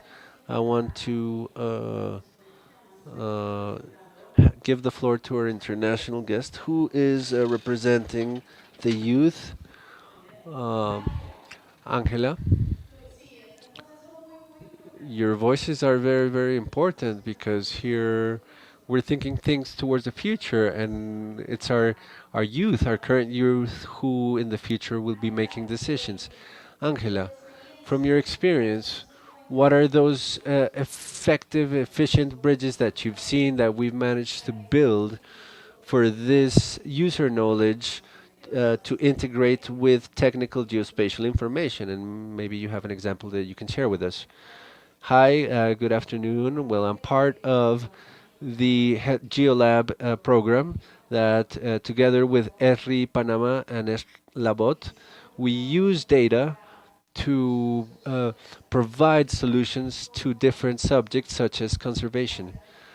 Thanks to this interest, concern, we were able to ally ourselves with organizations like Reef to Reef to help them to identify the different zones of where coral is at risk and and mangroves in the National Park of Portobelo. Thank you. And we also have Professor Miguel, who also works with enthusiast youth who are very curious and interested in what we're talking about, of working with these space data. Professor Miguel, what have you gathered from these experiences with your students, and which do you think are the challenges from higher education to work with geospace data? Well, thank you very much. Can you hear me well? Well, I think that what we do here in the university and what I think we should be doing is to focus in the youth the why they're doing what they're doing. Why do they download a satellite image? Why do they process it? I got a result, and what do I do with this information? So, what we want to achieve from the university is to encourage with the creation of seedlings of information, which is part of our one of our faculties. But from the expert knowledge, we want them to learn to interpret that information. I think that most of you here have downloaded a satellite image, you processed it, you obtain a map.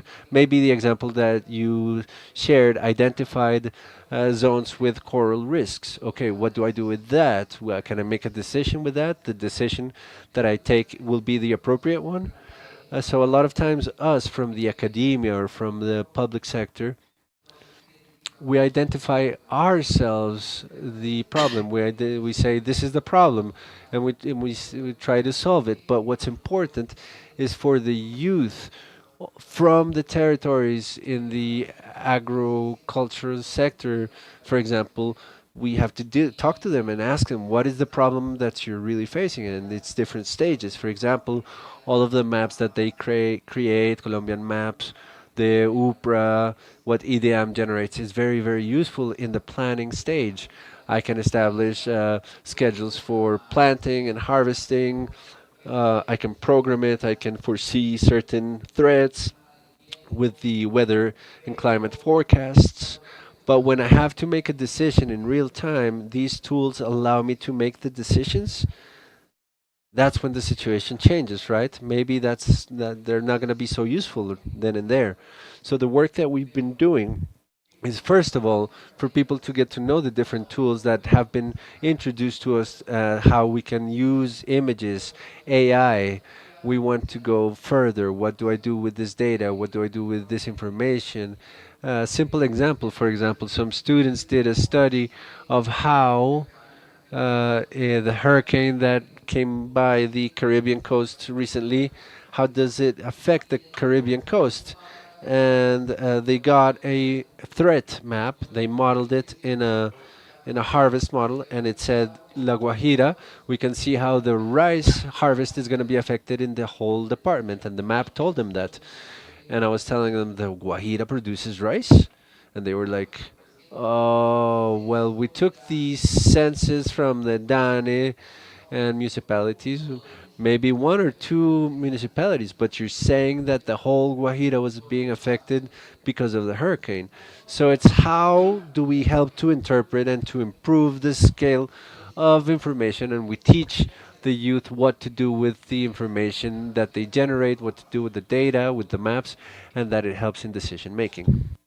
Thank you so much, Professor. And now, aligned with the different scaling of things and adaptation to information, we have the Deputy Director Prada, whom is the Deputy Director of Knowledge from this unit, and also faces very interesting and challenging feats because the unit, the National Unit for Risk Management and Disaster Management, is a user of this information, but they have a huge challenge, which is to take that information and transfer that and turn it into decision making, and sometimes in real time, many times in real time, and with some very complex effects at a social level and a financial economic level.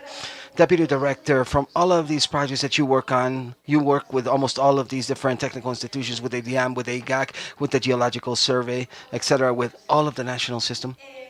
Now, which of these have been the biggest obstacles in order to transfer that information and turn it into decision making and working with communities as well? What has been the most complex aspect of this, and what have you done, or maybe a success case, a good case? Not everything has to be bad in order to achieve or transfer that information and turn it into an action. Well, I think that there are several challenges here, and I would like to echo something that was said earlier, because we do work with all research institutes, and the institutes are the ones that generate the primary information that we actually use. So we are actual users of this information that also interpret and analyze this information. And I think that one of the challenges, the biggest challenges that we have in the work that we do with the different research at the institutes at the national level, is to identify, and here comes what you mentioned a bit earlier, it's what information that is produced by each institute allows me to make decisions. And that's one of the biggest challenges, because there's information that is extremely expensive and that unfortunately make us make decisions related to land use planning. And when we talk about the more detailed or precision-based scales, where we need to make decisions related to land use planning. However, there's other scales of decision making as well, like, for example, those that you mentioned earlier, like planning decisions, that allow us to use other instruments like municipal plans or department or state-based plans, where I believe that from the unit, and especially from the subdirection of knowledge, we've been able to incorporate those different scenarios that are provided to us by research centers or institutes, plus the information at a community level, in order to update the different planning instruments. And I believe that this has been a very interesting factor, because this allows us not simply to have a dialogue at a community level, it allows us to go more into depth about the perception of risk and in terms of knowledge and the historical events as well. But it also allows us to have all of these different scenarios that different research centers provide us, in order to provide instruments to the municipalities and the different states or departments, in order to help them update and focalize their investments with their communities. So therefore, one beautiful project that we have worked on is related to community mapping, which has allowed us to go to the territories. We've gone to the field to approximately 147 different municipalities throughout Colombia, where we've actually trained the different community action boards and different grassroots organizations, and it's worked with different municipal coordinators in incorporating the scientific information and the different scenarios, and helping them capture information with analog instruments as well as with technological instruments, together with the community, in order to jointly with the municipality update these instruments, these planning instruments, and in that sense, be able to advance in prioritizing different joint projects that they're going to work on with their communities. And I think that this has been one of the most interesting projects that we've had, and has been a very big challenge, because it has allowed us to ask ourselves precisely the scientific information that sometimes is not difficult to understand or difficult to digest. How can it be actually trickled down from the decision makers at an individual level? How can we take it to the communities, and the community, which is also an organ or a territorial organization at a municipal level, and finally at a department or state level? Thank you so much, Deputy Director. And aligned to knowledge generation, we have the academic sector that plays a fundamental role as well.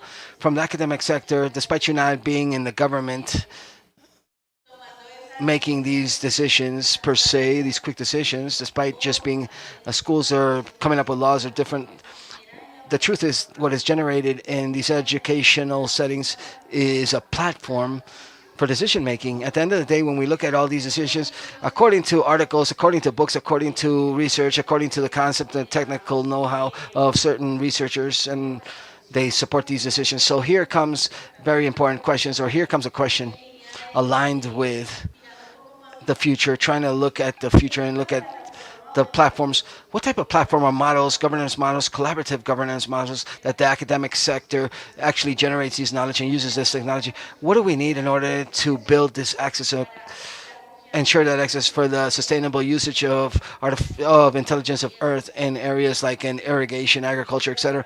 So let me allow Jaime, Eddie to begin and tell us a little bit about this. Well, thank you very much to everybody and to all the organizers. Thank you for this event and for the invitation to the district university that is present as well. Thank you for inviting district university. And let's echo something that was said by the previous panelists, and from this panel and the previous panels. Let's talk about two important concepts here. One is the scaling. The other is the opportunity for the data.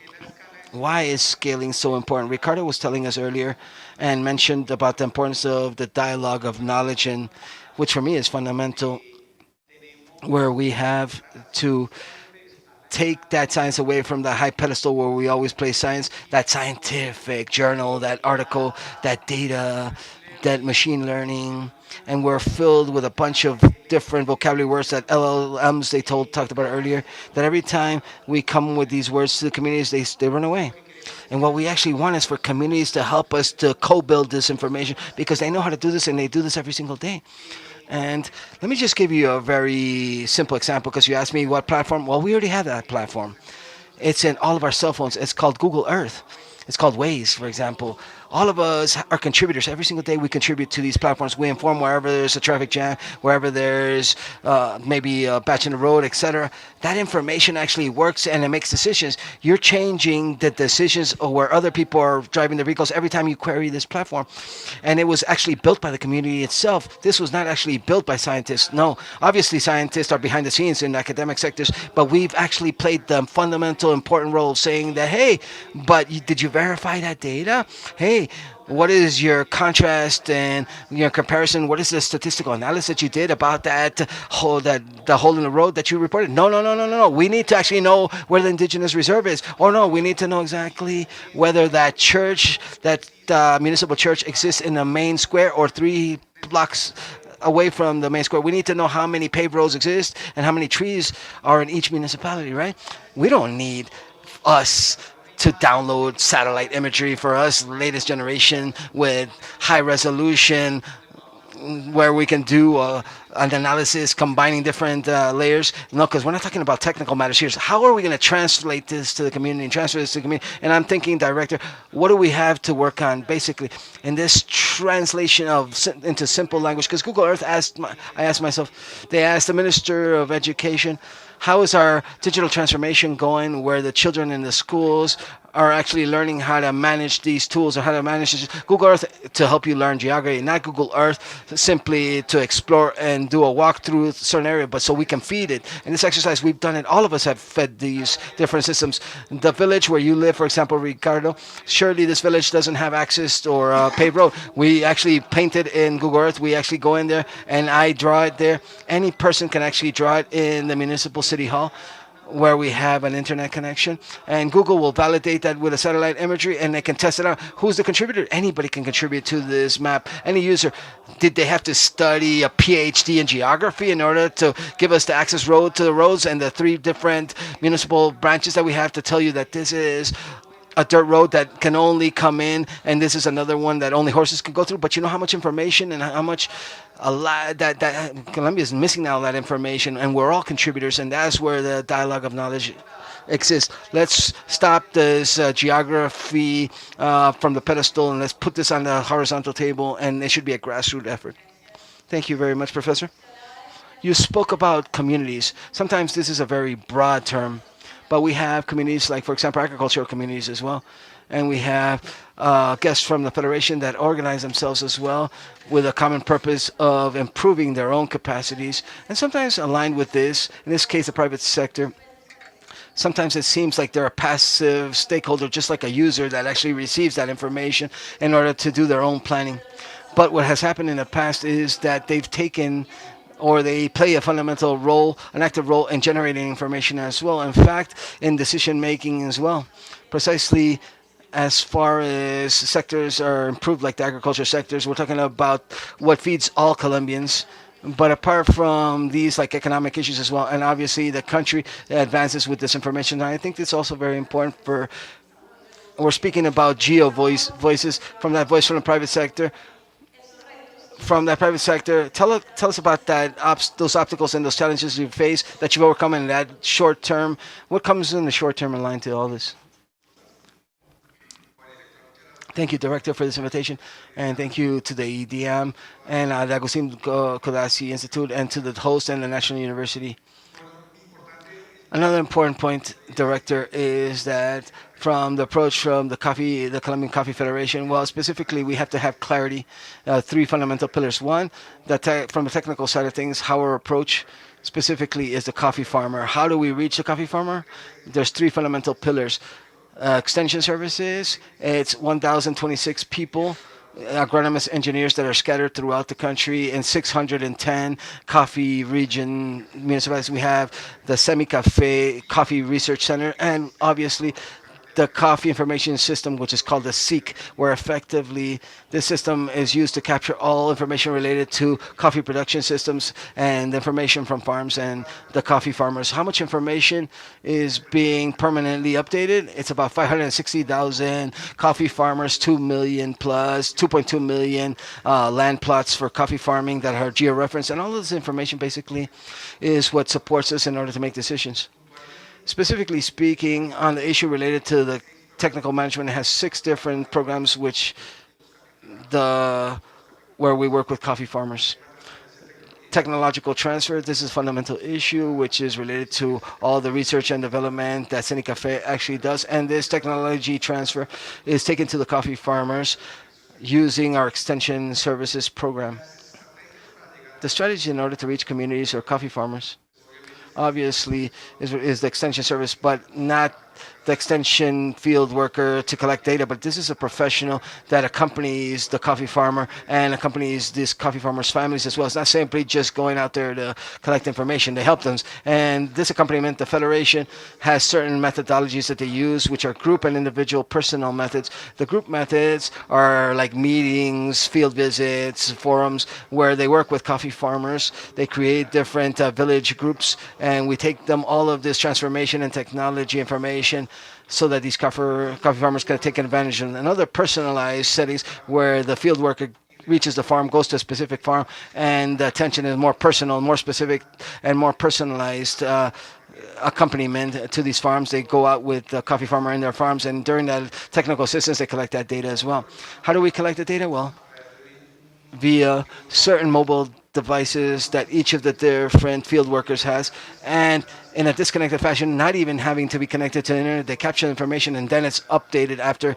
When they have internet access, they get updated related to the information about the ages of, how long the lots have been, what types of coffee varieties are grown in each of these different coffee farms. And all of this information is what we have available to us, not only at a coffee farmer level, but from that village, from that municipality, from that Department of State, and from the country. With this information, we make every decision that is necessary in the coffee sector. Thank you so much. I had the opportunity to not know so closely, but in the partnership that we have with the Coffee Federation, to know a little bit about the process. And this is a very rigorous process and very detailed process. I'm not sure if there's other organizations that also have that level of detail and that level of follow-up where you can know if there's maybe a plague or an insect, and almost in real time, and to take immediate action. And that's very important as well. And that's a huge task. That's one of our major export products. And here our friends or foreigners possibly, or I think they know us quite well because of our Colombian coffee. So this is a task that is a huge, huge task. So now let's go on to the last part of this panel discussion. Unfortunately, we're running out of time, but I'm going to allow now Angela to tell us a little bit about what type of strategic partnerships between the public and private sectors, academic sectors, and civil society do you consider could be that first step in order to make these collaborations a reality, because you from school, we see that you're in a research group, and you also told us that you've been able to participate with different stakeholders. I feel that the most important alliance right now is the one that incorporates the government and includes the school settings, civil society as well, and using technology as a fundamental tool in order to propose solutions to issues that are affecting us, like contamination, climate change, deforestation. And this would help us so that actions are more efficacious, quicker, timely, and provide us better results and help us make better decisions. Every sector would play a fundamental role, which would be key. Like, for example, the government can actually provide us with the data and the information and what we actually need.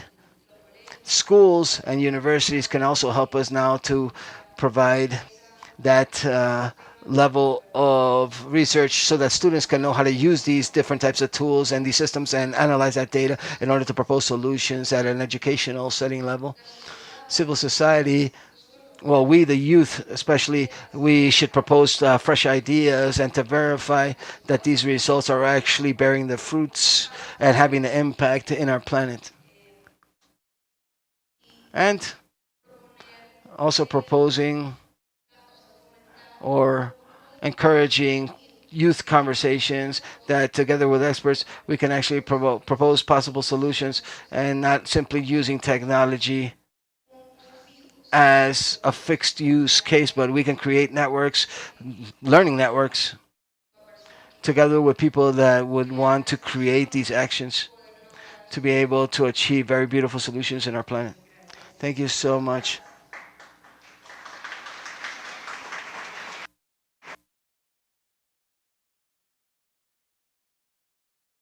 All these fresh ideas are great.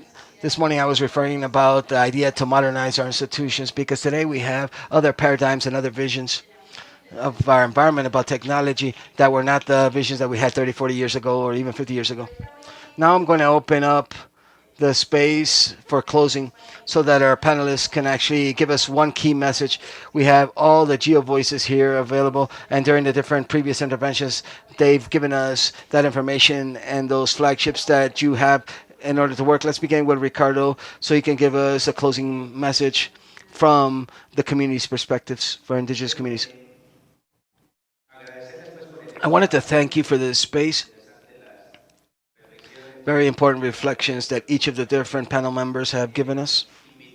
I wanted to invite everybody to continue to build this process together, but never forget about those practical knowledges and ancestral wisdoms that exists. Once again, the reflection is that technology, data, and information is very good, but only as long as it is used to serve the community. And that all of these exercises that are being done in the territory can continue to be potentialized. It's important that from institutions, let's not think simply about projects, but let's think about processes.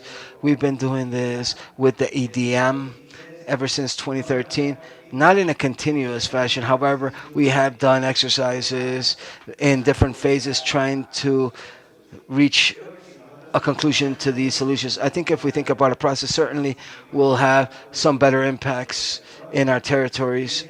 And I think that that's the path in order to help us consolidate information based on diversity. We, in our indigenous villages, we always work with these types of concepts. Unity in the midst of diversity. If we do this in this fashion, I think that we can transition through these paths. There's a common objective, which is to protect our planet, to care for our planet, to respect it. And if via different lines, including Western science and including technology, we can use all of this as was thought about and how our ancestors did, I think we're in the correct path. If not, that path will lead us toward a space which is undesirable, which would actually ruin what our elders have left for us. Thank you, Ricardo. Now I'm going to allow Miguel Venezuela to respond. Thank you. I wanted to give you three final ideas. I think that Colombia, the country in general, is one of the countries which is the most planned countries. We have super plans, department-based plans, river basin plans. We have innovation plans and transfer technology plans. I think that this is the moment of actually start to use this information. We have many plans, but the idea is to be able to implement them now. Take them to the territory and execute all these plans. Action is something that we need to do very quickly. The second message is the usage of all of these tools. Many times we value and we qualify the different apps and applications, the use of AI, the use of platforms, web platforms, the use of maps. So the creation of all of these developments that are improved day after day. We keep improving the exactitude of information. But who is taking ownership of all of this? Who is appropriating this? We need to assess this more. We have to focus a bit more on the appropriation of tools and the usage that people give to these types of tools. And third, focused on youth and the academic sector. This is also an invitation.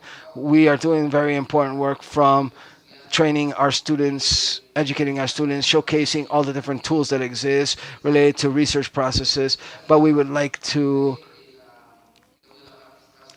have private companies and civil society and the state to participate to allow students to be able to do their internships with all of you, to be able to actually work with you as student learners and interns, and that will help you identify all the knowledge that they've acquired, where they can apply that knowledge, where you can implement it. That would be a great support for all universities in general that we're training these future professionals, and at a scale level, at a school level as well, at a technical level. I think that that is something very important as well. Yes, truly important, this educational setting to give continuity to these issues. Now, Juan Pablo. Thank you, Director. I think that there's three fundamental points as a final key message. The first point, it's necessary to have public-private partnerships. That's fundamental.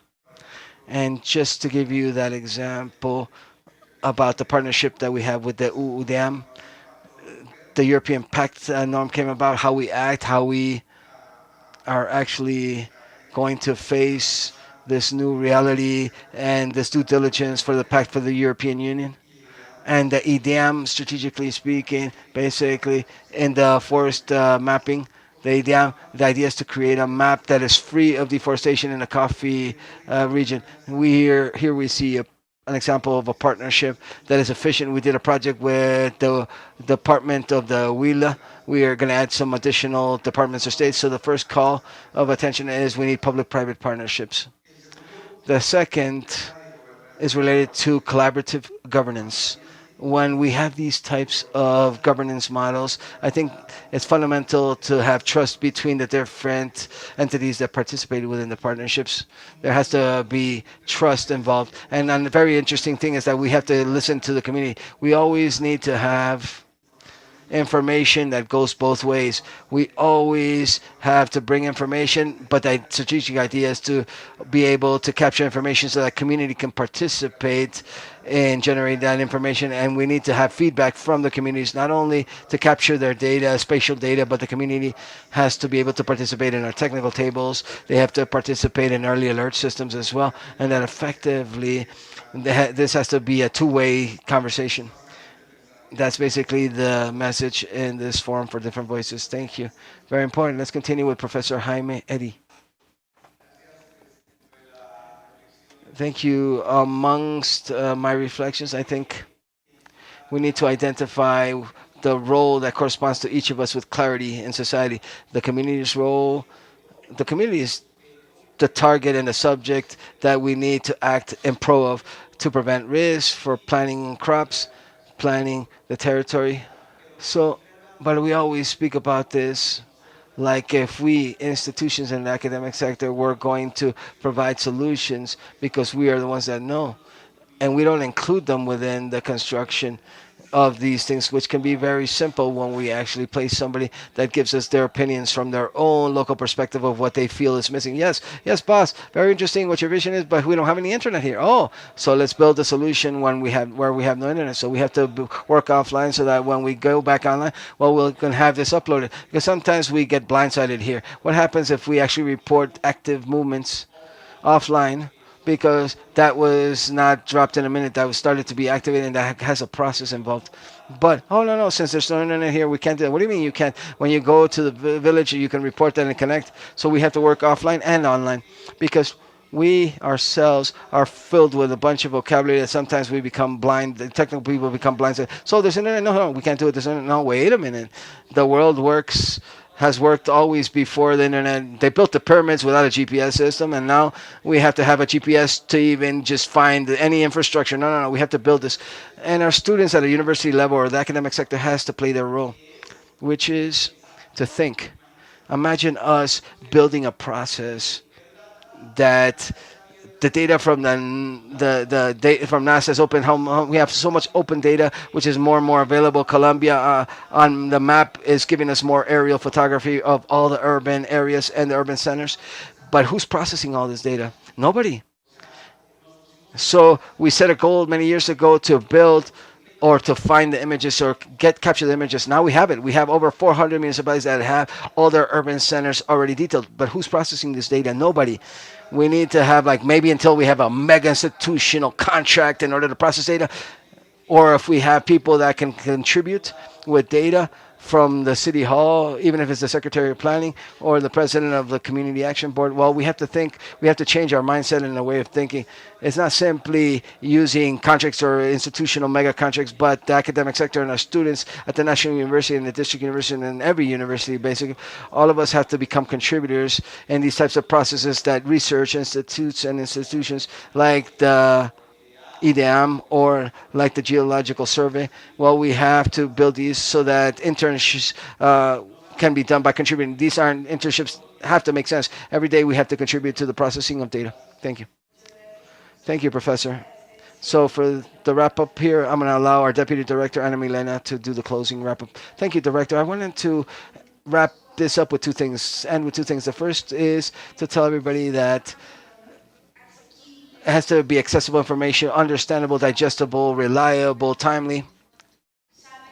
That saves lives and it cares for life. And that's very important because if we invest in science, if we invest in science at a public level, if we invest in research institutions and public, and the IDEAM and the IGAC are two of our institutes that are part of our national knowledge systems for knowledge of risks.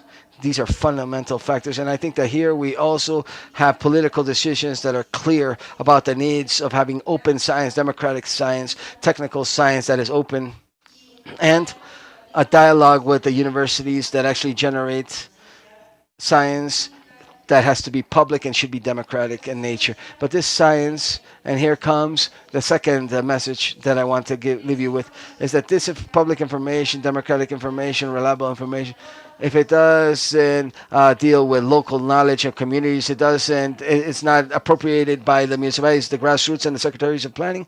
If it's not, it doesn't take care of or save lives because it's necessary for that information to be trickled down to the territory. It has to be pertinent to communities that inhabit these territories. Thank you very much. Well, I'm not going to go too much further because the time is almost, but I simply wanted to thank all of our panelists. I think that the representatives of what we've called geo voices, I think have given us lots to think about and many challenges that we have to continue to overcome. But in general, and something that I wanted to highlight is that we are in a common location, a common place, which we need to articulate. We need to work together. All of us agreed that every location, every institution on their own will not reach the end goal. We have to work together. And I think that's the biggest take-home message here. I think that people are willing, but apart from willingness, we're already building paths and routes. And as we see here from different voices, all of us are walking in the same direction, which is trying to make information more territorial or local. So thank you very much to all of you for that, for being here.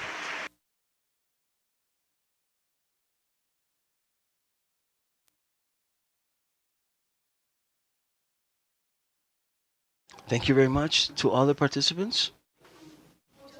Thank you very much to all the participants for your interventions. And we're going to take the group picture, the official picture, in order to wrap up the agenda of this first day of AmeriGEO 2025 with the conclusion spaces and the closing of this session with the slogan, promoting Geo-Colombia, redefining the future of their territories.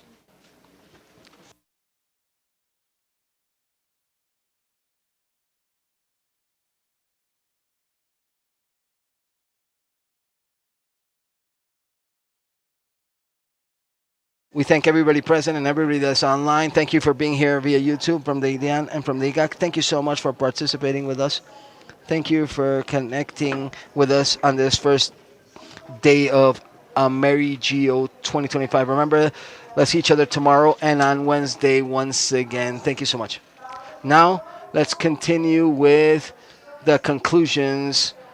Promoting Geo-Colombia, redefining the future of our territories. This space is moderated by Dr. Ricardo Quiroga, whom is part of the Geographic Knowledge Management, the Agustin Codazzi Geographical Center, IGAC. And with him, we have Jusleia Echeverri, General Director from the Hydrology, Meteorology, and Environmental Studies IDEAM Institute.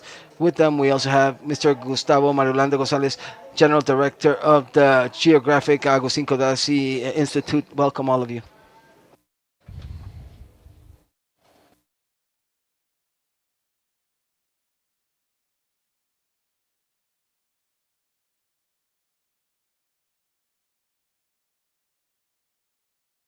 Mr. Anderson Puentes will be joining us this afternoon.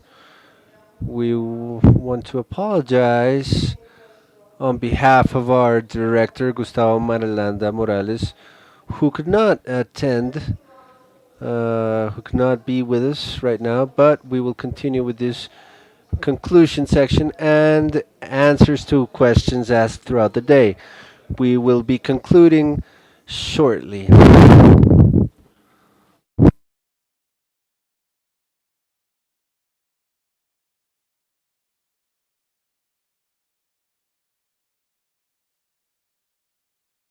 For those of you who don't know the schedule for tomorrow, please go to our website, IGAC. In section AmeriGEO 2025, you can access this information updated in real time. There you can get to know the entire agenda, the activities, the forums, and the different subjects that we will be developing tomorrow on the second day of week AmeriGEO 2025.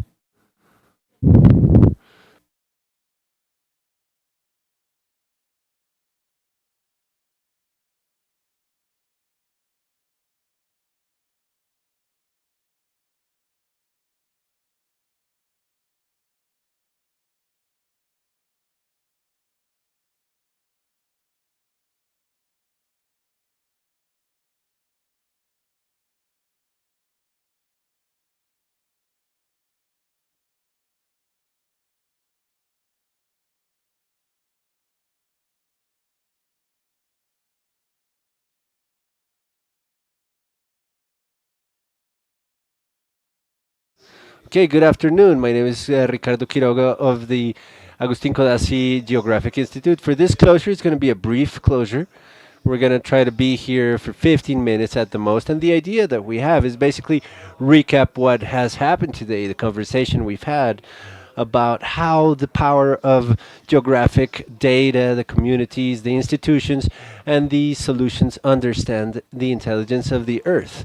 This concept of Earth intelligence has four elements, and that is to say, if a project does not have benefit to a community, if it does not lead to benefits, it's not about innovation per se, but technology for social science services and vice versa. So when we're talking about intelligence of the Earth, and this week is designed to talk about Earth intelligence, how technology of all of the innovation, AI, observations of the Earth, we're in a scenario of new geographic data. NASA just launched a synthetic opening. Canada's capturing Colombian radar. We have the option of the European Space Agency, space in Argentina, how all of this becomes decision making in the communities. I want to welcome Engineer Anderson Puentes, Director of the Geographic Information of the Agustin Codazzi Institute. With this preamble, we're going to have this following dynamic. We have given a provided a QR for people to ask questions. We have a few questions, but we're going to start with IDEAM Director Gisliani asking, according to what we heard today, the story of the history of GeoColombia, and I want to make this introduction. Colombia is part of the observation of Earth since 2011, so we're going to be turning 15 years of participating in that, and Geo has 20 is 20 years old. 20 years old. So what has happened? Well, IDEAM has been a leader in a lot of projects in forests and carbon. The Geographic Institute has been a leader in cadaster topics. So after all of these years, the question is, where are we going in terms of articulation? What's the correct strategy so that we articulate ourselves and the observation, the Earth observation data can be at the service of communities under the concept of intelligence of the Earth? I think that precisely that's the closure because we've talked a lot about this throughout the day. I'm going to be summarizing it as such, and I was mentioning it during the first panel. First, we need to organize internally. We need to know what there is in the institutions. What are the capacities? What are the real capacities?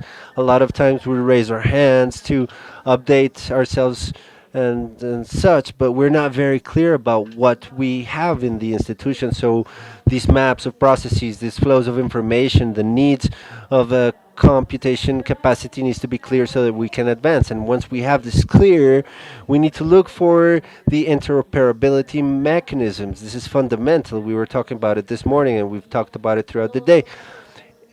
All of us, all of the geo voices and the different panelists that have spoken today have raised their hand saying we need access to the information. You need to provide or make this access easier to so that we can make processes more dynamic. This is fundamental and it's a task from the institutions that are the ones who create the input of this data, in this case through satellites, and they process them. So we have a task and a commitment in which we've advanced in an important way. We see more and more data, more open, more entities, not only IGAC and IDEAM, who have an important role, but a lot of entities are betting towards these sort of tools like story maps. They're helping a lot with sharing of information. So there's a lot of tools where we can find these places, these common places for articulation that are useful for the academia, for the private sector, they're useful for the government and for the citizens in general. So I think these points are what allow us to articulate on a level of sharing information. Our Professor Jaime was just saying it. The task is not only to download the technical information and deliver it as such, but to download it, process it, and to deliver it more processed. And I think the integration is in that final point. Okay, thank you very much. And Engineer Anderson, I want to ask you the following question, summarizing everything. We've talked about the power of the geographic data today. We've also talked about the potency of the geographic data. Where are the opportunities so that geographic data be a dynamic factor in all of decision making? Because one thing is the power of the data. Yes, we use it, it's powerful, but what's the real potency of the data towards the sustainable development that we're talking about? Well,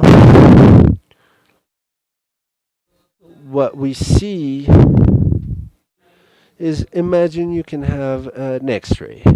You have an X-ray with absolute clarity of what is happening in your territory, how it is today, that you're looking from above and you have this general panorama of what's happening in the territory. Uh, you have to be you can establish with this what you're lacking for your territory to increase its potential, maximize itself. This is the element. This is what we're trying to bring.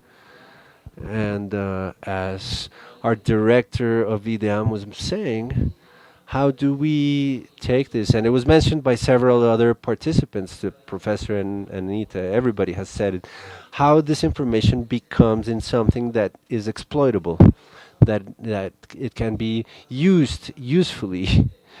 And it has to go first from the trusting the data, the information, data that shows me truly what's happening in my territory, and that allows us to have a vision towards where I want to lead it with the different variables that we can have in terms of use of cultural exploitation, development and protection of the environment, economic development, or maybe a combination of all of the variables for it to be sustainable and conservable, based or going through the capacity that regional entities need to have to administer the data. All of the young people that are here, students of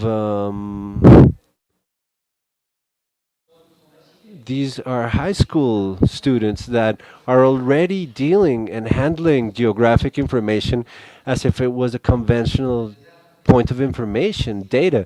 You're growing up, or you have grown up with a very different perspective to which we grew up with, because you know that information has a complement that is visualization and digital natives.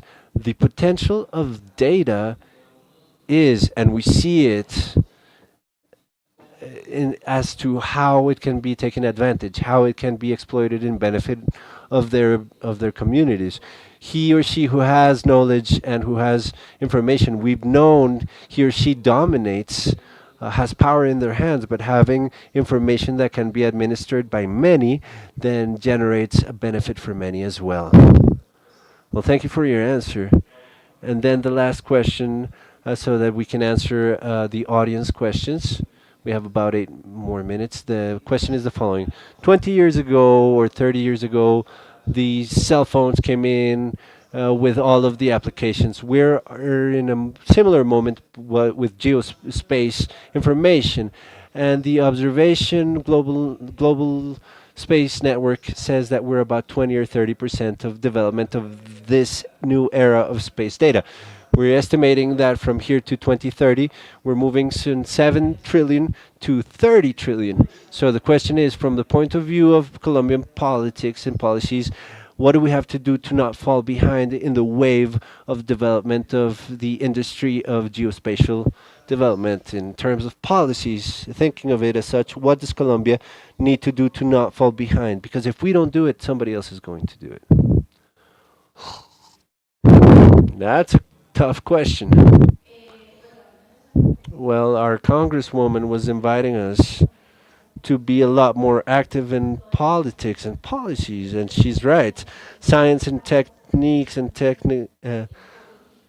cannot give its back to politics, and it needs to be more dynamic. And I think in that sense, our country and academic communities have also been more active. Today, for example, we have an important discussion of artificial intelligence that has been taken to Congress, and these are discussions that are starting to pave this path, because if we don't talk about it and we're not going to have this perspective, we're not going to have the ground to talk about it. And you just mentioned the quantity, 30 trillion. That's a huge amount. So Colombia is only getting started talk about AI, about geopolitics, geocomplex.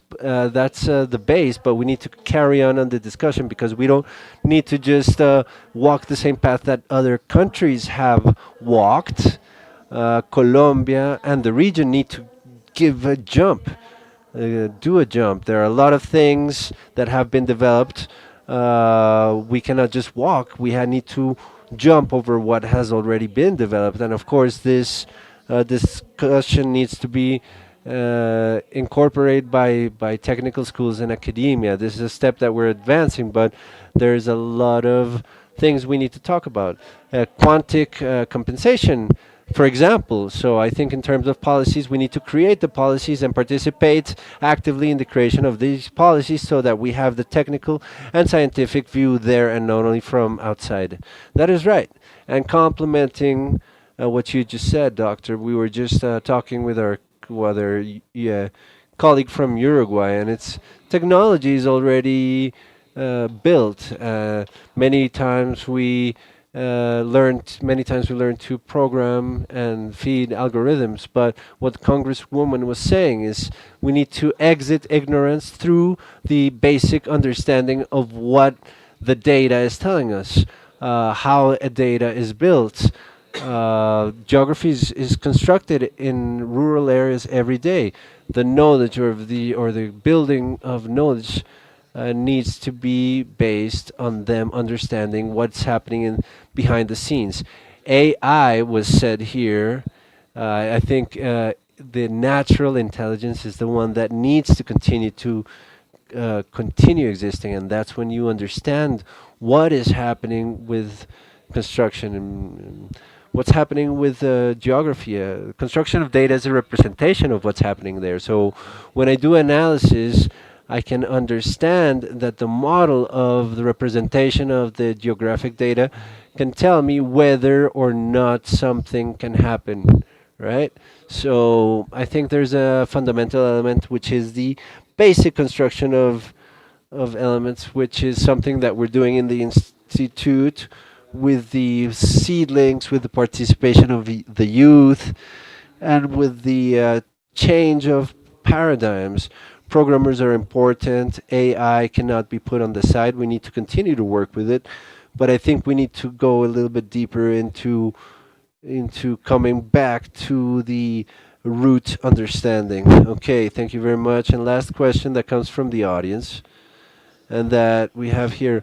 What do we expect to obtain from this week in AmeriGEO Week in Colombia? That's a question for both of you. Well, I'll get started. I think the expectations are very high. We've organized a conversation space of dialogue, intersectorial dialogue, not only nationally speaking, but internationally speaking, where we can talk about what's happening in the region, where we can have as a main objective to visualize what's being done in different sectors in the different countries of the region. And it's a meeting point. If we don't talk about it, if we don't visualize it, we're not going to be able to advance in this. So I think the objective also beyond meeting here is that important bets come out of this. You've seen that our guests are from Congress, from the executive branch, so that we can discuss about policies of regional articulation. Tomorrow is International Day, and we'll see the dialogues of points that we have in common and how, as a region, we can be a lot stronger in the geospace line. So there's this objective of civilization, of articulation, and the line of strengthening capacities. Yes, and with that as a roadmap as well. 1 year ago, we were in Ecuador with IDEAM and IGAC and the representative that was sent by the doctor, and they sort of teased us, right? They encouraged us to develop this event in Colombia, and we started talking with the experts of NOAA, of Geo, Global Geo, and we were trying to establish the objective of one AmeriGEO week in a country like ours. And it's pretty simple objective, adding to what the doctor said here. And it's how can we include and link entities and national organisms who take decisions into this conversation. Why? Because IDEAM and IGAC, we've been talking about it since the beginning. We are aligned since the beginning. We talked with the housing ministry. The minister was very close to joining us this morning. We talked about with the National Planning Department. There's a lot of entities in the country, the academia with the National University. We talk with them actively. It's basically the same entities that are around this. They already know that, but we need to transmit the information to the decision makers of the country, the importance of the construction of geographic data and taking advantage of this data. In Colombia, we have uh, government periods of 4 years. In a lot of instances, there are changes in policies and there are changes in the leaders, and that's not necessarily bad. But how can we establish state policies that remain through time, that allow for positive actions to not get lost? This is an event that tends to happen, particularly in Colombia. It happens. So our job, obviously, we're talking about science, technology, but it's a political work and a diplomatic work as well, so that we can establish a more direct connection. Geodesia in Colombia is financed by the state, and over the last few years, it's been financed and has been strengthened through the multi-purpose cadastre. But the importance that it has goes way beyond that. But nobody finances geodesia more than the state. So if the decision makers are not clear about elements like geodesia, the identification of climate change, the grounds, cartography, that these are fundamental factors for diagnosis of their territory, we're going to continue to back down. That's what I call the backstage. Yes, our institutions have an important role, which is the base of many decisions, if not to say all of the planning, territorial planning decisions in the country. And oftentimes, what we see as the result, for example, in the case of conservation or reforestation policies, we see it when we plant, etc. But behind that, there's a lot of technical work to identify deforested areas, and all of that is geodesia, geospace data, and that is like the raising of our hand that we need to do. Yes, in order to do that, we need to strengthen the entire backstage. Okay, well, thank you very much. We've reached the end of it. A final thought, and for the rest of the week, we have high-level theme contact. We have tomorrow. We have the geospace agencies talking about how we can articulate the region. Geo ecosystem has four elemental pillars: the data provider, those who process the data, the scientific community, the products and services that are generated, and lastly, the community. That's the earth. So the invitation for all of you, we need to learn about land intelligence and to start for all of us to think how to we get the engine rolling. So thank you to our panel. Engineer Anderson, thank you very much. Doctor, thank you very much. Thank you very much. We are done for the day, but we would like to thank everybody, all our panel members, moderators, participants. Thank you all for joining us on the first day of AmeriGEO Week 2025.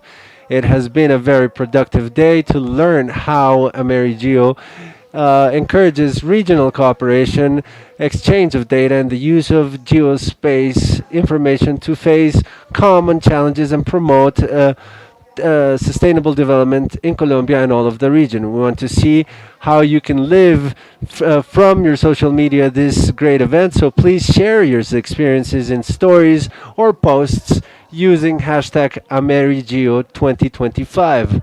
We'll see you tomorrow once again. Earth Intelligence for a Sustainable Future, AmeriGEO 2025. Happy afternoon.